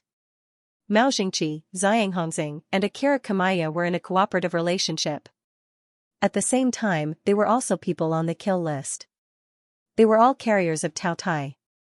The function of the good and evil instruments to detect negative emotions was inextricably linked to Taotia's consumption of negative emotions. Since this thing was related to Tao Tai, it was unknown whether its role was good or bad. Hiruj was worried. He hoped that he was just worrying for nothing, but he was afraid that this was Murphy's Law. The members of the Gray Pigeon Society were very skillful. They handcuffed the 3 suspects and sealed their mouths with black tape. A young gray pigeon was holding an abducted cub in its palm. It was at a loss as it tried to coax the crying cub. The cub looked like a little hamster that had yet to transform. It was very timid and did not dare to cry too loudly. Its mouth was tightly shut. It was said that the little hamster was stuffed into the pocket of the trafficker's clothes and was suffocated for a long time. When the Gray Pigeon Society members found the baby hamster, the little guy was weak and wetted a corner of the trafficker's pocket. The little hamster trembled in fear when it saw anyone, whether it was a young gray pigeon or an old gray pigeon. Its tail shook rhythmically like a tadpole's tail swimming in the water.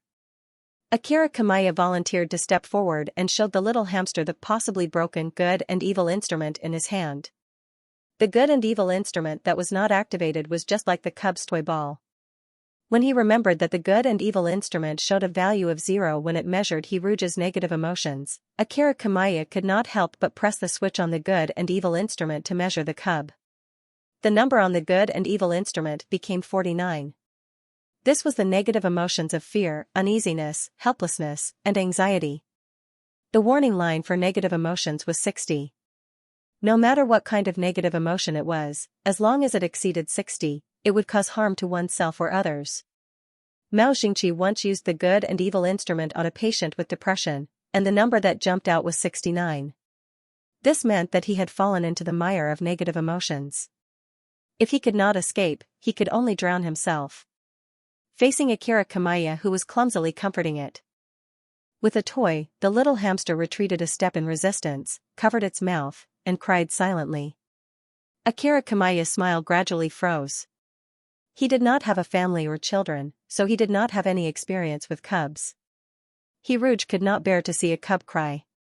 He approached the cub that was surrounded by a group of pigeons, took off his mask, and showed a kind smile to the crying cub. The little hamster was stunned for a moment. It looked at Hiruj's smile and forgot to cry. Hiruj wasn't the only one who was stunned. The other members of the Gray Pigeon Society were also stunned when they saw him. A young pigeon let out a cry as it murmured, "He's so beautiful." Hiruj stretched out a finger and gently stroked the cub's head. He said softly, "Good boy, don't be afraid. You're safe now." Tears flowed down the hamster's cheeks. The little hamster finally cried out loud. The hidden food in its cheeks fell to the ground. Seeing that the food was gone, the little hamster cried even louder. "No, no more." The baby hamster pursed its lips. The sadness of losing its food was too much for it to bear. It turned its sadness into strength, hugged Hiruj's finger, and rushed to Hiruj's palm. It was as if it wanted to settle down in Hiruj's palm. It used its hands and feet to grab onto the 5 palms and said with a crying voice, "Hug." Hiruj hurriedly hugged the poor little hamster. The little hamster in his palm shrank into a hamster ball. Plush and Woolen's warm body contained a trembling soul. He stroked the cub's back with his finger and said softly, "It's okay. I'll give you more delicious food later, okay?" The pigeons at the side did not know whether to be envious of Hiruj or the little hamster. And Shigekin's big vinegar jar was overturned again, almost bubbling with jealousy. When he was still a little white tiger in the game, he only wanted to grow up quickly. That way, he could put Hiruj on his belly, put him on his back, and protect Hiruj. He could also fly into the sky to see the stars.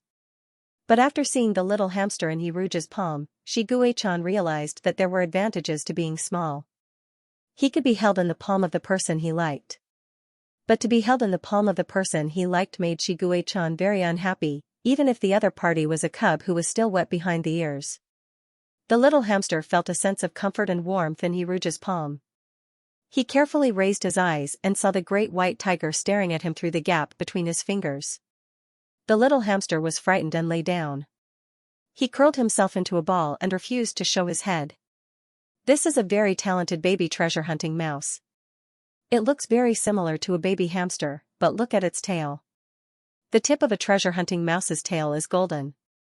This baby's golden color is very rich. The richer the golden color, the more talented it is. Akira Kamaya looked at the hamster ball in Hiruj's palm and said, "If you put such a baby treasure hunting mouse on the black market, you can sell it at an amazing price."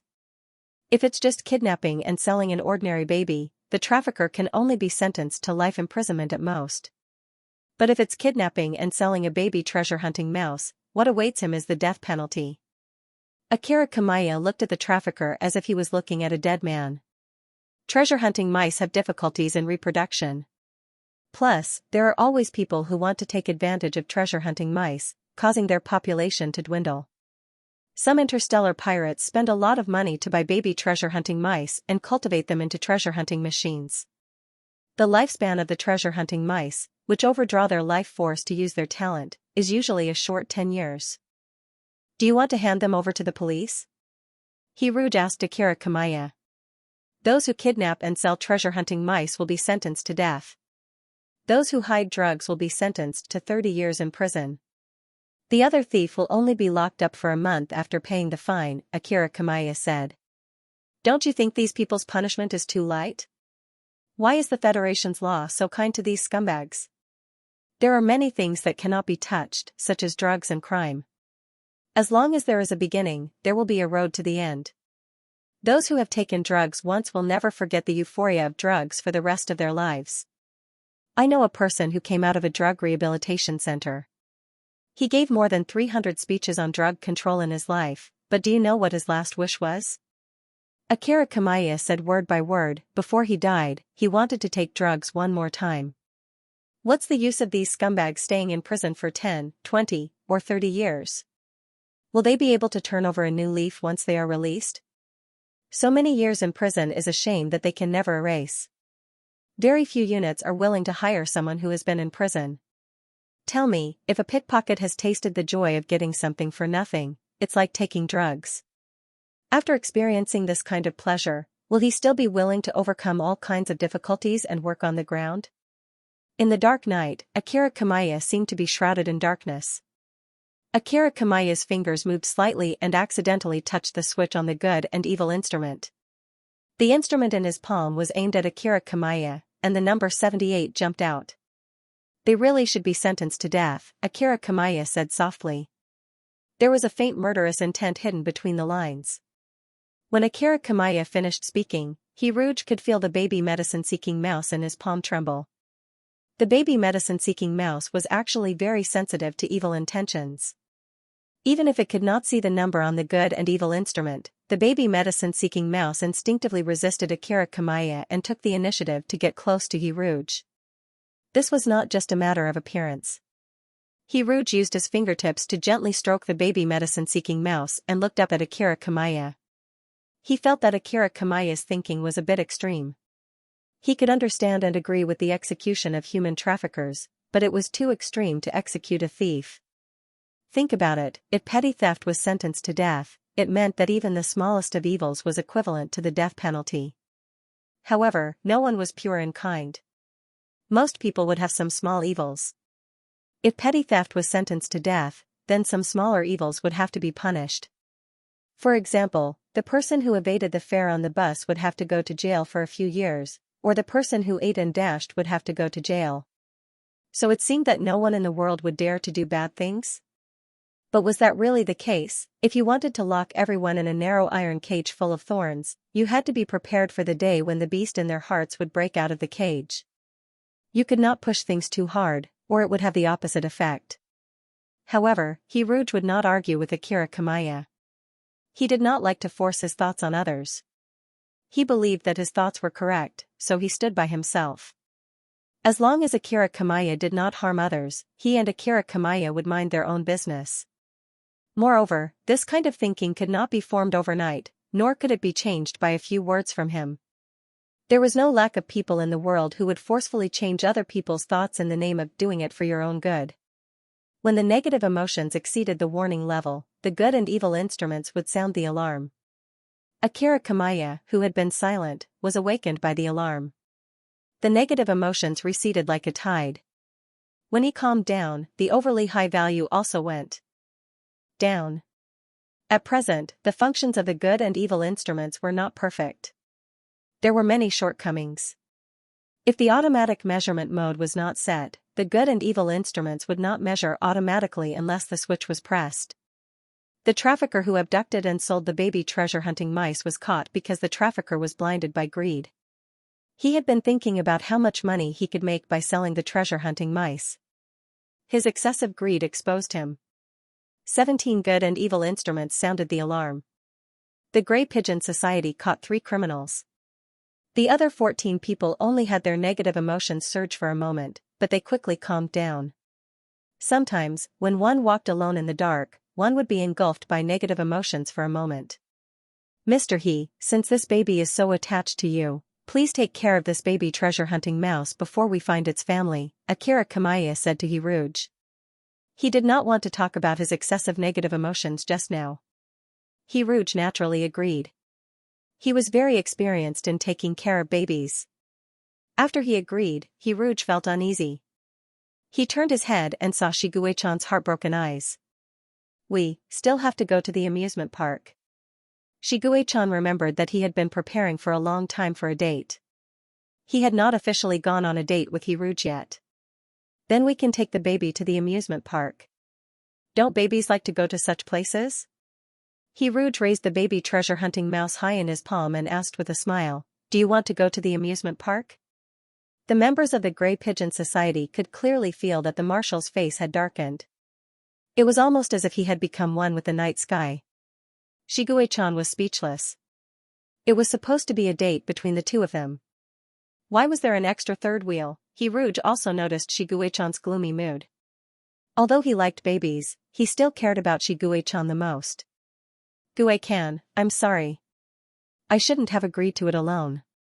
Taking care of the baby is between the two of us. If you don't want to, it's okay. I don't mind, Shiguei-chan interrupted Hiruj. He glanced at the treasure-hunting mouse in Hiruj's palm.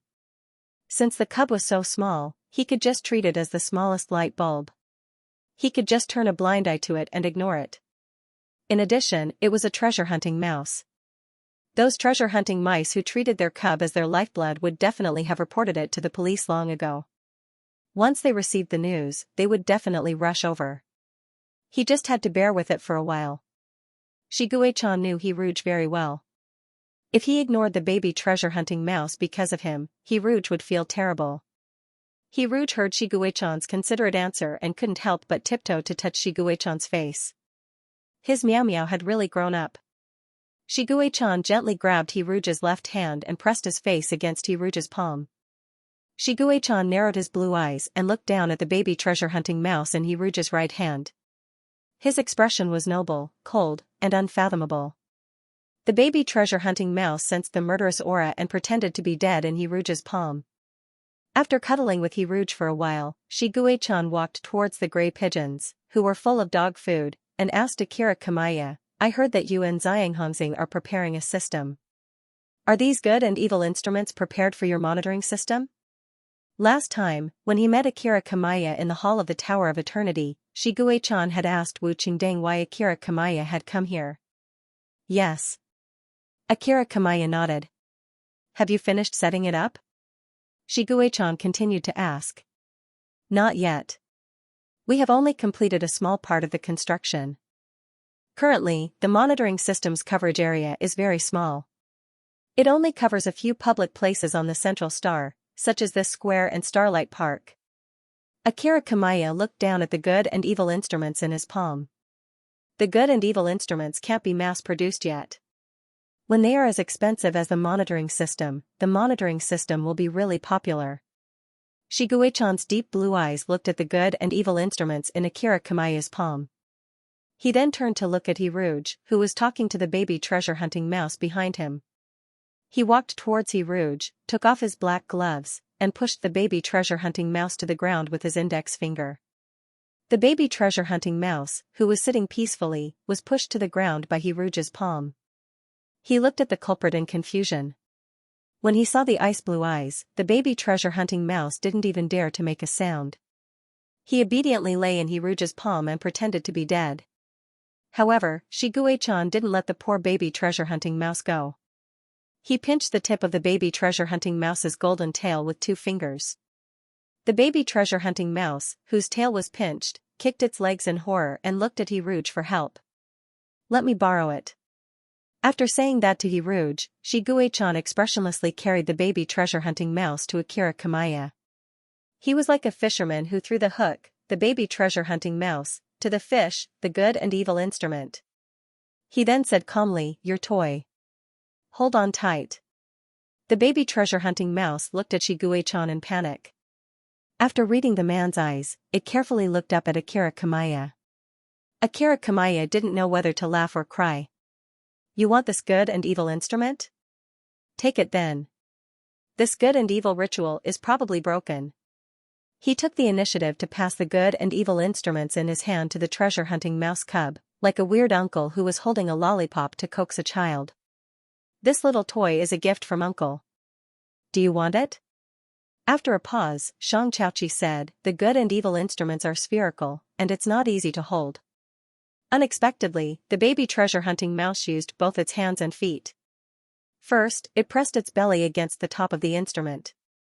Then, its 4 claws firmly hooked onto the smooth surface.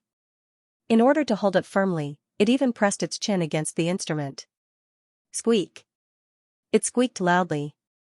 As a very talented treasure-hunting mouse, it had the instinct to grab treasures. A subtle smile appeared on Shigue-chan's face. He pinched the tip of its golden tail, said a brief goodbye to Akira Kamaya, and left without looking back. Hiruj waved at the members of the Grey Pigeon Society. Like a worried old mother, he opened his palm and placed it under the baby treasure-hunting mouse. "Gue-kan, don't pinch Squeak's tail. What if it drops? His name is Squeak?" Shigue-kan looked at the treasure-seeking mouse cub that was holding on to the good and evil instrument dutifully. Then, he loosened his 2 fingers and the cub fell into Hiruj's palm with a squeak.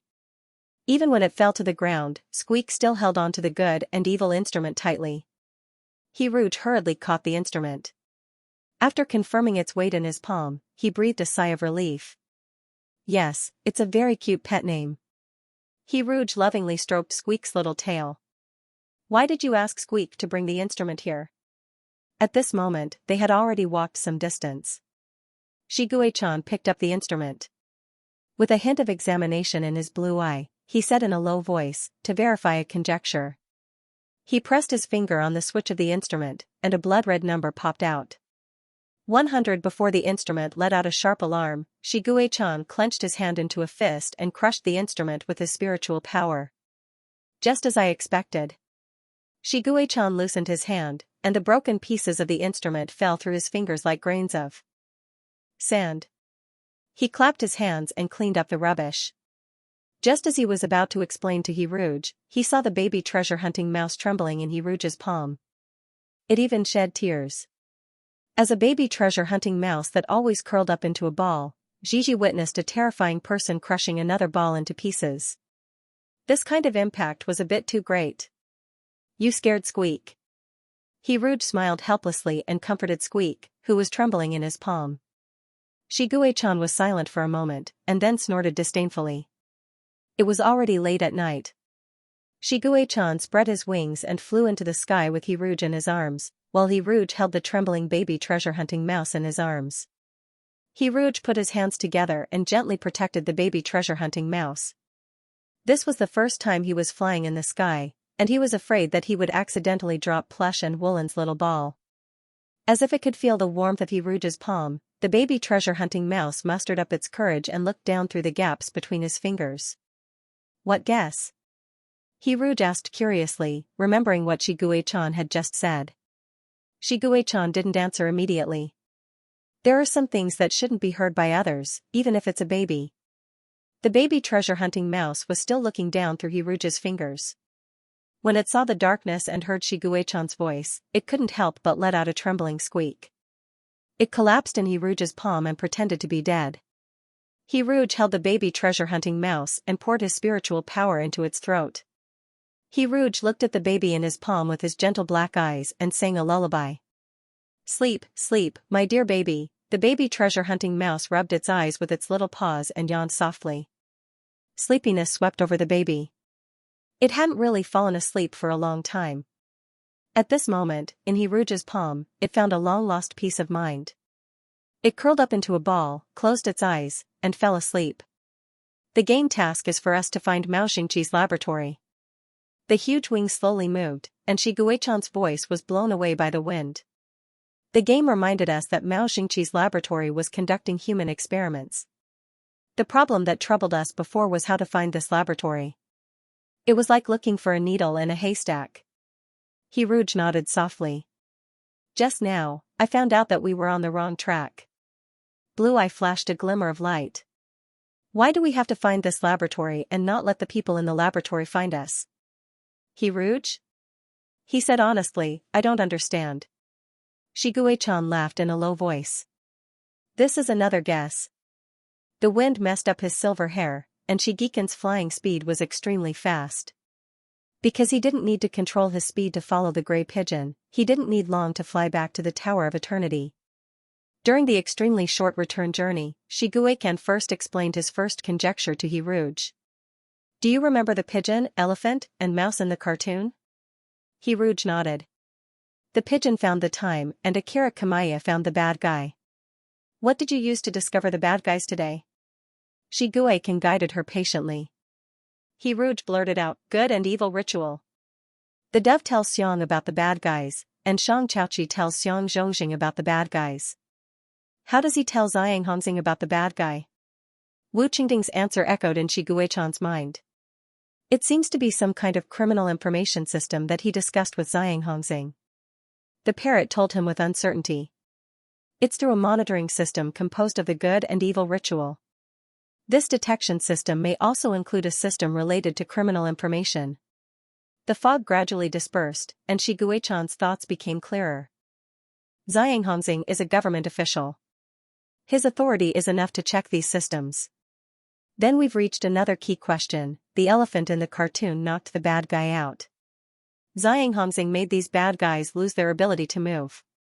How can Xiang Hongxing make these people lose their ability to move? He's just a judge. He's only in charge of the trial. A judge who kills a criminal with his own hands is no longer a judge, but an executioner. His originally enlightened thoughts were once again covered by a thick fog. Rouge suddenly said, no, the elephant in the cartoon didn't hurt the bad guys. He only knocked them out. The real executioner is the rat. It was Mao Xingqi who killed them. Mao Xingqi killed the bad guys, the heart of a doctor, human experiments. Rouge murmured. He read faster and faster. In an instant, he seemed to realize something, so he gasped. Gue-kan, do you think there's a possibility that Mao Xingqi used those bad guys for human experiments? He still remembered the game's evaluation of Mao Xingqi. Using flesh as the soil and blood as the water, the flower of sin bears the fruit of good. Using sinful people for human experiments, the experiment subjects were the flower of sin, and the results were the fruit of good. This is one of my guesses. Shiguechan saw the Tower of Eternity not far away. He flapped his wings again and appeared on the ladder as if he had teleported. Rouge stood on the higher ladder, while Shiguechan was 4 steps behind. This way, they could look at each other on the same level. Rouge set up a barrier to shield them from the outside world. My second guess is related to the instrument of good and evil. My residual Qiongqi instincts tell me that the instrument of good and evil is full of evil energy. Many arrays need this kind of evil and evil energy to set up arrays. Do you still remember the shadow in the cartoon? Rouge certainly remembered that strange shadow. He thought that the shadow monster symbolized the Tao Tai. From the beginning, the pigeon stood in the shadows to observe the bad guys. And tonight, Akira Kamaya used the instrument of good and evil to observe the bad guys. Shiguechan raised his hand that crushed the instrument of good and evil. His bony, pale hand was immersed in the night. Rather than calling it the instrument of good and evil, it's better to call it an instrument that can detect negative emotions. It's suitable to be used as an evil array. The negative emotions detected by the instrument of good and evil are related to greed, lust, and killing desire. In fact, it's no different from the original mysterious live broadcast. So, does this mean that Tao Tai can absorb negative emotions from the instrument of good and evil? Do you still remember that in the cartoon, when the pigeon, elephant, and mouse appeared one after another, the shadow also grew bigger and bigger? Shiguechan spoke out his guess. Taotia's farm has been destroyed by us, so he now needs a new food source. Akira Kamaya and the others were influenced by Taotia's consciousness, and the monitoring system they set up is equivalent to Taoye's hunting net. Hiruja's heart was in an uproar. If Shiguechan's guess was correct, then Akira Kamaya and the others were doing a very terrible thing.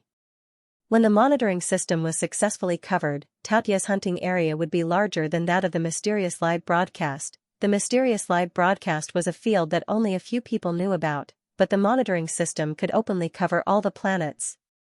At that time, all the planets would be Taoye's farms. What made me even more convinced of my guess was the value on the instrument of good and evil. Mao Xingqi believed that the instrument of good and evil could detect the spiritual sea, but in ancient times, we preferred to call it spiritual sense. Shiguechan looked at Hiruj.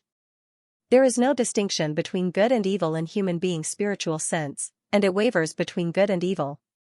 However, Baizhe and Xianxia have already jumped out of the mortal world. Baizhe symbolizes pure goodness. Shiguechan pointed to himself. Xianxia represents extreme evil. Therefore, one value was 0, and the other was 100. I think Tao Tai is using the carrier to arrange a huge array. If the arrangement was successful, then all the negative emotions would continuously flow to Tao Tai, enough to feed this monster. As an evil monster, Shiguechan imagined the scene after the completion of this array, as if he was looking at a Manchu Han imperial banquet. But he soon suppressed his desire. Although Shiguechan was Xianxia, he did not need to frantically search for food like Tao Tai. Because he had just beheaded Zerg not long ago and took back his power, plus the power of faith gathered by the entire Federation, Shiguechan did not need to worry about starving for a long time. However, Tao Tai was different. He had lived for a long, long time.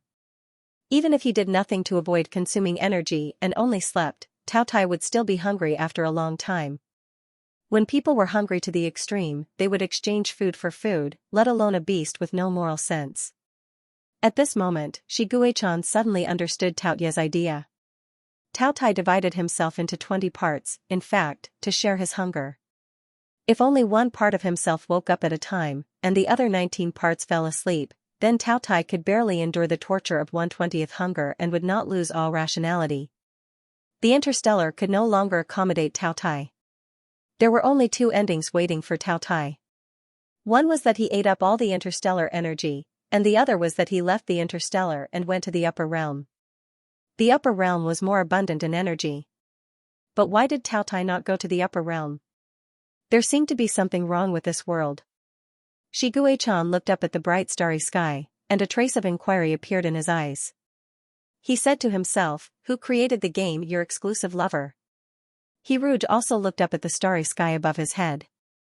Every time he stared at the vast sea of stars, he became more aware of his own insignificance. What does he want to do? Hiruj used the word he to refer to God. Perhaps only God could have a power higher than the existence of the big ancient demon. He turned on the optical computer and stared at the mission. Gue Kan, you said that you have an idea to complete the mission. What do you mean by let the people in the laboratory come to us? Act. Blue Eye was deep, like some kind of cruel beast. Our mission is to find the laboratory where human experiments are conducted, so there must be something in that laboratory, an experimental subject. Shiguechan looked at Hiruj, who was in a daze, and the corners of his lips curled up slightly. He could even jokingly mention the scars of the past. You know, I have experience as an experimental subject. But you're no longer a cub. Hiruj's thoughts were a little confused. The experimental subject chosen by Mao Xingqi is not a cub, but a sinner. Fate was always full of surprises. 17 years ago, he was forced to become Mao Xingyong's experimental subject, and today, he volunteered to be Mao Xingqi's experimental subject. The instrument of good and evil measured my value to be 100.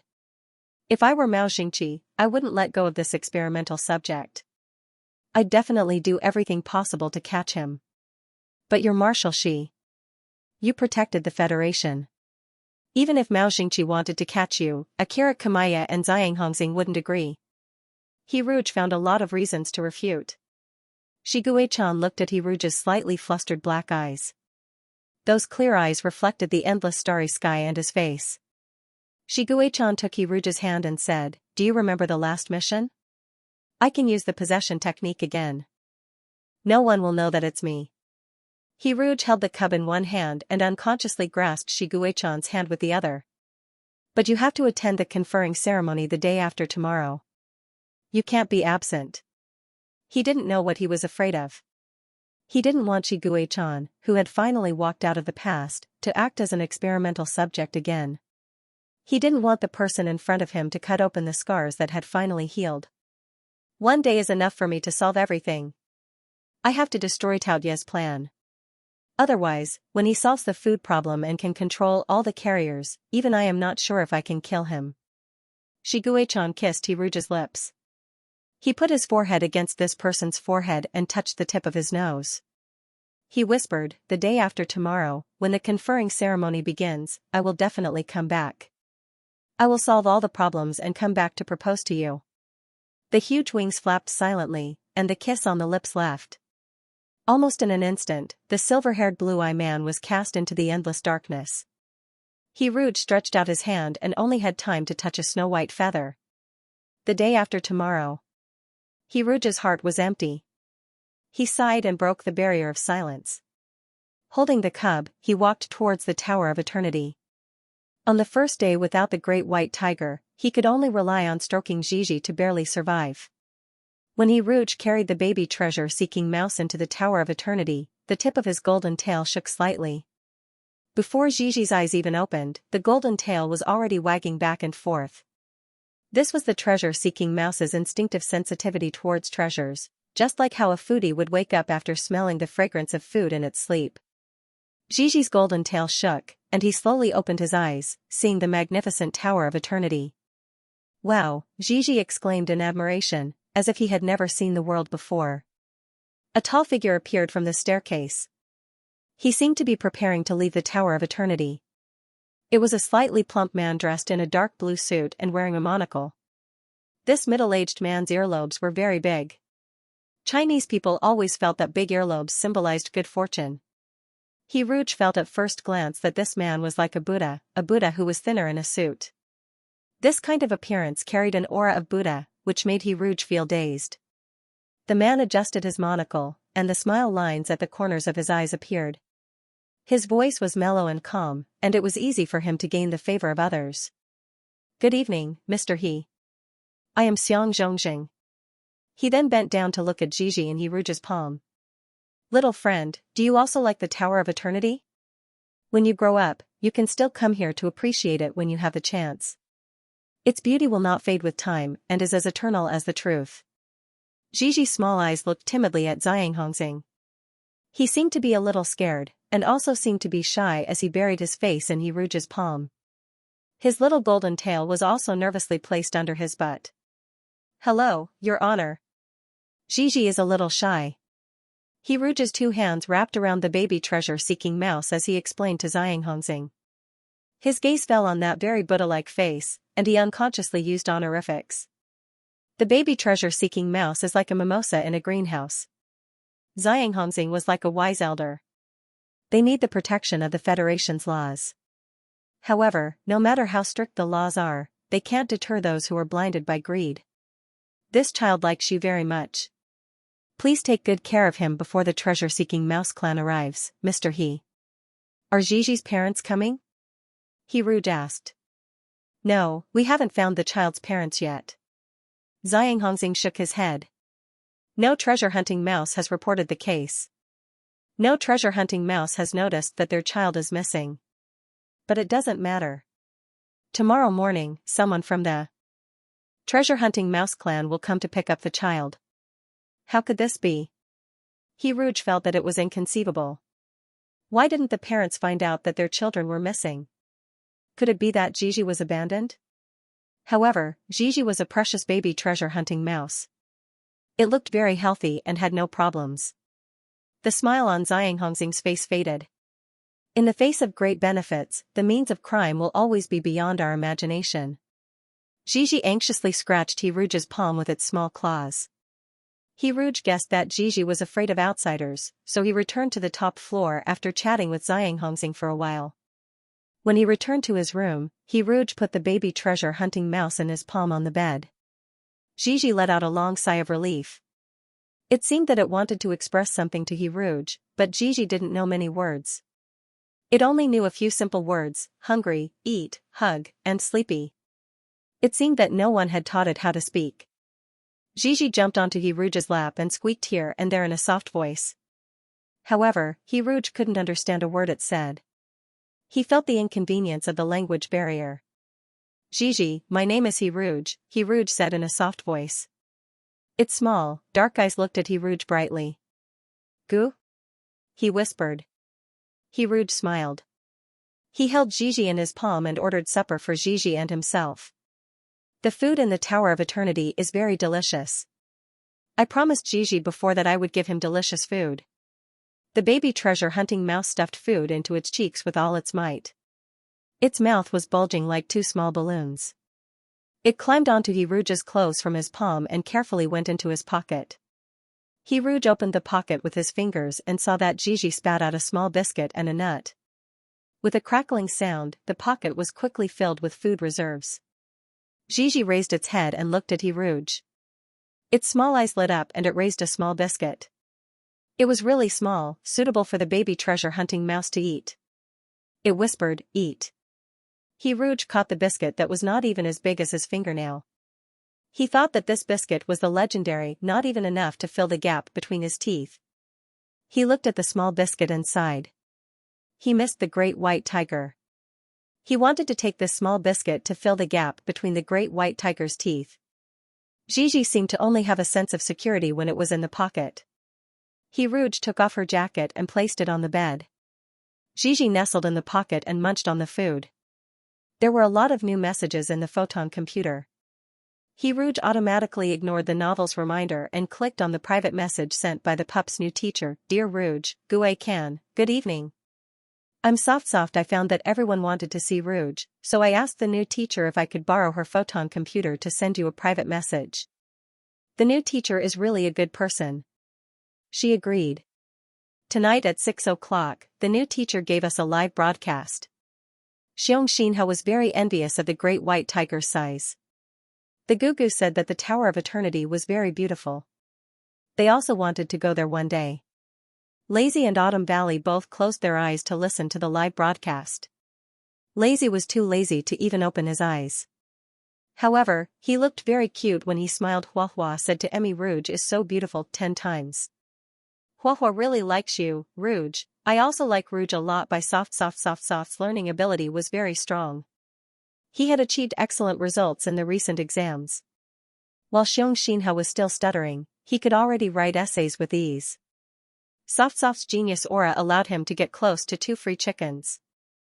The 2 bad Gugus, who bullied Xianxia, fawned over Soft, hoping to get the privilege of copying homework. No matter where he went, Soft could quickly make friends with the people around him. Hiruj's gaze softened after reading Soft's private message. He secretly took a picture of Gigi in his pocket and typed a reply. Dear Soft, good evening, I miss you guys too. Gue Kan and I should be able to go back in 2 days. We'll build a new home on Planet 17 and everyone can move in. Oh right, I have a new friend by my side now. He's called Gigi. Gigi was a very timid child who got shy easily. However, he didn't have a lot of vocabulary. It would be great if Soft could teach Gigi the galactic common language. Unfortunately, Gigi would be picked up by his clansmen tomorrow, so he couldn't meet with Soft. Hiruj sent Gigi's picture out. He was a little tired and a little dazed as he laid on the big bed. After Shiguechan left, the bed seemed to have gotten bigger. Hiruj heard the rustling sounds of the baby treasure hunting mice. Hiruj let out a breath of turbid air and logged into the game. He saw that the achievement bar on the game interface had risen to 78%. All of this will be over soon. Hiruj closed his eyes and stopped himself from thinking about anything else. He had to believe in Shiguechan. Hiruj turned off the light and softly hummed a lullaby in the darkness. Gigi moved restlessly as he listened to the song. He slowly closed his eyes and curled himself into a ball before falling asleep. At the same time, a tall and slightly plump middle-aged man walked into the Federation court under the respectful gazes of the people around him. He was wearing a dark blue suit and had a smile on his face that made people feel like they were bathing in the spring breeze. His eyes flickered with the light of wisdom. His Excellency the Supreme Court always had very little time to rest. He rarely went home at night and almost treated the court as his second home. This time, even though he was invited to stay in the Tower of Eternity as a member of the Federation, His Excellency the Supreme Court would often return to the court to work. One of Xianxia's admirers sighed with emotion. He would never know that His Excellency the Supreme Court, who was as selfless and righteous as a saint, was currently walking in the darkness, walking under the Federation Court. Underneath the white palace-like Federation Court, there was a jet-black cage that could shock the world. A slightly plump middle-aged man unbuttoned his shirt and took off the belt around his waist. The belt was full of keys. In the interstellar era where fingerprint locks were used and various high-tech locks were used, there were not many people who used primitive metal keys. When this Supreme Court walked in the darkness, the keys on his belt collided with each other, producing tinkling sounds. The people in the darkness heard the tinkling sounds and let out terrified cries. The mournful screams suddenly sounded like lightning streaking across the night sky. Xianxia wrinkled his brows when he heard those cries. If there was light underground, then they would be able to see that this Supreme Court official who was always full of smiles had an ice-cold expression without any warmth. His amber eyes, which were always warm and deep like a wise man's, were now covered with a thin layer of ice. There was no warmth in his eyes. It was as if he was looking at garbage that hadn't been dealt with yet. Silence. A mellow voice resounded in the prison, and the rising and falling voices in the darkness disappeared. Those people were like chickens that had been grabbed by the neck, unable to utter a single word. Xianxia took out the instrument of good and evil from his bosom. A solemn expression appeared on his kind and benevolent face. He walked in front of an iron cage and pointed the instrument at the person inside who was in tatters, emaciated, and had a lifeless gaze. No one would believe that the person locked in this iron cage was once an extremely vicious serial killer. That murderer who, after learning that he was sentenced to death, could still laugh and insult the victim's family. You are guilty. The Supreme Court official pressed the switch on the instrument of good and evil. When the person in the iron cage heard the sound, his eyes slowly moved. He looked up stiffly like a rusty machine and saw thick and large earlobes. He seemed to have seen an extremely terrifying existence. He lowered his head in horror and muttered, "I am guilty, I repent, I am guilty, I repent, please forgive me." The number on the instrument of good and evil appeared. Xianxia looked at the number 71 foot and said softly with a condemning tone, "You have not truly repented," he said as he reached for the key on his belt. When the person in the cage heard the tinkling of the keys, he broke free from his trance. His pupils constricted and he screamed at the top of his lungs, "No!" Late at night, in a capsule hotel near the Federation Medical University on the Central Planet, a middle-aged man with a broken arm suddenly opened his eyes. Dark red vertical pupils vaguely appeared in his eyes. Xianxia took in the 1 meter tall, 1 meter wide, and 1.8 meter long room. It was similar to the dark basement in the past. It was also small and enclosed. Even though the main color of the capsule room was white and it was equipped with a temperature control device, it still couldn't hide the fact that it was only slightly bigger than a gaming pod. This was Xianxia's first time staying in such a room. It was difficult to even sit up straight. If he wasn't careful, his head would hit the ceiling. If it was Xianxia's own body, he would probably have to curl up. Otherwise, he wouldn't have anywhere to put his long legs. After reading the memories of the Xuanwu Company, Xianxia understood that he was in a capsule hotel. Every year, there would be a shocking number of parents sending their new students to school in the Federation's university district. The universities on the Central Planet were basically the best in the Federation. For most parents, being able to accompany their children to school was their greatest happiness. However, there was a problem at this time. Some students came from remote planets. Their parents couldn't afford the high cost of accommodation. On the Central Planet, where prices were high, even the cheapest single room cost 500 star credits a night. If they wanted to be cheaper, they could only go to the chaotic outer regions to find a hotel with no security. If they stayed in such a hotel, they had to be mentally prepared to be robbed or even killed in the middle of the night. In order to save money, the parents chose to take the cheapest seats on the spaceship, which lasted more than 7 hours. After sending their children to school, they helped pack their children's luggage and rushed back without stopping. They didn't want to miss the last bus back. After learning about the situation of these students and their parents, a capsule hotel appeared near the university. Only 50-star credits a night. There was also a public washroom. Half price if you show your student ID. Other than being small, the capsule hotel had no other shortcomings. As for why it was so small, other than saving money, it could squeeze more rooms into the limited space. Some people guessed that it was to prevent the university students from treating the capsule hotel as a place for indescribable activities. This time, the Xuanwu company had rushed from the 15th planet to the central planet to see his cub. Even though his cub had grown up, he still thought of it as a cub that hadn't grown up yet. A cub that needed his care. The mechanical arm rewarded by the game was comparable to the most advanced mechanical arm in the Federation. It had realistic skin and was connected to the spiritual sea, allowing the Xuanwu company to flexibly control the mechanical arm. Just from its appearance, no one would be able to tell that it was a prosthetic arm. Xuanwu company wanted to use the robotic arm to cook and wash his cub's clothes once. His cooking skills were actually not bad, and the clothes he washed were also very clean. However, when he lost his arm, there were many simple things that he could not do. He had let his cub drink the nutrient solution for so many years and always wore his dirty clothes to school. He was an incompetent father. Xuanwu company thought with self-blame. Xuanwu company's 50th birthday was coming soon. He wanted to celebrate his birthday with his cub this year. In order to give his cub a surprise, Xuanwu company didn't tell him that he was coming over. It was already very late when they alighted from the spaceship. Xuanwu company checked into a capsule hotel and prepared to get up early the next morning to prepare ingredients. Therefore, when Shi Guichan read the Xuanwu company's memories, he discovered that the focus of the memories was various ingredients and recipes. I don't want to know about these. Shi Guichan thought expressionlessly. As he thought and thought, Hiruja's face suddenly appeared in his mind. If the plan of going to the most suitable restaurant for couples to date was disrupted, then cooking a home-cooked meal by himself was actually a good choice. He nodded happily, but his head accidentally hit the small capsule room with a bang. Be quiet. Can't you let me sleep at night? The tenant next door had a bad temper and hammered the capsule room with force. The low price matched the extremely poor soundproofing. Shi Guichan's face darkened again. He opened the small round door of the capsule room, put on his shoes, thought for a moment, and removed the mechanical arm, leaving it in the capsule room before walking out of the hotel. Shi Guichan wasn't used to the empty sleeve.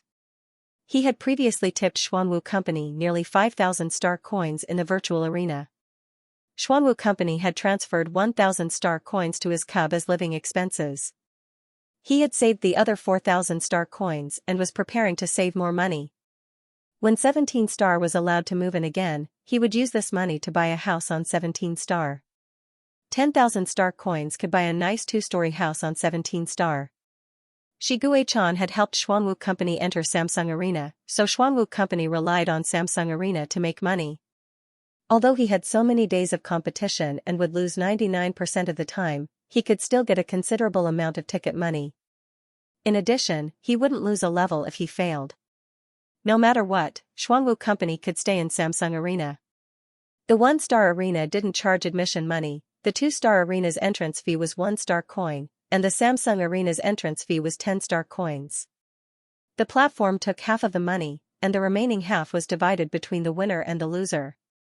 In order to make money, Xuanwu company stayed in Samsung Arena all day long. Every time, he was beaten like a human sandbag, but he never tired of it. Every day, he was grateful to Shi Guichan. It was Shi Guichan who gave him this job that paid much more than a courier. It was better to teach a man to fish than to give him a fish, and Shi Guichan gave him both money and a job. Therefore, when Shi Guichan used the possession technique again, Xuanwu company didn't resist at all. It took a long time to walk from the capsule hotel to the plaza. In comparison, Xingming Park was closer. Akira Kamaya had told Shi Guichan that they had installed good and evil instruments in some public places.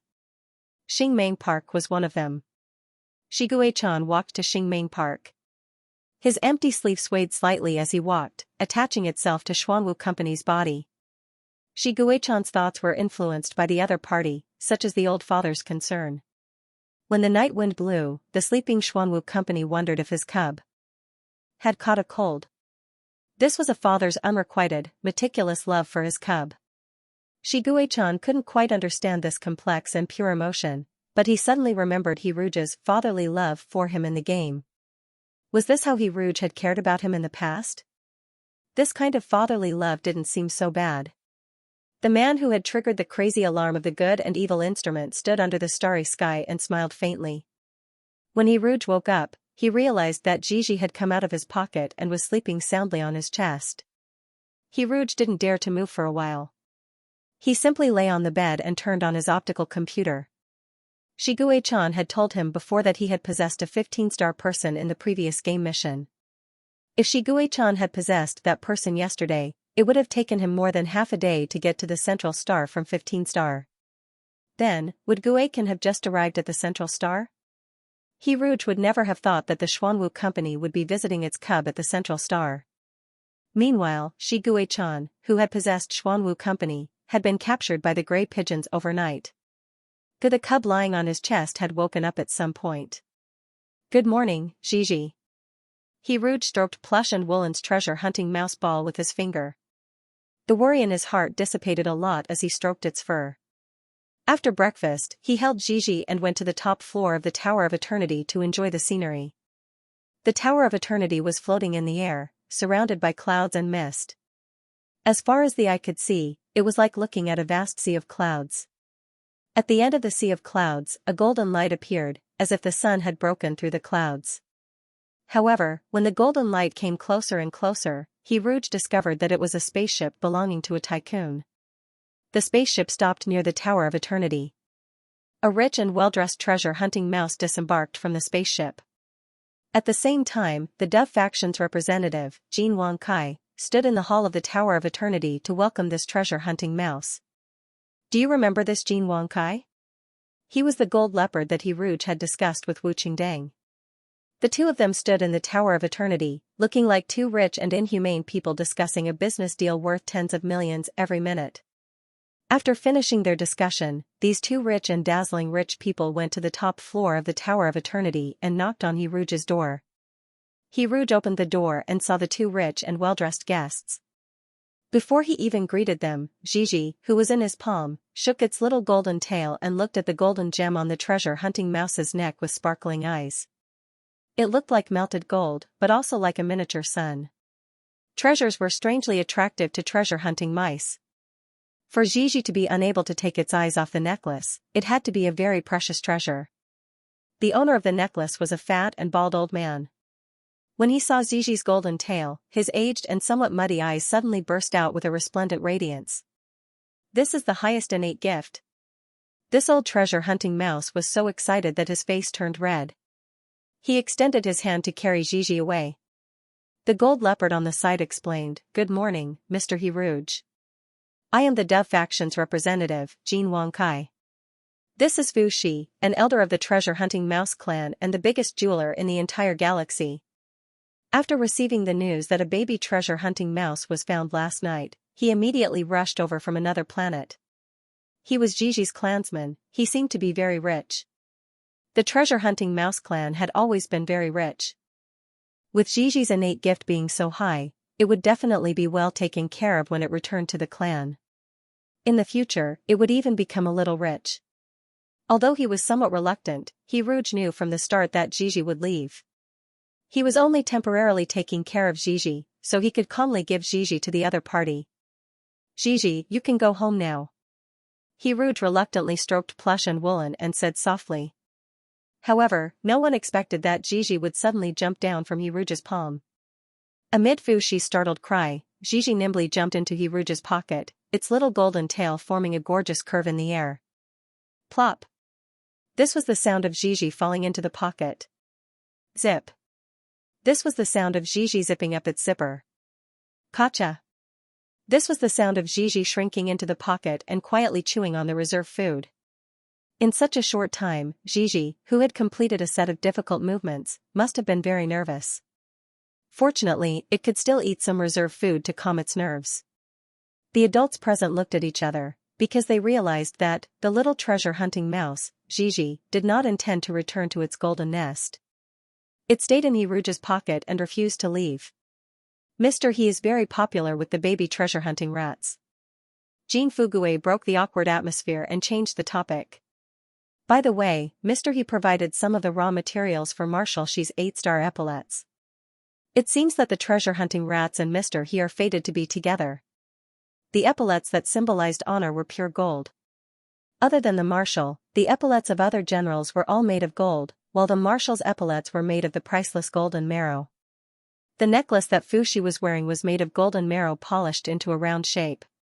When there was no sunlight, it looked like an ordinary topaz, but when it was bathed in sunlight, it looked like flowing gold.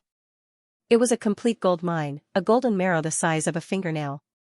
The gold mine hidden deep underground shone brilliantly, as if the ground was inlaid with gold veins, and the golden marrow was the first blood that condensed. People believed that wearing the golden marrow could bring them fortune. An 8-star military rank required 8 high-quality golden marrows. The finance minister of the Federation could only find 7 golden marrows. In the end, Fu Shi had to take out the high-quality golden marrow from his private collection. It was obvious that the treasure-hunting rats were indeed very rich. Fu Shi took off his golden marrow necklace and placed it beside Hiruge's bulging pocket. Squeak. He looked up at Hiruge and asked silently, "Is this the name?" When Hiruge nodded, he called again, "Squeak, what do you think this is?" The golden marrow's attraction to the treasure-hunting rats was not something that could be blocked by a thin layer of clothing. The little ball that had been chewing on its food suddenly stopped.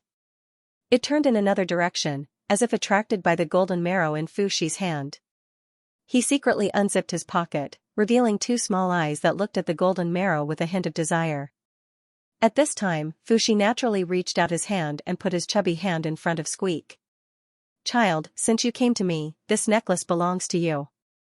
Squeak's small eyes flashed with an intense struggle. Squeak was obviously very tempted.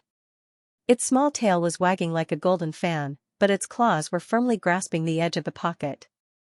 Fu Shi held his breath and moved the golden marrow closer to him. It raised its little paw.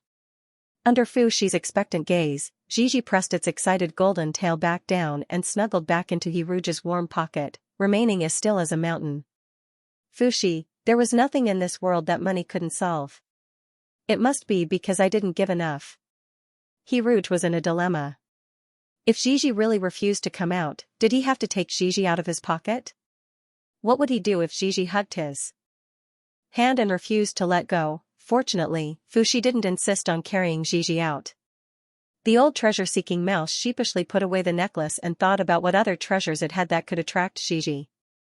Compared to convincing people with reason, the treasure-hunting mouse preferred to convince people with money. Fu Shi turned on his photon computer and remotely took out a bunch of jewels that were worth as much as golden marrow from his treasury and had the AI robot deliver them to the central planet. Fu Shi didn't believe that Gigi wouldn't be moved after seeing so many treasures. "Then I'll have to ask Mr. He to take care of Gigi first. I just happened to be attending a wealth gathering at the Tower of Eternity this morning," Fu Shi said. The wealth gathering had nothing to do with political parties. It was a private gathering, and the members were all business friends. There were a total of 5 members in the wealth gathering: Fu Shi from the Independent Party, Jin Wang Kai, Wu Qingdang, Mao Xingqi from the Dove faction, and Hang Shirkuang from the Hawks. However, Hang Shirkuang was currently in military court and couldn't attend the gathering. They would enjoy delicious food, discuss the situation, and share information and resources at the wealth gathering. The reason why the wealth gathering was held at the Tower of Eternity was because 3 of the members were members of the Dove faction. Fu Shi also had the authority to enter the Tower of Eternity. Some of the rare materials in the Tower of Eternity were contributed by the treasure-hunting mouse clan. The Tower of Eternity had a total of 10 floors. The first floor was the hall, the second floor was a specialized conference room, and the third floor was the dining hall. It was rare for the 20 members to gather together. They had been discussing the post-war arrangements for the 16th and 17th stars for the past few days. Their daily routine consisted of eating, meeting, and disbanding. Perhaps this was the reason why the food in the Tower of Eternity was so delicious. After all, they had to feed the big shots well, so that they could discuss national affairs with high morale. Before attending the wealth gathering, Fuxi had a private chat with Hiruj, and told Hiruj about Gigi's background. Before telling him this, Fuxi confirmed 3 times that Gigi wasn't at Hiruj's side, before letting out a sigh and telling him about Gigi's story. Gigi was the cub of a young treasure-hunting mouse couple. That couple was very affectionate, and treasure-hunting mice would always spoil their cub excessively. This young couple was the standard treasure-hunting mouse parents, and were full of expectations for their cub. If nothing unexpected happened, Gigi would have been spoiled to the heavens. However, an accident happened. A raccoon was swapped for a prince. In order to steal Gigi, those greedy people dyed the cub's tail, which looked very similar to the cub's, gold, and swapped it for Gigi. Dyeing was a unique technique, and the color wouldn't fade for a lifetime. Those people dyed the cub's tail a little bit of gold. Only highly gifted treasure-hunting mice had the ability to find treasures. Those with low innate abilities were no different from hamsters. Gigi had been swapped out. He had left his biological parents' embrace for a full year. In this year, he had been constantly changed hands, constantly overdrawing his body to search for treasures, but no one had taught him how to speak. To those people, Gigi was only a tool, and there was no need to teach him how to speak. Teaching him too much would only make him more uncontrollable. A treasure-hunting mouse's tail was the best treasure compass. They only needed to look in the direction of the tail to know where the treasure was. Even if Gigi's limbs were broken, as long as his tail was still there, nothing would be a problem. Fortunately, Gigi was extremely timid. When those bad people told him to go east, Gigi didn't dare to go west. He was as obedient as a treasure-hunting machine. To Gigi, the most outrageous and daring thing he had ever done in his life was to jump into Hiruj's palm and hug his finger. He didn't want to let go. Akira Kamaya sent Gigi's information to me. After comparing it with the genetic database, I found Gigi's biological parents, and I also found out that the cub that replaced Gigi was a hamster cub. Fuxi's expression was very complicated when he said this. I didn't know how to say it. I should have informed Gigi's parents and asked them to bring Gigi home. But, in the end, I didn't inform the young couple immediately. They are treasure-hunting mice with ordinary innate abilities. They have a house and a car, and they have savings that can support them for the rest of their lives. They love their cub very much, even if the cub has no innate abilities. That cub is already in kindergarten. He is a very smart, likable, lively, and cheerful cub. That cub has received a very good education. He can speak fluently, do addition and subtraction within 50, and he is also very talented in drawing. He has the name, wealth, and love that originally belonged to Gigi. Gigi is innocent, but he is also innocent. I don't know what to do. Hiruj was stunned when he heard that. He reached out and touched his empty pocket. There was still some warmth left in his pocket. This was indeed a tricky situation. Gigi's parents had taken care of the baby hamster as their own for a year. According to Fuxi, the baby hamster was very loved by Gigi's parents. There were many possibilities for letting Gigi go home. Gigi's parents might treat Gigi even better out of compensation. They might even vent their anger on the baby hamster, which would bring harm to the baby hamster. If the baby hamster held a grudge, would it hurt Gigi in the future, or maybe Gigi's parents had more feelings for the baby hamster. Another possibility was that Gigi's parents treated the hamster equally, treating it as their own and doting on Gigi. But no matter which possibility it was, there was no perfect ending. In the future, when Gigi and the baby hamster found out the truth, it was impossible for them to not hold any grudges. Mr. Fu, do you know the baby hamster's parents? Hiruj asked. Fuxi shook his head. He was able to find Gigi's parents because there were only a few treasure-seeking mice. Basically, all the treasure-seeking mice's information were collected in the gene bank. There were a lot of hamsters, and the information of some unregistered hamsters was not collected in the gene bank.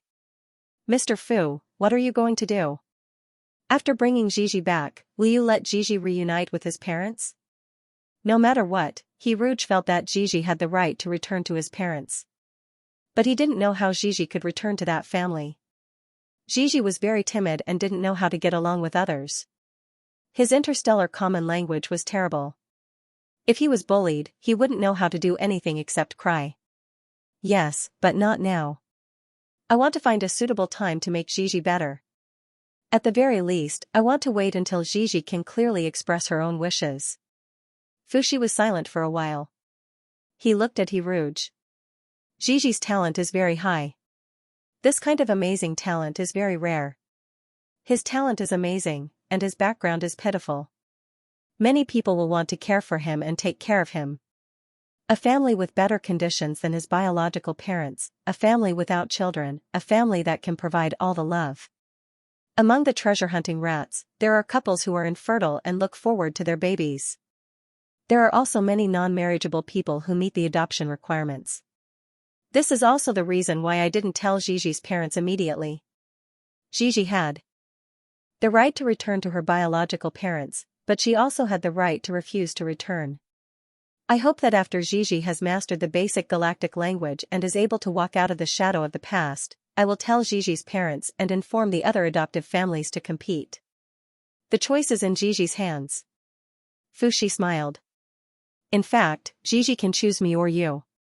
He Rouge put his hand into the pocket where Zizi had been. He smiled when he heard Fuxi's words. That's a good idea. He respected Zizi's choice. Fuxi and Jin Wangkai left the room on the top floor and went to the second floor to participate in their private wealth gathering. The second floor was decorated with a gold-threaded carpet. There were 5 chairs beside a long round table. Wu Qingding's melon seed shells had already piled up into a small mountain. He was eating melon seeds out of boredom. Obviously, he did not see eye to eye with Mao Xingqi beside him. Mao Xingqi was a very old-fashioned person. He spoke in a rigid manner, and the topics he was interested in were always medical research. The day before yesterday, when he met with Wu Qingding and exchanged greetings, the topic was always about good and evil. Today, he was in a daze and did not even say a few words. After seeing Fuxi and Jin Wangkai arrive late, Wu Qingding finished eating the melon seeds and warmly welcomed them. You're finally here. Hang Shirkwang is still in prison. Should we all fork out some money to get him out this time? Jin Wangkai said seriously, the battlecraft war is over. I don't plan to buy weapons from him at the moment. The hidden meaning was that he wanted to use Hang Shirkwang and throw him away. Ha ha ha, old Jin, don't just think about weapons. It's always good to know a few people from the Hawks. If Hang Shirkwang is here today, we can go to the military headquarters to watch the rehearsal of the military parade in the afternoon. I heard that the Hawks replaced all the ceremonial soldiers with veterans from the battlecraft war. These veterans have not been trained. Not only are their heights uneven, but their movements are also not neat after 2 or 3 days of rushed training. Wu Qingding had a playful expression on his face. There will be a good show tomorrow. Why didn't they use ceremonial soldiers? The ceremonial soldiers who were able to participate in the military parade had been carefully selected and trained for at least 3 years. Who knows? Why did they have to talk about veterans' honor? The discussion of the members went into Mao Xingqi's left ear and out his right ear. He sat in front of the round table with a heavy heart. He kept thinking about the one-armed man with 100 points of malice that he caught yesterday. After Akira Kamaya caught the one-armed man, he immediately sent him to the underground prison in Xianxia. The underground prison was also Mao Xingqi's laboratory. Every once in a while, he would select a person from the underground prison to be his new test subject. Although the previous test subject was not completely used, the new test subject was too attractive to Mao Xingqi. He used the shortest amount of time to squeeze out all the remaining value of the previous test subject, ended his life, and then eagerly placed the new test subject in front of his laboratory. If it wasn't for the meeting, Mao Xingqi would be in his laboratory right now using this rare test subject for research. How did the test subject's malice reach 100 points? Zhang Hongxing checked the criminal record of the man named Xuanwu Company. Other than entering the underground arena some time ago, the man had not done anything illegal. Wait, underground arena? Mao Xingqi's right eyelid twitched. The monster sleeping in his spiritual sea was stimulated by this word. The old medicine-seeking mouse sat in front of the round table with its head down. Its turbid eyes had lost focus, and its wrinkled face seemed to be trapped in darkness. No one noticed that Mao Xingqi's shadow on the golden silk carpet was gradually growing bigger. It grew bigger and bigger until it turned into a shadow monster. The monster opened its bloody mouth and swallowed Wu Qingding's shadow. Mao Xingqi raised his head expressionlessly. Sorry, I suddenly thought of a new research idea. I want to go back and try it now. Go. Wu Qingding curled his lips and said to the other two party members, Did you go to the top floor to look for He Rouge? Did you meet His Excellency the Marshal? Ah, it's strange. Tomorrow is the conferring ceremony. Why isn't His Excellency the Marshal in his room? Shi Guichan was locked in the iron cage in the form of an old dog with a broken left front paw. It was his first time being a dog, so he was not used to it. Those who were selected to become Mao Xingqi's test subjects had to go through Xianxia's punishment, which was similar to beating you into your animal form. Shi Guichan controlled Xianxia and made Xianxia have the illusion that he had already punished him. Then Shi Guichan took the initiative to transform into the animal form of the Xuanwu company and lay in the iron cage waiting for Mao Xingqi to come back. As long as Mao Xingqi came back and opened the door of the laboratory, the task of finding the laboratory should be completed. Xuanwu company's birthday was tomorrow, so he had to complete this task today. Only then could Xuanwu company and its cub celebrate the birthday together, and Shi Guichan could also attend the conferring ceremony. The underground prison was so dark that one couldn't even see their own fingers. In the darkness, the forbidden song Sacrifice was played on a loop. Screams, sobs, and confessions blended together with the strange tune of the forbidden song. In such an environment, even if it was only for a day, normal people would become crazy, let alone people who had been locked up here for a long time. There was a small amount of food, thick darkness, and only oppressive and strange music could be heard every day. They lived in fear that they would become test subjects at any time. The people in the cages were like pigs, but they were even more miserable than pigs. Fat and strong pigs could eat food without a care in the world, but these people lived in fear and starvation until they were as thin as twigs. But Shi Guichan did not sympathize with them at all. Because he knew that the people here were all sinners.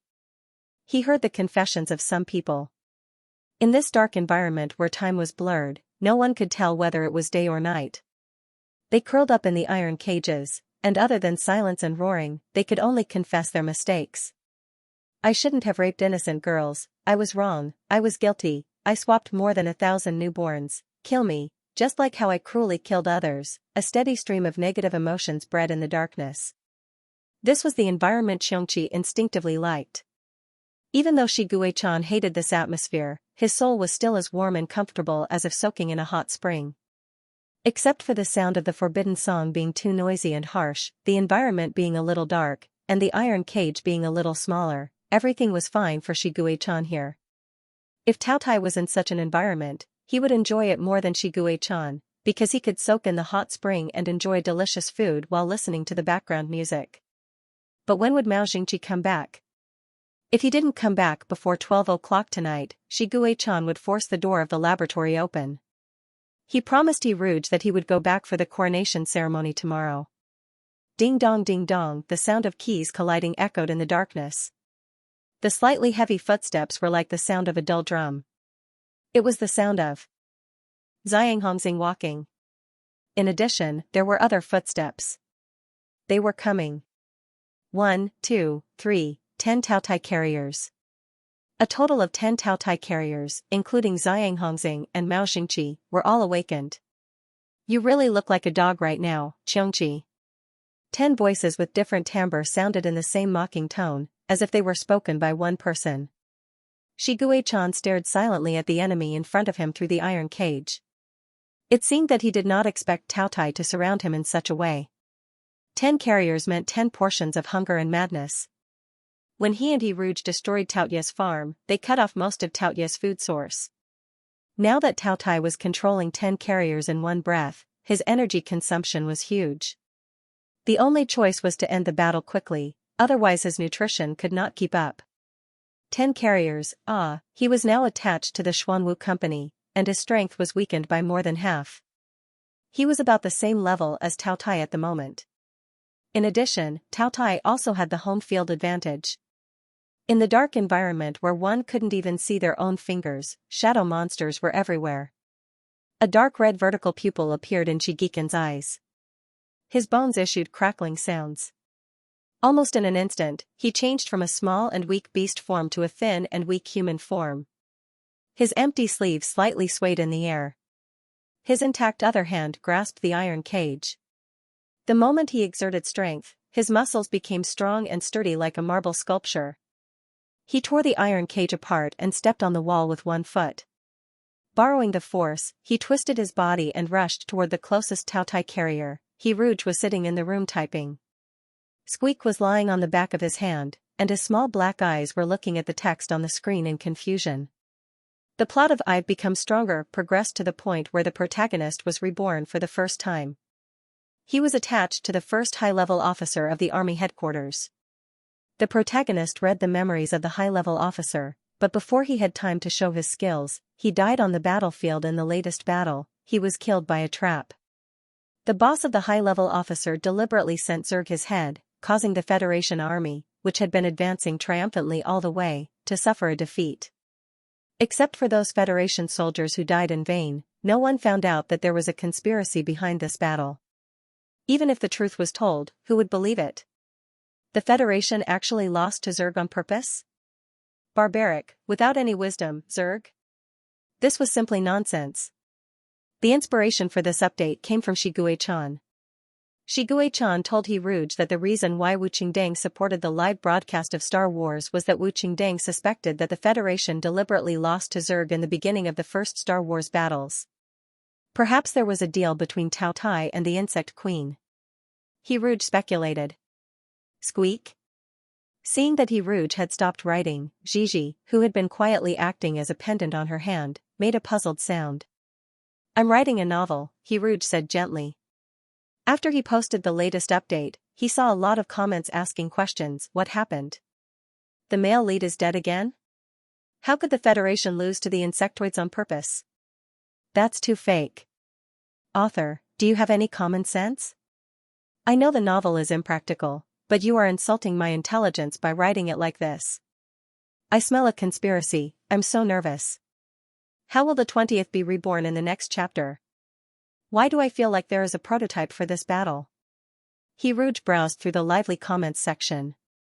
Because of his live broadcast, he attracted a huge amount of traffic to the novel.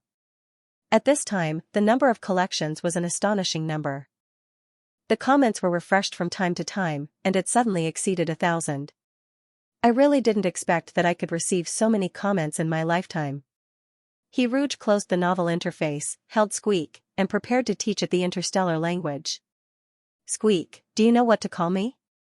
The baby treasure-hunting mouse in his palm tilted its head and said softly, Gidge? Squeak, you're so smart. Rouge praised Squeak with a smile, and taught Squeak a few simple daily words. Rouge liked Squeak, and after knowing Squeak's background, he loved Squeak even more. Fushi told Rouge that Squeak could choose its own family, which meant that Squeak could also choose Rouge. As the future director of the orphanage who wanted to be the father of all the cuties, if Squeak chose Rouge, then Rouge wouldn't adopt Squeak in his own name. Instead, he would let Squeak join the Gue Kengugu family. Therefore, Rouge decided to let Squeak through a video call with the Land Class 1 first, so that the cubs could get to know each other and cultivate feelings. Whether Squeak chose Rouge in the end or not, he could use this opportunity to make new friends. Squeak, who was used as a treasure-hunting tool, didn't have any friends. Rouge thought of this and couldn't help but sigh. Squeak, do you want to make new friends? Rouge asked. The cub in his palm hesitated. Friends? Rouge didn't have the concept of friends. Friends are companions who can play with you, talk with you, share your food, happiness, and sadness with you. Rouge tried to explain to Squeak what friends were in terms that Squeak could understand. Squeak was silent for a while, and suddenly jumped from Rouge's palm into Rouge's pocket. Just when Rouge thought that Squeak didn't want to make new friends, Squeak's head popped out.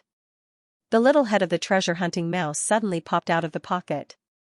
At this moment, its cheeks were bulging as if there was something stuffed inside. Squeak spat out a few nuts from its mouth. Squeak soon had some food on its paws. Squeak looked up at Rouge with its bright eyes and said carefully, friends. Rouge told Squeak that friends were companions who could play with him, talk with him, share his food, happiness, and sadness with him. Friend sounded like a very, very good thing. However, Squeak didn't know how to play with its companions or how to talk. It was a little mute that couldn't speak the interstellar common language. Squeak didn't know how to share abstract things like happiness and sadness. It thought that the only thing it could do was to share food. I'll give you all the delicious food, and you'll be my friend, okay? This was what Squeak didn't say out loud. Rouge looked at the nervous cub, and his eyes suddenly became very soft. Squeak, you'll definitely have a lot of friends. Squeak, do you know what to say to your friends? Squeak shook its head blankly. Rouge's gentle voice could be heard. You have to say, hello, everyone. I'm Squeak, and I want to be friends with all of you. Long sentences were difficult for Squeak. Rouge repeated them more than 10 times, and Squeak also repeated them with difficulty. Squeak was like a stuck recorder, and it took a lot of effort to complete the sentence. After Rouge confirmed that Squeak could speak, he started a video call.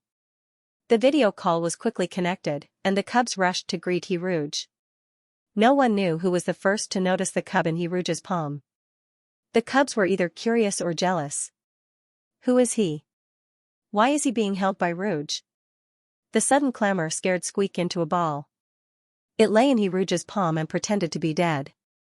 The cubs from Class 1 were all stunned by Squeak's skillful pretense. Why isn't he moving? Is he sick? Xianxia asked, puzzled. I think he must be sleepy, just like me. Squeak baby sloth yawned. I remember now. He's the cub that Rouge told us before, Soft suddenly said. Rouge had mentioned Squeak in his letter to them last time. The other cubs also remembered after hearing Soft's words. So it's this Squeak. He was lying in his pocket in the picture that he sent us last time. I couldn't even see what he looked like. Squeak looks so small. He's even smaller than the youngest kid in our class. Is Squeak a hamster? Why is his tail golden? Squeak really isn't moving. The cubs were like 100,000 wise. Not only did they ask all kinds of questions, but they also couldn't do without Squeak. Squeak, squeak, squeak, squeak, squeak, squeak, squeak. Gigi, who had been pretending to be dead, heard the familiar Gigi sound from so many people, and the tone was not malicious. He could not help but quietly raise his head and look at the room full of furries on the screen. The plush and woolen also looked at Squeak curiously. They looked at each other with their big eyes, and the scene was very cute. Rouge couldn't help but laugh. He said to the cubs, hello, everyone. Squeak, who had been practicing for a long time, instinctively said, hello, everyone. I'm Squeak. I want to be friends with all of you. Squeak's tender voice was trembling slightly. Big dumb bear, look at him. He stutters just like you, bad Squeak number 1 mocked mercilessly. Friends? Do you think anyone can be my friend? Humph, bad Squeak number 2 said coldly. Are you called Squeak or Squeak? Xianxia asked seriously for his new friend's name. Rouge stroked Squeak's back to calm it down. He then said to the two Squeaks, Squeak has a lot of delicious food. Only his friends can share food with him. He then showed the nuts in Squeak's paws to everyone. Bad Squeak number 1 said disdainfully, am I the kind of Squeak that casually makes friends with people because of food? Bad Squeak number 2's eyes lit up, very good, Squeak. From today onwards, we're friends. After the cubs finished talking, Rouge played with Gigi for a while. At this time, Fushi came to visit with desserts and jewelry. Rouge, who was hiding in his pocket, smelled the tempting aroma of food in the air. He couldn't help but poke his little head out and saw the gold, silver, and jewelry in Fushi's hand. Gigi exclaimed softly, wow. Rouge carried Gigi to Fushi's hand. Gigi looked at the desserts and treasures in front of him eagerly. His eyes were full of desire, but he didn't reach out his paws to touch them. Fushi smiled kindly at Gigi and said, Gigi can sit on Grandpa's hand and eat the desserts. Rouge's little golden tail unconsciously turned in the direction of the treasures. Gigi hugged Rouge's thumb and looked at Rouge as if asking if he could sit on Fushi's hand. Go ahead. Rouge encouraged Gigi. Gigi finally mustered the courage to climb onto Fushi's hand and happily ate the desserts.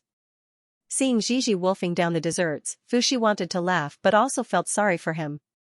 He hadn't seen a treasure-hunting mouse cub eat like Gigi for a long time. Nowadays, each cub was pickier than the last. If he let the little treasure-hunting mouse pool eat this desserts, that little ancestor would definitely think that the desserts were too greasy. "Your party ended so soon?" He Rouge asked casually. Mao Xingqi left as soon as the party started. He said that he had a new breakthrough in his experiment. After a while, Wu Qingdang couldn't sit still. There were a total of 4 people, and 2 of them left. How could Jin Wangkai and I just stare at each other? After Fushi finished speaking, he took the jewelry and teased Gigi again. He didn't see He Rouge's gradually dignified expression. Why did Mao Xingqi and Wu Qingdang suddenly leave? Where were they going? Had Gue Kan's identity been exposed? Was Gue Kan in danger? Countless thoughts emerged. He Rouge set the optical computer to a mode that only he could see and logged into the game to check the progress of the mission. He realized that the current mission was still incomplete. Could it be that the Gue Kan had not found Mao Xingqi's laboratory? So where is Gue Kan now? "Mr. Fu, do you know where Wu Qingdang went?" He Rouge asked. "Him? I think he went to watch the rehearsal of the military parade." Fushi answered casually. Tomorrow, there would be a military parade at the conferring ceremony. It was a review of the Federation's armed forces, and it was also a celebration of the army's triumphant return. He Rouge heaved a sigh of relief when he heard that. He thought that he was overthinking things. If Mao Xingqi and Wu Qingdang wanted to harm Shi Guichan, then Wu Qingdang should have left with Mao Xingqi instead of watching the rehearsal of the military parade. "Actually, it's not bad for you to take care of Gigi." Fushi tentatively touched Gigi's back. When he found that the other party did not resist, he gently stroked the cub. "Your singing can heal people's hearts and help those with mental illnesses. Naturally, it can also help Gigi. I hope that you can help Gigi walk out of the shadows of the past and let Gigi choose his own family." He Rouge said, "I will do my best to help Gigi." In the afternoon, the Federation sent the marshal's uniform. The pitch-black military uniform with a standing collar was exquisite in design and fine in workmanship. It was strict and ascetic. The feeling of wrapping and restraint was very strong. After wearing it, it was like wearing armor.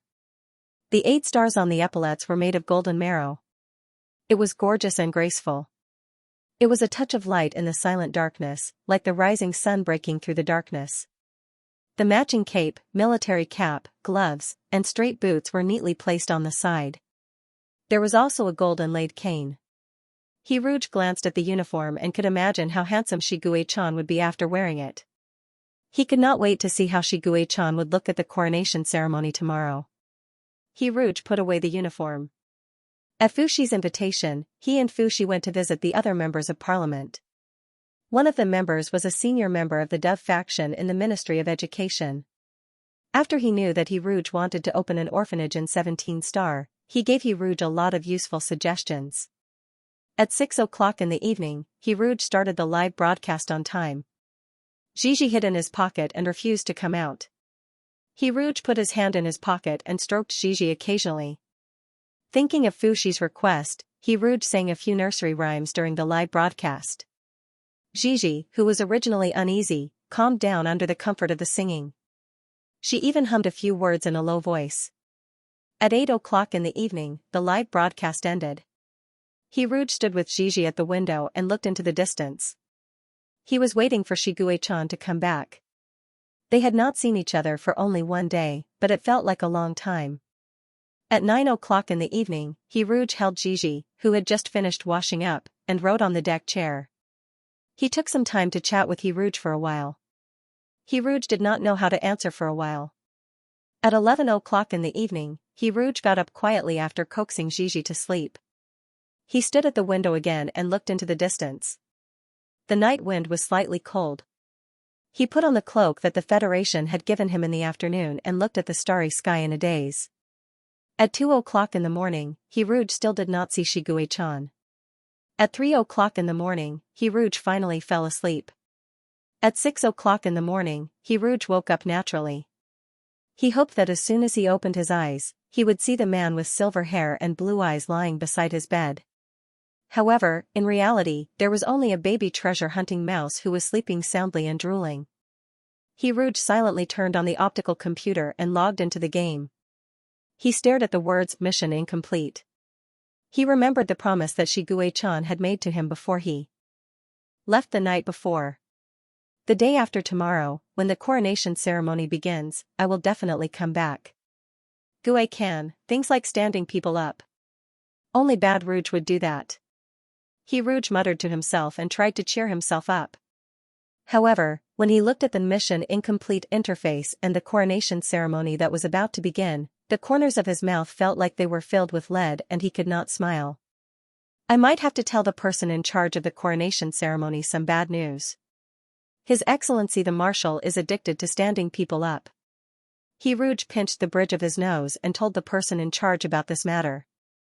The person in charge asked Rouge in a somewhat silly and cute manner, "His Excellency the Marshal really can't come?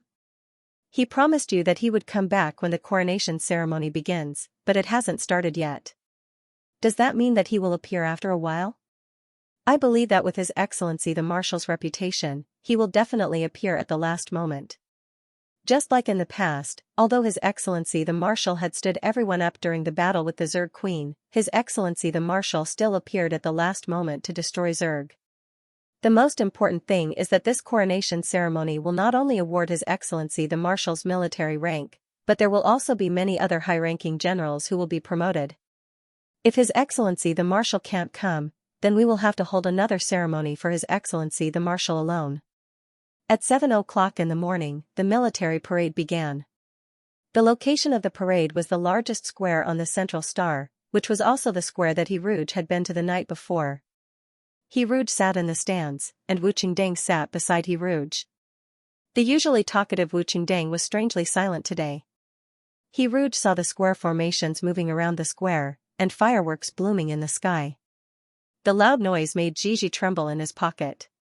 Unlike Rouge's imagination of a guard of honor with firm and uniform steps, the height of the soldiers in the troop was uneven, and the way they raised their legs and swung their arms was not uniform.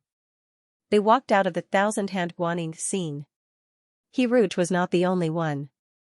The whispers in the stands did not stop. Most of the people were wondering why the guards were acting so strangely this time.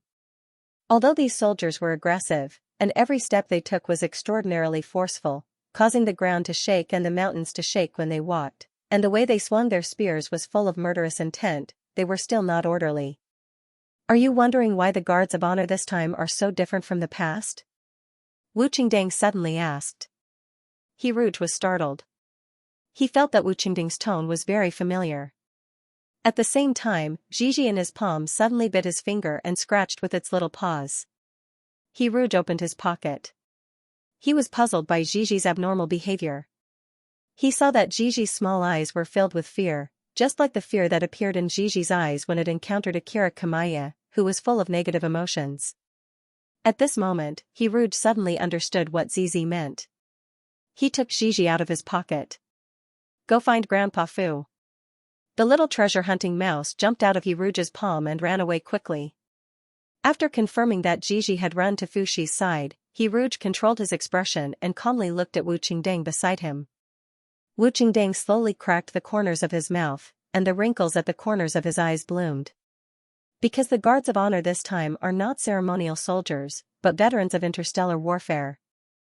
Baize, do you know anything about military formations? Under the scorching sun, a slender shadow extended rapidly from Wu Qingdang's feet and continued to extend until it enveloped the entire square. All the installed good and evil instruments on the square began to operate at the same time, as if they were the energy source that was placed on the formation to maintain its operation. In an instant, a huge shadow appeared on the ground of the square. Then, a power of countless negative emotions burst forth from the hundreds of good and evil instruments, turning into invisible streamers that streaked across the sky. The energy of the negative emotions was like a haze that covered the entire sky, turning the world gray as if the end of the world had arrived. Under the cover of the gray, the guards of honor gradually became dazed. Their eyes were dull, and their limbs were stiff. They stood in the square like machines made of flesh and blood, forming a phalanx. The huge shadow swallowed the original shadows of the people on the square. The streamers that represented the negative emotions fell from the sky and landed on the puppets of the guards of honor. Woo woo woo, a strange forbidden song sounded, replacing the original impassioned battle song. In the gloomy and terrifying forbidden song, the puppets slowly took their first step. A neat and uniform first step. Even the height of the raised leg was as precise as if it had been measured with a ruler. In the dense sound of footsteps, a team of puppets, who were waiting in formation, raised the weapons in their hands expressionlessly.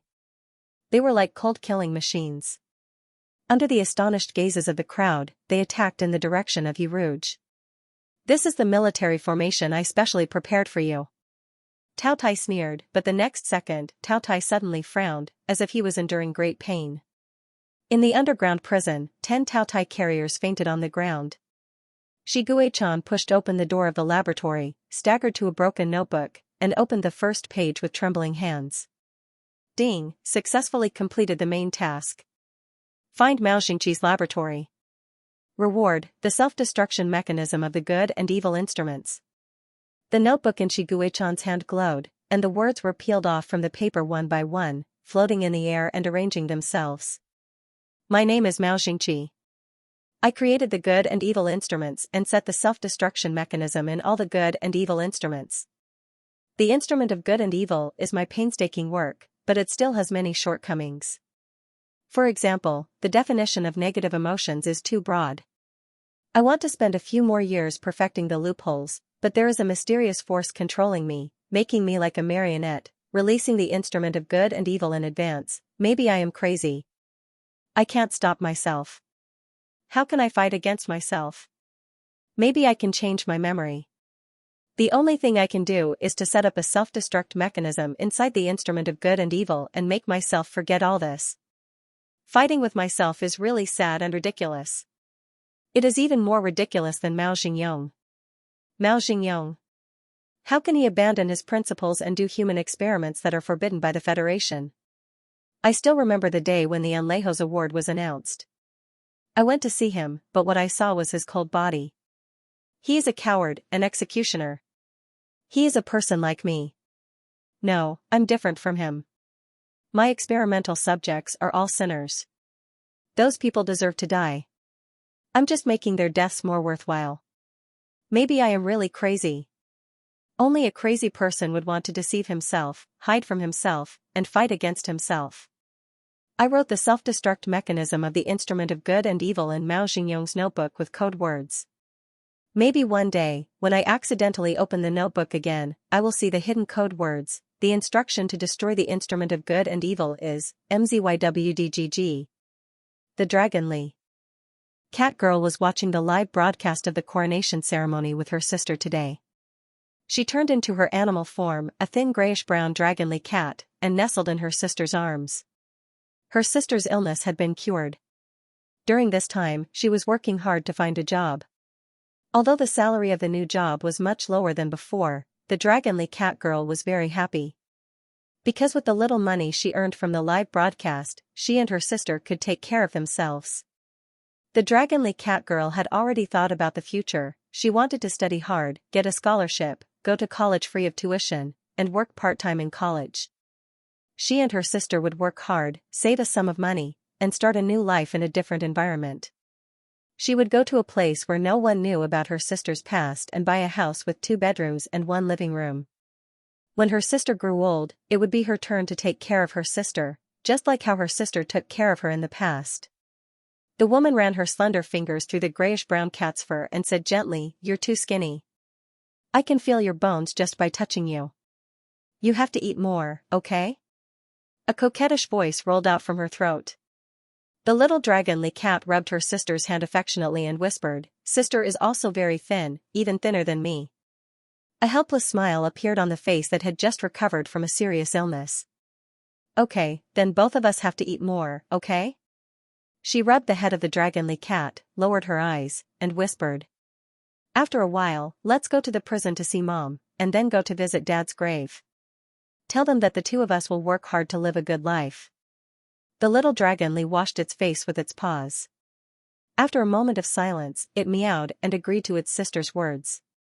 She raised her head again and looked at the screen floating in the air. Yeah, let's watch the live broadcast first. The military parade was so cool. Why is the Guard of Honor not needed all this time? The bullet screen was obviously complaining about the Guard of Honor. Isn't it too perfunctory? Did they not rehearse at all? Even the height is not uniform. I'm speechless. The second policy, does the one on the leftmost of the first row have a scar on his face? I remember that the requirements for the ceremonial parade are very high. Those with scars on their faces can't participate in this kind of parade. I heard that the Guards of Honor this time are all veterans of the Second Battlecraft War. Wait, why did the background music suddenly change? It's creepy. I have goosebumps all over. The Guards of Honor are all here. What the F***ck, what the F***ck, what the F***ck is so neat. It's just like the clones. Yes, I shouldn't have doubted the strength of the Federation soldiers. The sky suddenly darkened. Is it my illusion? It's obviously early in the morning. Why does the entire square look dark? It's too neat. It's so cool. But why are they all walking towards the stands? Why are they pointing their guns at the stands? F***ck. Why are they shooting energy bombs at the stands? Is this a performance? Thousands of elite soldiers who had participated in the Second Battlecraft War held energy guns in their hands and fired rapidly, pouring intensive firepower into the stands. Countless energy bombs sprayed towards the stands like fireworks. Rouge raised his eyes and saw such a bright and dreamy scene. The fatal attacks that could take away the lives of everyone in the stands were incomparably fast and seemed to be approaching very slowly. In his eyes, these attacks were slow, and the trajectory of each energy bomb was traceable. If he wanted to, Rouge could avoid these attacks and leave the square unscathed. A military formation was very similar to a sword formation. It could only play a role within a certain range.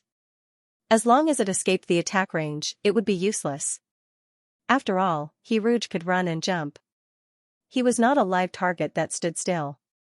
But he could run, but the innocent audience in the stands couldn't run away. Rouge thought that Tao Tai was really a one-trick pony. Last time in the Blue Whale Orphanage, he was certain that he would not abandon his cubs. This time, it was the same for the military parade.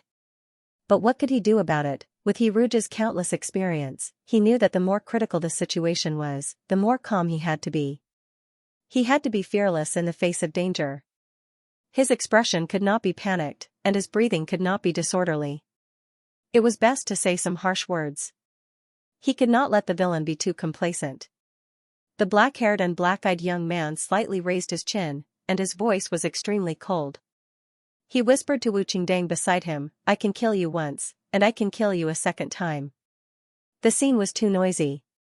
The audience in the live broadcast room could not hear what Rouge said, but they could see that the smile of Wu Qingdang disappeared in an instant. All the audience in the stands were frantically fleeing. At the moment when the energy bomb was about to explode, Rouge opened his mouth to sing. The song that could penetrate everything resounded in the square. Everyone could see that Rouge's black hair, which originally reached his ears, suddenly grew wildly, pouring down to his ankles like splashed ink. Pointed ears popped out from his hair, and the trousers that wrapped around his legs suddenly burst open, and a slender fishtail was exposed to the air. The bright red scales were combined with a few white scales, and each scale emitted a lustrous light, like stars in the sky scattering on earth. The song that made one's soul tremble continued, covering the harsh sound of the forbidden song. The invisible sound waves collided with the energy bomb. The energy bomb, which contained terrible energy, was silently annihilated, turning into a stream of light that dissipated in the air. It was like a real performance. What did I just see? A living mermaid? This is a real mermaid. Those mermaids with fish heads and human bodies, come out and take a beating. Is this a performance? The format is so novel. Woo-woo, the sound of nature, mother, I'm crying. I finally know what Rouge's beast form is. It's so beautiful. The taste of blood filled his throat. Rouge felt a burst of weakness as he sang this battle song. It was the weakness of all his spiritual power and the power of faith being stripped away from his body. At the same time, he also felt pain all over his body, as if he was being cut by a knife. It was not only physical pain, but also pain in his spiritual sea. His shadow was being gnawed by the shadow of Wu Qingdang beside him. With every bite, He Rouge could feel severe pain. He should leave the stands, leave the range that Taoya's shadow could cover, but the puppets under the stands were still attacking. The first wave of attacks was resolved by him using the battle song, but the second and third waves of attacks poured into the stands like a steady stream. The audience in the stands were bewildered. Some people wanted to ask about He Rouge's situation, but those people were all sent away by Wu Qingdang one by one. He Rouge wanted them to run away, but the attacks continued, and he had to keep chanting. Only a minute had passed, but it felt as long as a century. The pain made his voice unstable. He didn't have the strength to wipe the sweat from the tip of his nose, and the blood overflowing from the corners of his mouth dyed his gray lips red. But He Rouge still had to sing with all his strength. As he sang, he suddenly remembered the little mermaid in Daughter of the Sea. Although he was in so much pain that he felt like he was walking on the tip of a knife, he was much luckier than the little mermaid. Because he could still sing, because his Gue Ken loved him wholeheartedly. As his consciousness gradually blurred, He Rouge saw Shi Gui-chan spreading his wings and flying towards him. He closed his eyes and fell into a warm embrace.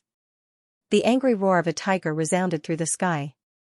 "I'm sorry, Your Excellency Marshal, but your lover is suffering from the vortex disease. His illness is even more serious than yours. Detected that player He Rouge's spiritual sea has been attacked. Activating emergency repair mode. Asking player Shi Gui-chan to cooperate with the game's treatment. Dear player, your lover He Rouge has serious memory loss, but as long as the player actively cooperates with the treatment, he can successfully recover." He rearranged the outline. He Rouge was currently serializing a story about the female protagonist being captured by aliens as a pet. This kind of story was popular in Xinjiang. As a full-time writer who had to work on sponsored partnerships, he followed the trend and wrote this novel. The response was not bad. He Rouge reviewed the previous novel. After sorting out the outline, he casually opened a game and was attracted by the character on the screen. A silver-haired man is wearing a black military uniform that fits perfectly. The star badge on his shoulder is gorgeous and graceful. His hand is wrapped in a black glove and he is holding a staff inlaid with gold. The man is wearing a pair of shiny straight boots as he walks forward. His cape flutters as he walks. His cold and sharp blue eye is like an unsheathed blade that is unstoppable. My exclusive lover is destined to be you. Do you want to continue the game? The handsomeness on the screen made He Rouge excited. He forced himself to calm down and pushed his glasses up. You're not a girl. Would you be attracted to a handsome guy in a military uniform? Of course. He Rouge could not wait to continue. Hence, his world began to spin. It was truly spinning. In a daze, He Rouge saw the computer and himself being sucked into the whirlpool. When he opened his eyes again, He Rouge found himself in an orphanage with a group of noisy children. That was not the point. The point was that the name of the orphanage was Xinjiang Orphanage. This reminded He Rouge of his own serial novel. In order to participate in the essay competition I Have a Date with Xinjiang, he forced the name of the orphanage the female protagonist was in to be Xinjiang Orphanage. As a lowly full-time writer who had to work on sponsored partnerships, he just wanted to have another channel of exposure. If he could get onto the dating list, he would gain a good amount of exposure. He Rouge still remembered how the readers laughed when they saw the name of the orphanage and mentioned Jidian parents' class in the comments section. As everyone knew, being a parent was a dangerous job. Usually, the protagonist would be killed the moment he appeared. Children, there will be a mister coming over later. Laugh more, okay? A familiar voice said. He Rouge turned his head stiffly and looked at the teacher. Wasn't this the line of the teacher in the orphanage where the female protagonist was in the first chapter of his serial novel? He Rouge remembered this line clearly because he had just reviewed the previous novel to write the outline. The female lead was a reincarnated person. She was reincarnated to the time when she was 7 or 8 years old. A normal reincarnated person would be seeking revenge or studying hard to get into Tsinghua or Peking University. But He Rouge's work was different. He wanted sponsored partnerships. His main selling point was that the female lead would be kept as a pet by an alien. She didn't have to do anything. Therefore, after the female lead was reborn, her only goal was to be adopted by a mysterious man. In her previous life, Mr. Mysterious had chosen the female lead at first sight and wanted to adopt her. She was in the novel. Scary grayish-purple tentacles, the female lead was scared to tears on the spot. She cried her eyes out and refused to leave with this Mr. no matter what. The mysterious Mr. had no choice but to choose another child. Later, another girl was adopted by the Mr. and inherited her adoptive father's wealth. It was said that the Mr. passed away early and left all his wealth to his adoptive daughter. The female protagonist only realized what she had missed when she grew up. Daddy, love me one more time. So what did this Mr. mean? Was he a monster? No. It was a wealth of over 100 million. The only wish of the reborn female protagonist was to be adopted by the Mr. When the Mr. passed away, she would inherit his wealth. The Mr. was the alien male protagonist he Rouge created. His lifelong dream was to raise an earthling as a pet. He fell in love with the female protagonist at first sight. He was so attracted by her cuteness that he revealed part of his original form. He was unlucky enough to be seen by the female protagonist and was scared to tears. Because of the female protagonist's strong resistance, he could only adopt another earthling. He raised the earthling's cub, but he also thought of the cute female protagonist. Nothing is like water after crossing the sea. Nothing is like clouds except Mount Wu. The alien male protagonist felt bored after raising a pet for a while, so he compensated the other earthling's cub with a huge amount of wealth. After that, he died and returned to another planet. After her rebirth, the female protagonist didn't resist the alien male protagonist. Thus, a new story of sweet, and pampering began. He Rouge recalled the general plot and looked down at his shrunken hands and feet. It was as if he was struck by lightning. His first thought was, did I transmigrate into the female protagonist? If he wasn't surrounded by people, he Rouge would have taken off his pants to check his gender. Transmigration wasn't the main point. Transmigration was. As a straight man, he hadn't been in a relationship with a cute girl for more than 20 years. If he became a girl, would his future partner be a boy or a girl? Little handsome boy, why do you look so unhappy? The teacher suddenly appeared in front of he Rouge and asked with a smile. The boy, who was as beautiful as a doll, widened his eyes in surprise. Am I a boy? His shocked expression was so cute that the teacher couldn't help but pinch his cheeks. You're so pretty. You can be a girl. He Rouge, who was caught off guard, covered his face uncomfortably. The teacher's heart trembled when she saw he Rouge covering his face. She said softly, Little Rouge, smile more later. That teacher said he likes children who like to smile. Do you understand? He Rouge was relieved when he heard the teacher say his name. He was most afraid that the teacher would say the female protagonist's name. Now, he was sure of one thing. He might have transmigrated into a book, but he didn't transmigrate into the female protagonist's body. His current body might still be his childhood self. He Rouge needed a mirror to verify his guess. He asked the teacher to borrow a mirror. He was forced to show off under the teacher's teasing gaze. The little brat in the mirror was he Rouge's childhood appearance. He had red lips, white teeth, and a strong aura. Teacher, where is Bayaya? Bayaya was the name of the female protagonist in his novel. The teacher frowned. Who is Bayaya? Her expression didn't seem fake. In fact, there was no need for her to lie to he Rouge. My female protagonist was eaten by my butterfly? Or I didn't transmigrate into a book? He Rouge was at a loss. At this moment, he saw a cane appear on the gravel road in the distance. The cane was pitch black, and the top was inlaid with jewels and gold. The shiny straight boots made a dull sound as they tapped on the ground. With every step, the strong sense of oppression became stronger. The chattering children all shut their mouths nervously. Even the teacher's eyes showed a trace of fear. It was the fear of a big shot. He Rouge was stunned for a moment when he saw the familiar cane. In his mind, the characters in the game he saw before he transmigrated appeared. F***ck, it can't be what I think it is, right? Had he transmigrated into that unknown love game? Or did the game and the novel combine to create a wonderful world? If that was the case, didn't he lose the biggest cheat of knowing the direction of the plot? Rouge raised his head stiffly and met a pair of blue eyes. That pair of deep and sharp eyes were like those of a ferocious beast. The pressure of being stared at by a natural enemy made Rouge so nervous that he couldn't breathe. The moment their eyes met, Rouge's short little legs went soft, and he fell to the ground with a thud. This was probably the most embarrassing moment in Rouge's life. He was actually frightened by a man's gaze to the point that his legs went soft. Rouge's little head didn't even have time to lower it. It was at this moment that Rouge saw the pair of blue eyes appear annoyed and distressed.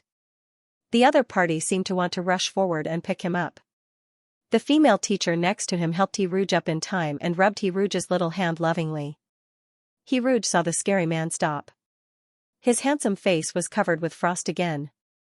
The blue eyes were even colder than ice, as if the distressed feeling just now was an illusion. It should be an illusion. Rouge didn't dare to look at this scary and mysterious man. He lowered his head and looked at his toes. Although this man was very handsome, his eyes were so scary. If the world he transmigrated into was a combination of a novel and a game, then was the other party's prototype a tentacle monster? God, this was too scary. It had been a whole month since Rouge's accident at the military parade. Shiguei-chan used the code left by Mao Xingqi that day to make all the good and evil ritual self-destruct. Without the negative emotions provided by the good and evil ritual, the soldiers of the Taotai organization collapsed. In a rage, Shiguei-chan killed all the Taotai carriers, except for one, which was not present, becoming the only fish on the kill list. In order to seize the time to treat Rouge's illness, Shiguei-chan didn't care about the last Taotai carrier. Rouge's spiritual sea was severely damaged by the Taotai carrier. The doctor detected that Rouge was suffering from the spiral mental emptiness syndrome, and Rouge's illness was more serious than Shiguei-chan's. All the doctors in the Federation said that they were powerless. The Maozi Association said that if there was anyone in the world who could save Rouge, then that person was Shiguei-chan. As Shiguei-chan's former attending physician, the Maozi Association knew better than anyone that Shiguei-chan's recovery had nothing to do with him. Since Shiguei-chan could cure himself in the past, there was hope that he could cure Rouge now. Shiguei-chan was also very clear that it was the mysterious game that cured him. He pinned all his hopes on the game. The task given to him by the game was to raise Rouge's favorability to 100. Shiguei-chan was originally full of confidence in this task, but now, he saw his little lover bow her head, her small hands nervously wringing her clothes. At the same time, a -30 favorability popped up on top of her head. Seeing the cute little Rouge's good mood was instantly destroyed by the -30 favorability. Shiguei-chan opened the character's attribute panel with difficulty and saw Rouge's current favorability towards him frowny face fear. Rouge is a little afraid of you, favorability 10. Unawakened, Rouge hasn't become the Little Mermaid yet. Shiguei-chan? Why are you afraid of me? Didn't you like me the most before? Rouge hid behind the female teacher because he was afraid of his natural enemy. He always felt that the man's eyes were very scary, as if the tentacle monster had stretched out countless tentacles to suck his body. The child's body was small, so he was completely covered when he stood behind the female teacher. After confirming that he was not exposed, Rouge breathed a sigh of relief. He began to calmly analyze his current situation. He might have transmigrated to a world that was a combination of games and novels. His current identity was equivalent to the female protagonist of this world. The imposing man opposite him was probably the male protagonist, a very rich tentacle monster. Although this male protagonist was different from the male protagonist in Rouge's novel, his hair and eyes were different. The male protagonist in Rouge's novel had grayish-purple eyes, mysterious and deep. However, the female teacher kept saying that the setting of "this gentleman likes children who like to smile" was the setting for the male protagonist in Rouge's novel. In the novel, the alien male protagonist liked the female protagonist's smile, quite like the style of King Yu of Zhou in Fire Beacon.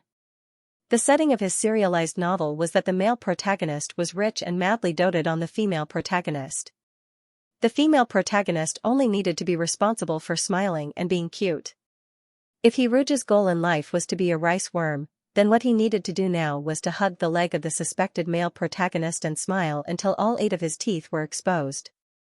This way, he might be able to live a wonderful life as a rice worm. However, Rouge did not like this kind of life.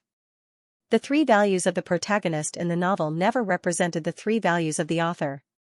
He did not like to be controlled by others, he did not like to sell his smile, and he did not like to be a pet of a tentacle monster. Rouge's dream had always been to be a poop picker.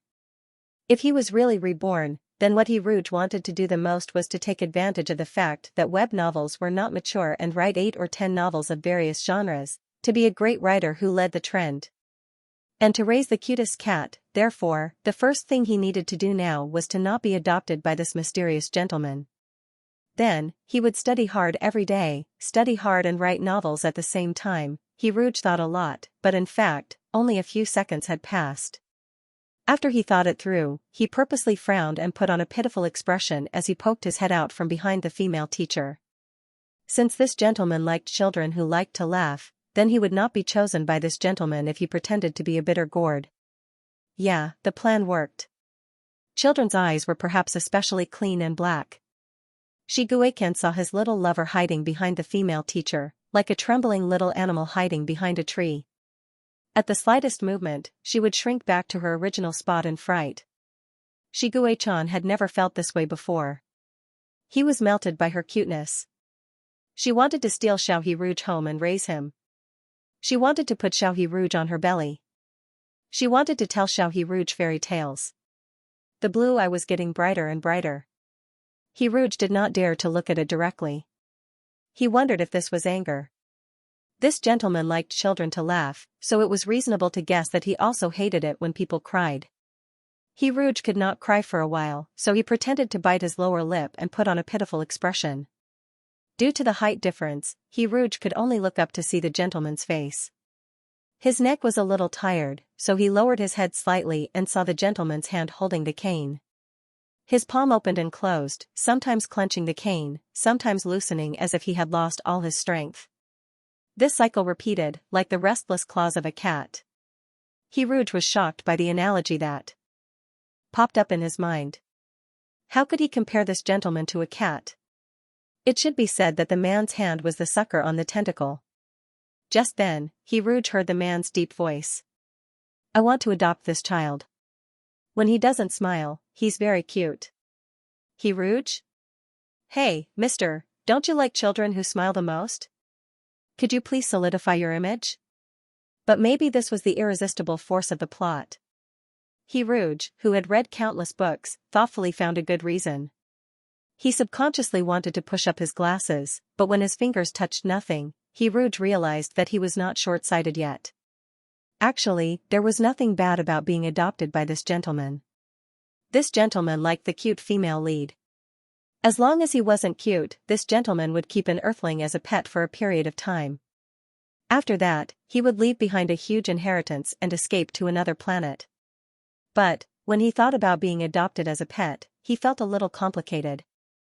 A small favorability -1 floated above Rouge's head, and Xianxia's smile gradually disappeared. Xianxia finished the adoption procedures and took Rouge out of the orphanage. During this time, Rouge did not try to look at the man's sleeves. However, he realized that he couldn't do so even if he wanted to. The man was wearing a military uniform that fit him perfectly. It perfectly displayed the man's broad shoulders and narrow waist. Let alone 3 or 4 tentacles, even one more tentacle wouldn't fit in the man's sleeves. I'm Xianxia, you can call me Mr. Xi, the gentleman said as they sat in the car. Rouge purposely kept a distance of 3 butts away from Mr. Xi, and half of his body was pressed against the car door. He appeared to be very shy. In fact, Rouge was not used to interacting with other people. He did not seem to have any special 3-dimensional friends since he was young, and he had never sat close to anyone. Even when he sat next to his deskmate in school, there seemed to be an invisible line separating them. His only good friend was probably Gigi, but now that he had transmigrated, he did not even have a single friend. Fortunately, he did not have parents or a lover before he transmigrated. The only thing he could lose was Gigi, and his unfinished novel. God, his novel was not finished yet. What would happen to the readers in the novel? Rouge's mood suddenly dropped, and his voice was as soft as a mosquito's. Mr. Shi. Rouge was not used to the soft voice of a child, and he closed his mouth after calling out Mr. Shi. If Rouge raised his head at this moment, he would definitely see Shiguei-chan's heartbroken expression. The scenery outside the car window was like a blurry oil painting in spring. Rouge saw his current appearance in the car window. His eyes were big, and his mouth was small. Rouge was always mistaken for a girl when he was young. Actually, there was one thing that Rouge had been hiding in his heart for many years. When he was in the orphanage, he was once adopted by a couple. For a child as good-looking and healthy as him, there were always many families willing to accept him. But something happened in the new family, something not so good. He thought it was a nightmare, but when the nightmare reached its worst, a creature with snow-white fur took him away from there and brought him back to the orphanage. All of this was like a dream. He could not remember what the creature looked like, but he knew that it was plush and woolen and was very warm to the touch. That dreamlike event left a great impact on him. He refused to be adopted by other families, and he liked plush and woolen creatures very much. For example, cats, especially white and warm cats. Rouge looked at himself in the car window, lost in thought. His eyes moved slightly, and suddenly he saw the blurry silhouette of a man in the car window, and that pair of sapphire-like eyes. Mr. Shi is staring at me. This realization made Rouge a little uncomfortable, and he felt as if there was a dagger at his back. He closed his eyes and pretended to sleep. A child's body seemed to be particularly sleepy. Rouge was pretending to sleep at first, but in the end, he really did fall asleep. Shiguei-chan watched Rouge's little head nod like a chick pecking at rice. Suddenly, his body leaned towards Shiguei-chan. Just as Rouge was about to fall asleep, Shiguei-chan reached out and held his face with one hand, and pressed down on his little lover's shoulder with the other. What is a palm-sized face? Shiguei-chan was surprised to find that Rouge used his palm as a pillow. He smacked his lips twice and fell into a deep sleep. The pitch-black gloves made the skin of his little face look exceptionally white. Shiguei-chan was worried that Rouge would be uncomfortable with the gloves, so he took them off and held his face. The car was a little bumpy, and Rouge's soft face rubbed against Shiguei-chan's palm.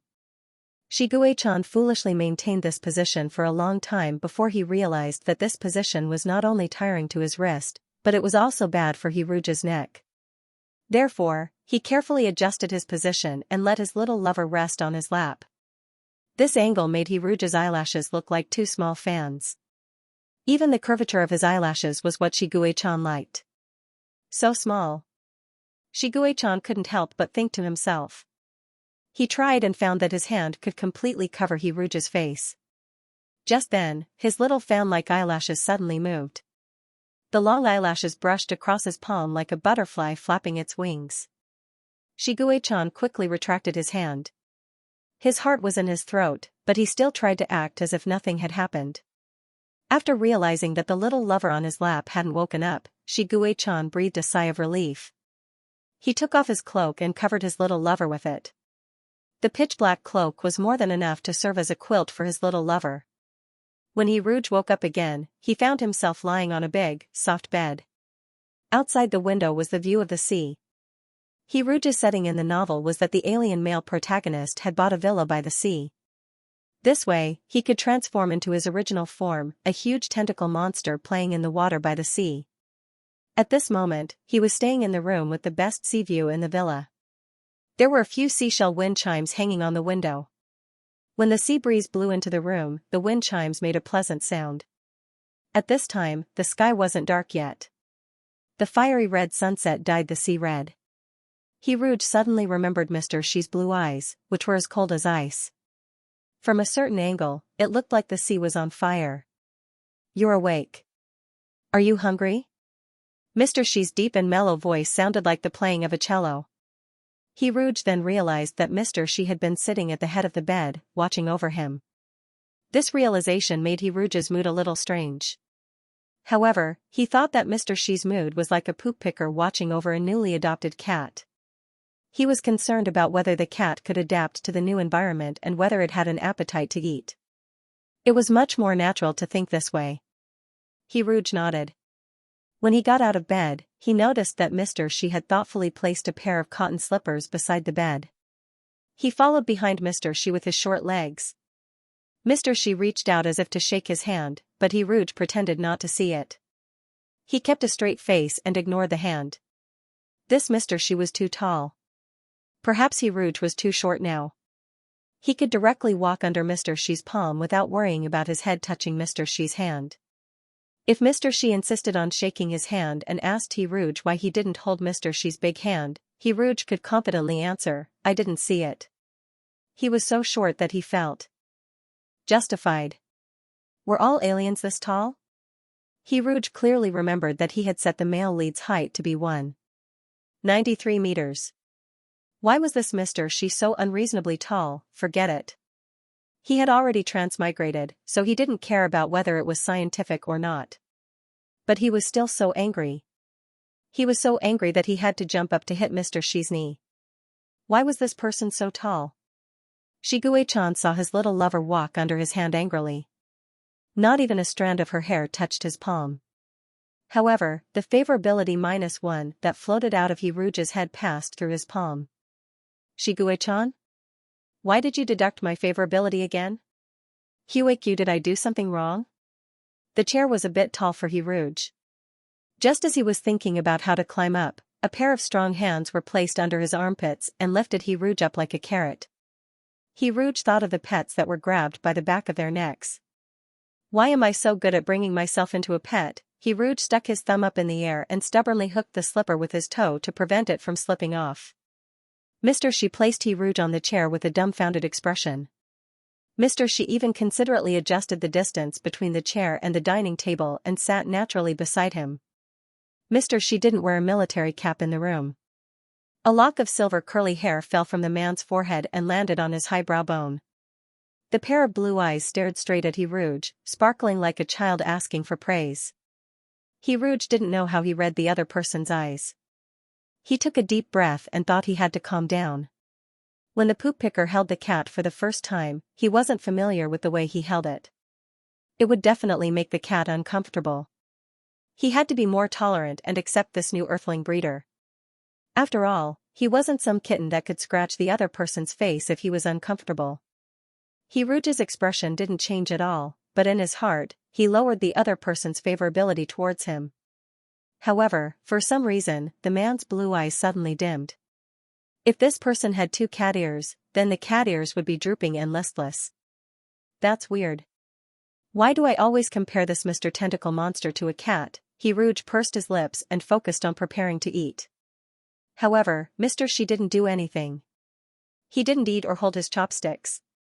He just sat there and stared at He Rouge. This made He Rouge feel a lot of pressure. He didn't even feel comfortable opening his mouth.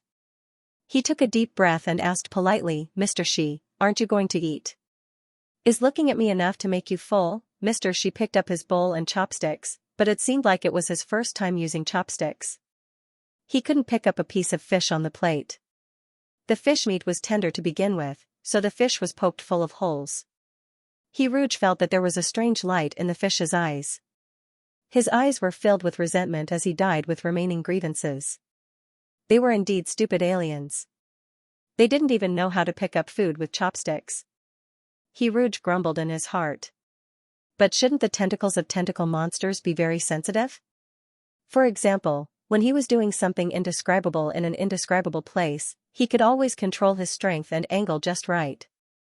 Just like using tentacles to type on a keyboard, the tentacle monster could type quickly and accurately.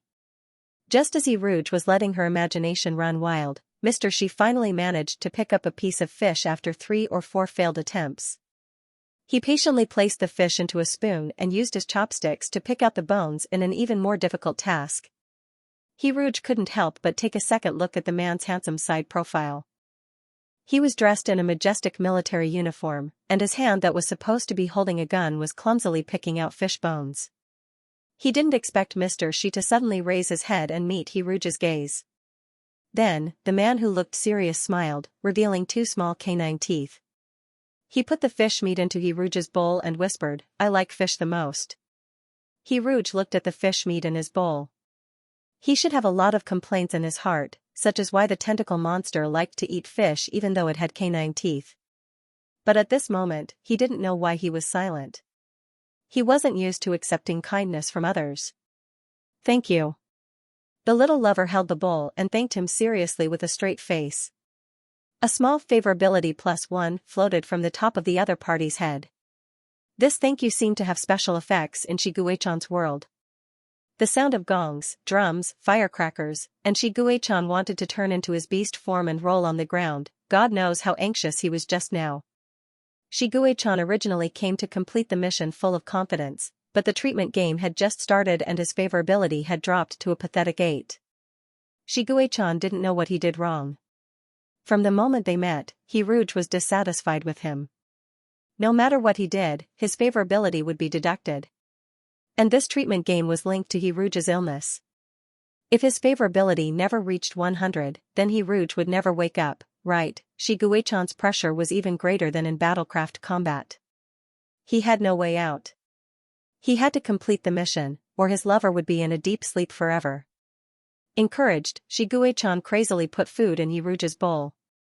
However, other than the fish meat at the beginning, he didn't add any more favorability. But even so, Shiguei-chan still didn't give up and put food in his bowl.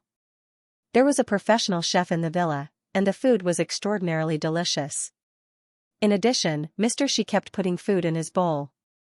Hiruge accidentally ate until he was full. Hiruge didn't like to waste food. Even though he was full, he still insisted on finishing the food in his bowl. But Mr. Shi liked to put food in his bowl too much, and before he knew it, the food in his bowl had reached its peak. He swallowed a mouthful of food with difficulty. Just as he was about to eat another mouthful, he suddenly heard Mr. Shi's voice. "Don't force yourself if you can't finish it." Shiguei-chan, who had been paying attention to Hiruge, noticed a small detail. When Hiruge was eating happily, his favorability wouldn't increase, but his dangling legs would subconsciously sway gently. But in the end, his swaying legs would stop swinging, and his stomach would also swell. Shiguei-chan knew that Hiruge's appetite had always been small. After becoming smaller, his appetite should be even smaller. Hiruge wondered how Mr. Shi could tell that he was full. His expression didn't change much, and Mr. Shi didn't know how much he usually ate. "It's a bit wasteful." The little lover frowned like a thrifty parent. "I'll eat another mouthful." Shiguei-chan didn't even think and reached out to take the bowl. "I'll help you finish it." As he spoke, he naturally dug into the rice and finished all the rice in a few bites. Not even a grain of rice was left behind. "Hiruge, huh?" He stared blankly as Mr. Shi finished all the rice. For a moment, he didn't know what to think. In this world, only parents wouldn't care about their children's leftovers. Could it be that Mr. Shi didn't raise him as a pet, but as a child? There was another complicated feeling in her heart. From the first time they met until now, this Mr. Shi had been acting very high class.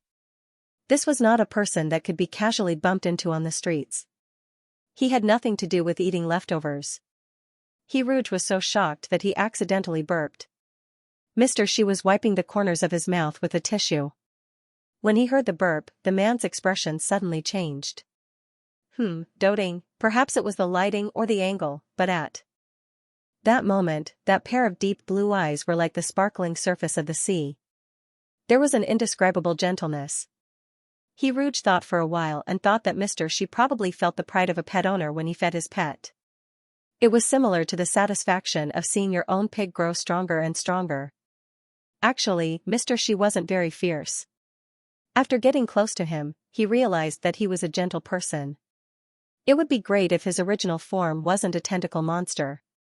Hiruge had set the male lead as a tentacle monster on a whim. In Xinjiang novels, the male lead's original form was a cat, a tiger, a fox, a phoenix, a taotai, a dragon. They were already everywhere. Hiruge wanted to write a novel male lead. Plus, he usually wanted to become a tentacle monster to write novels, so he set the male lead as a tentacle monster on a whim. A grayish-purple octopus from an alien planet.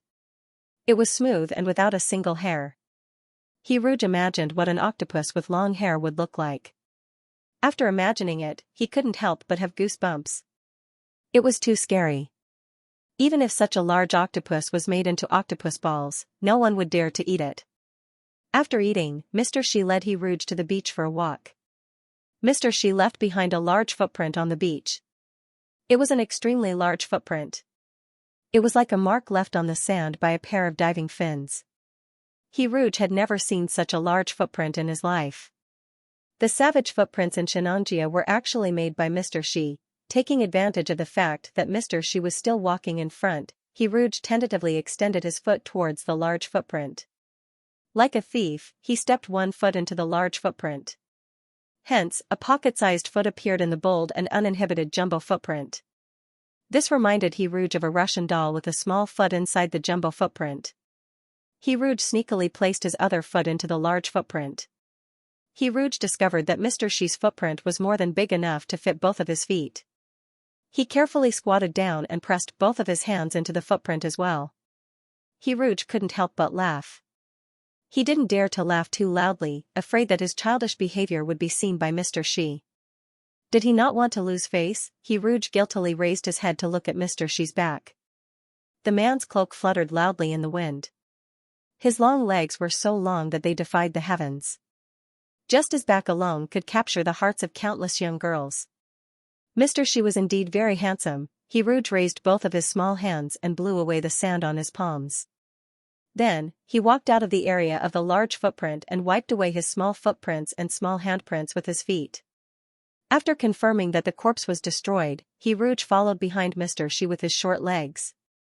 Occasionally, he would accidentally step into Mr. Xi's footprints. Just like when he was young, He Rouge liked to walk under the shade of a tree. He would purposely step on the fallen leaves and listen to the sound they made. As he stepped, He Rouge was suddenly reminded of a mythical story. Fuxi's mother, Huaxiu, saw a large footprint on the shore of Lezay. Out of curiosity, she stepped on it. In the end, the footprint was the footprint of God. Once stepped on it, Huaxiu became pregnant with Fuxi. He Rouge silently retracted his probing foot and obediently followed behind Mr. Xi. He realized that the distance between each of Mr. Xi's footprints was almost equal, as if they were measured with a ruler. This reminded He Rouge of cats. When they walked, their hind paws would always step into the paw prints left behind by their front paws. Strange, he felt that Mr. Xi was like a cat again. After the stroll, Mr. Xi and He Rouge went to take a shower. Mr. Xi wanted to help He Rouge take a shower, but He Rouge firmly rejected the other party's kindness.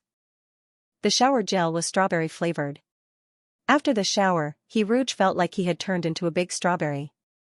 He even had the risk of being carried away by ants when he slept at night. He Rouge saw Mr. Xi in a gray bathrobe as soon as he walked out of the bathroom. Mr. Xi was holding a plate of freshly washed strawberries. His silver hair was as wet as the strawberries. When he saw He Rouge, Mr. Xi's blue eye lit up. "Come, have some fruit." The shower gel was strawberry flavored and the fruits were strawberries. Mr. Xi seemed to like strawberries. He Rouge couldn't help but imagine the image of Mr. Xi in his black military uniform, sitting in a domineering posture and eating strawberries with a serious face. For some reason, He Rouge wanted to laugh. He thought that Mr. Xi might be a cute person. To make it easier for He Rouge to take the strawberries, Mr. Xi squatted on the ground. "There's a massage chair here. Do you want to try it?" He Rouge took a bite of the strawberry. He thought for a while and nodded lightly. Although a child's bones weren't well developed and couldn't sit on a massage chair often, it was fine to sit on it once in a while. He Rouge had a lot of occupational diseases when he wrote full-time before he transmigrated. Actually, they weren't considered occupational diseases because he wasn't seriously ill yet. After writing for a long time, his neck, back, and waist would ache. His hands would also ache. He Rouge would feel much better if he went for a massage. However, he didn't want the cost of a massage, so he would sometimes go to the massage chair in the mall to relax. He Rouge had an inexplicable fondness for the massage chair. Therefore, Mr. Xi led He Rouge to the massage chair. There was a dark room in the villa for the massage chair. When He Rouge sat on the chair, the big screen in front of him suddenly lit up and a cartoon appeared on the screen. He Rouge guessed that this was probably a home theater. The luxurious life of a rich person was really too beautiful. The plot of the cartoon was very childish.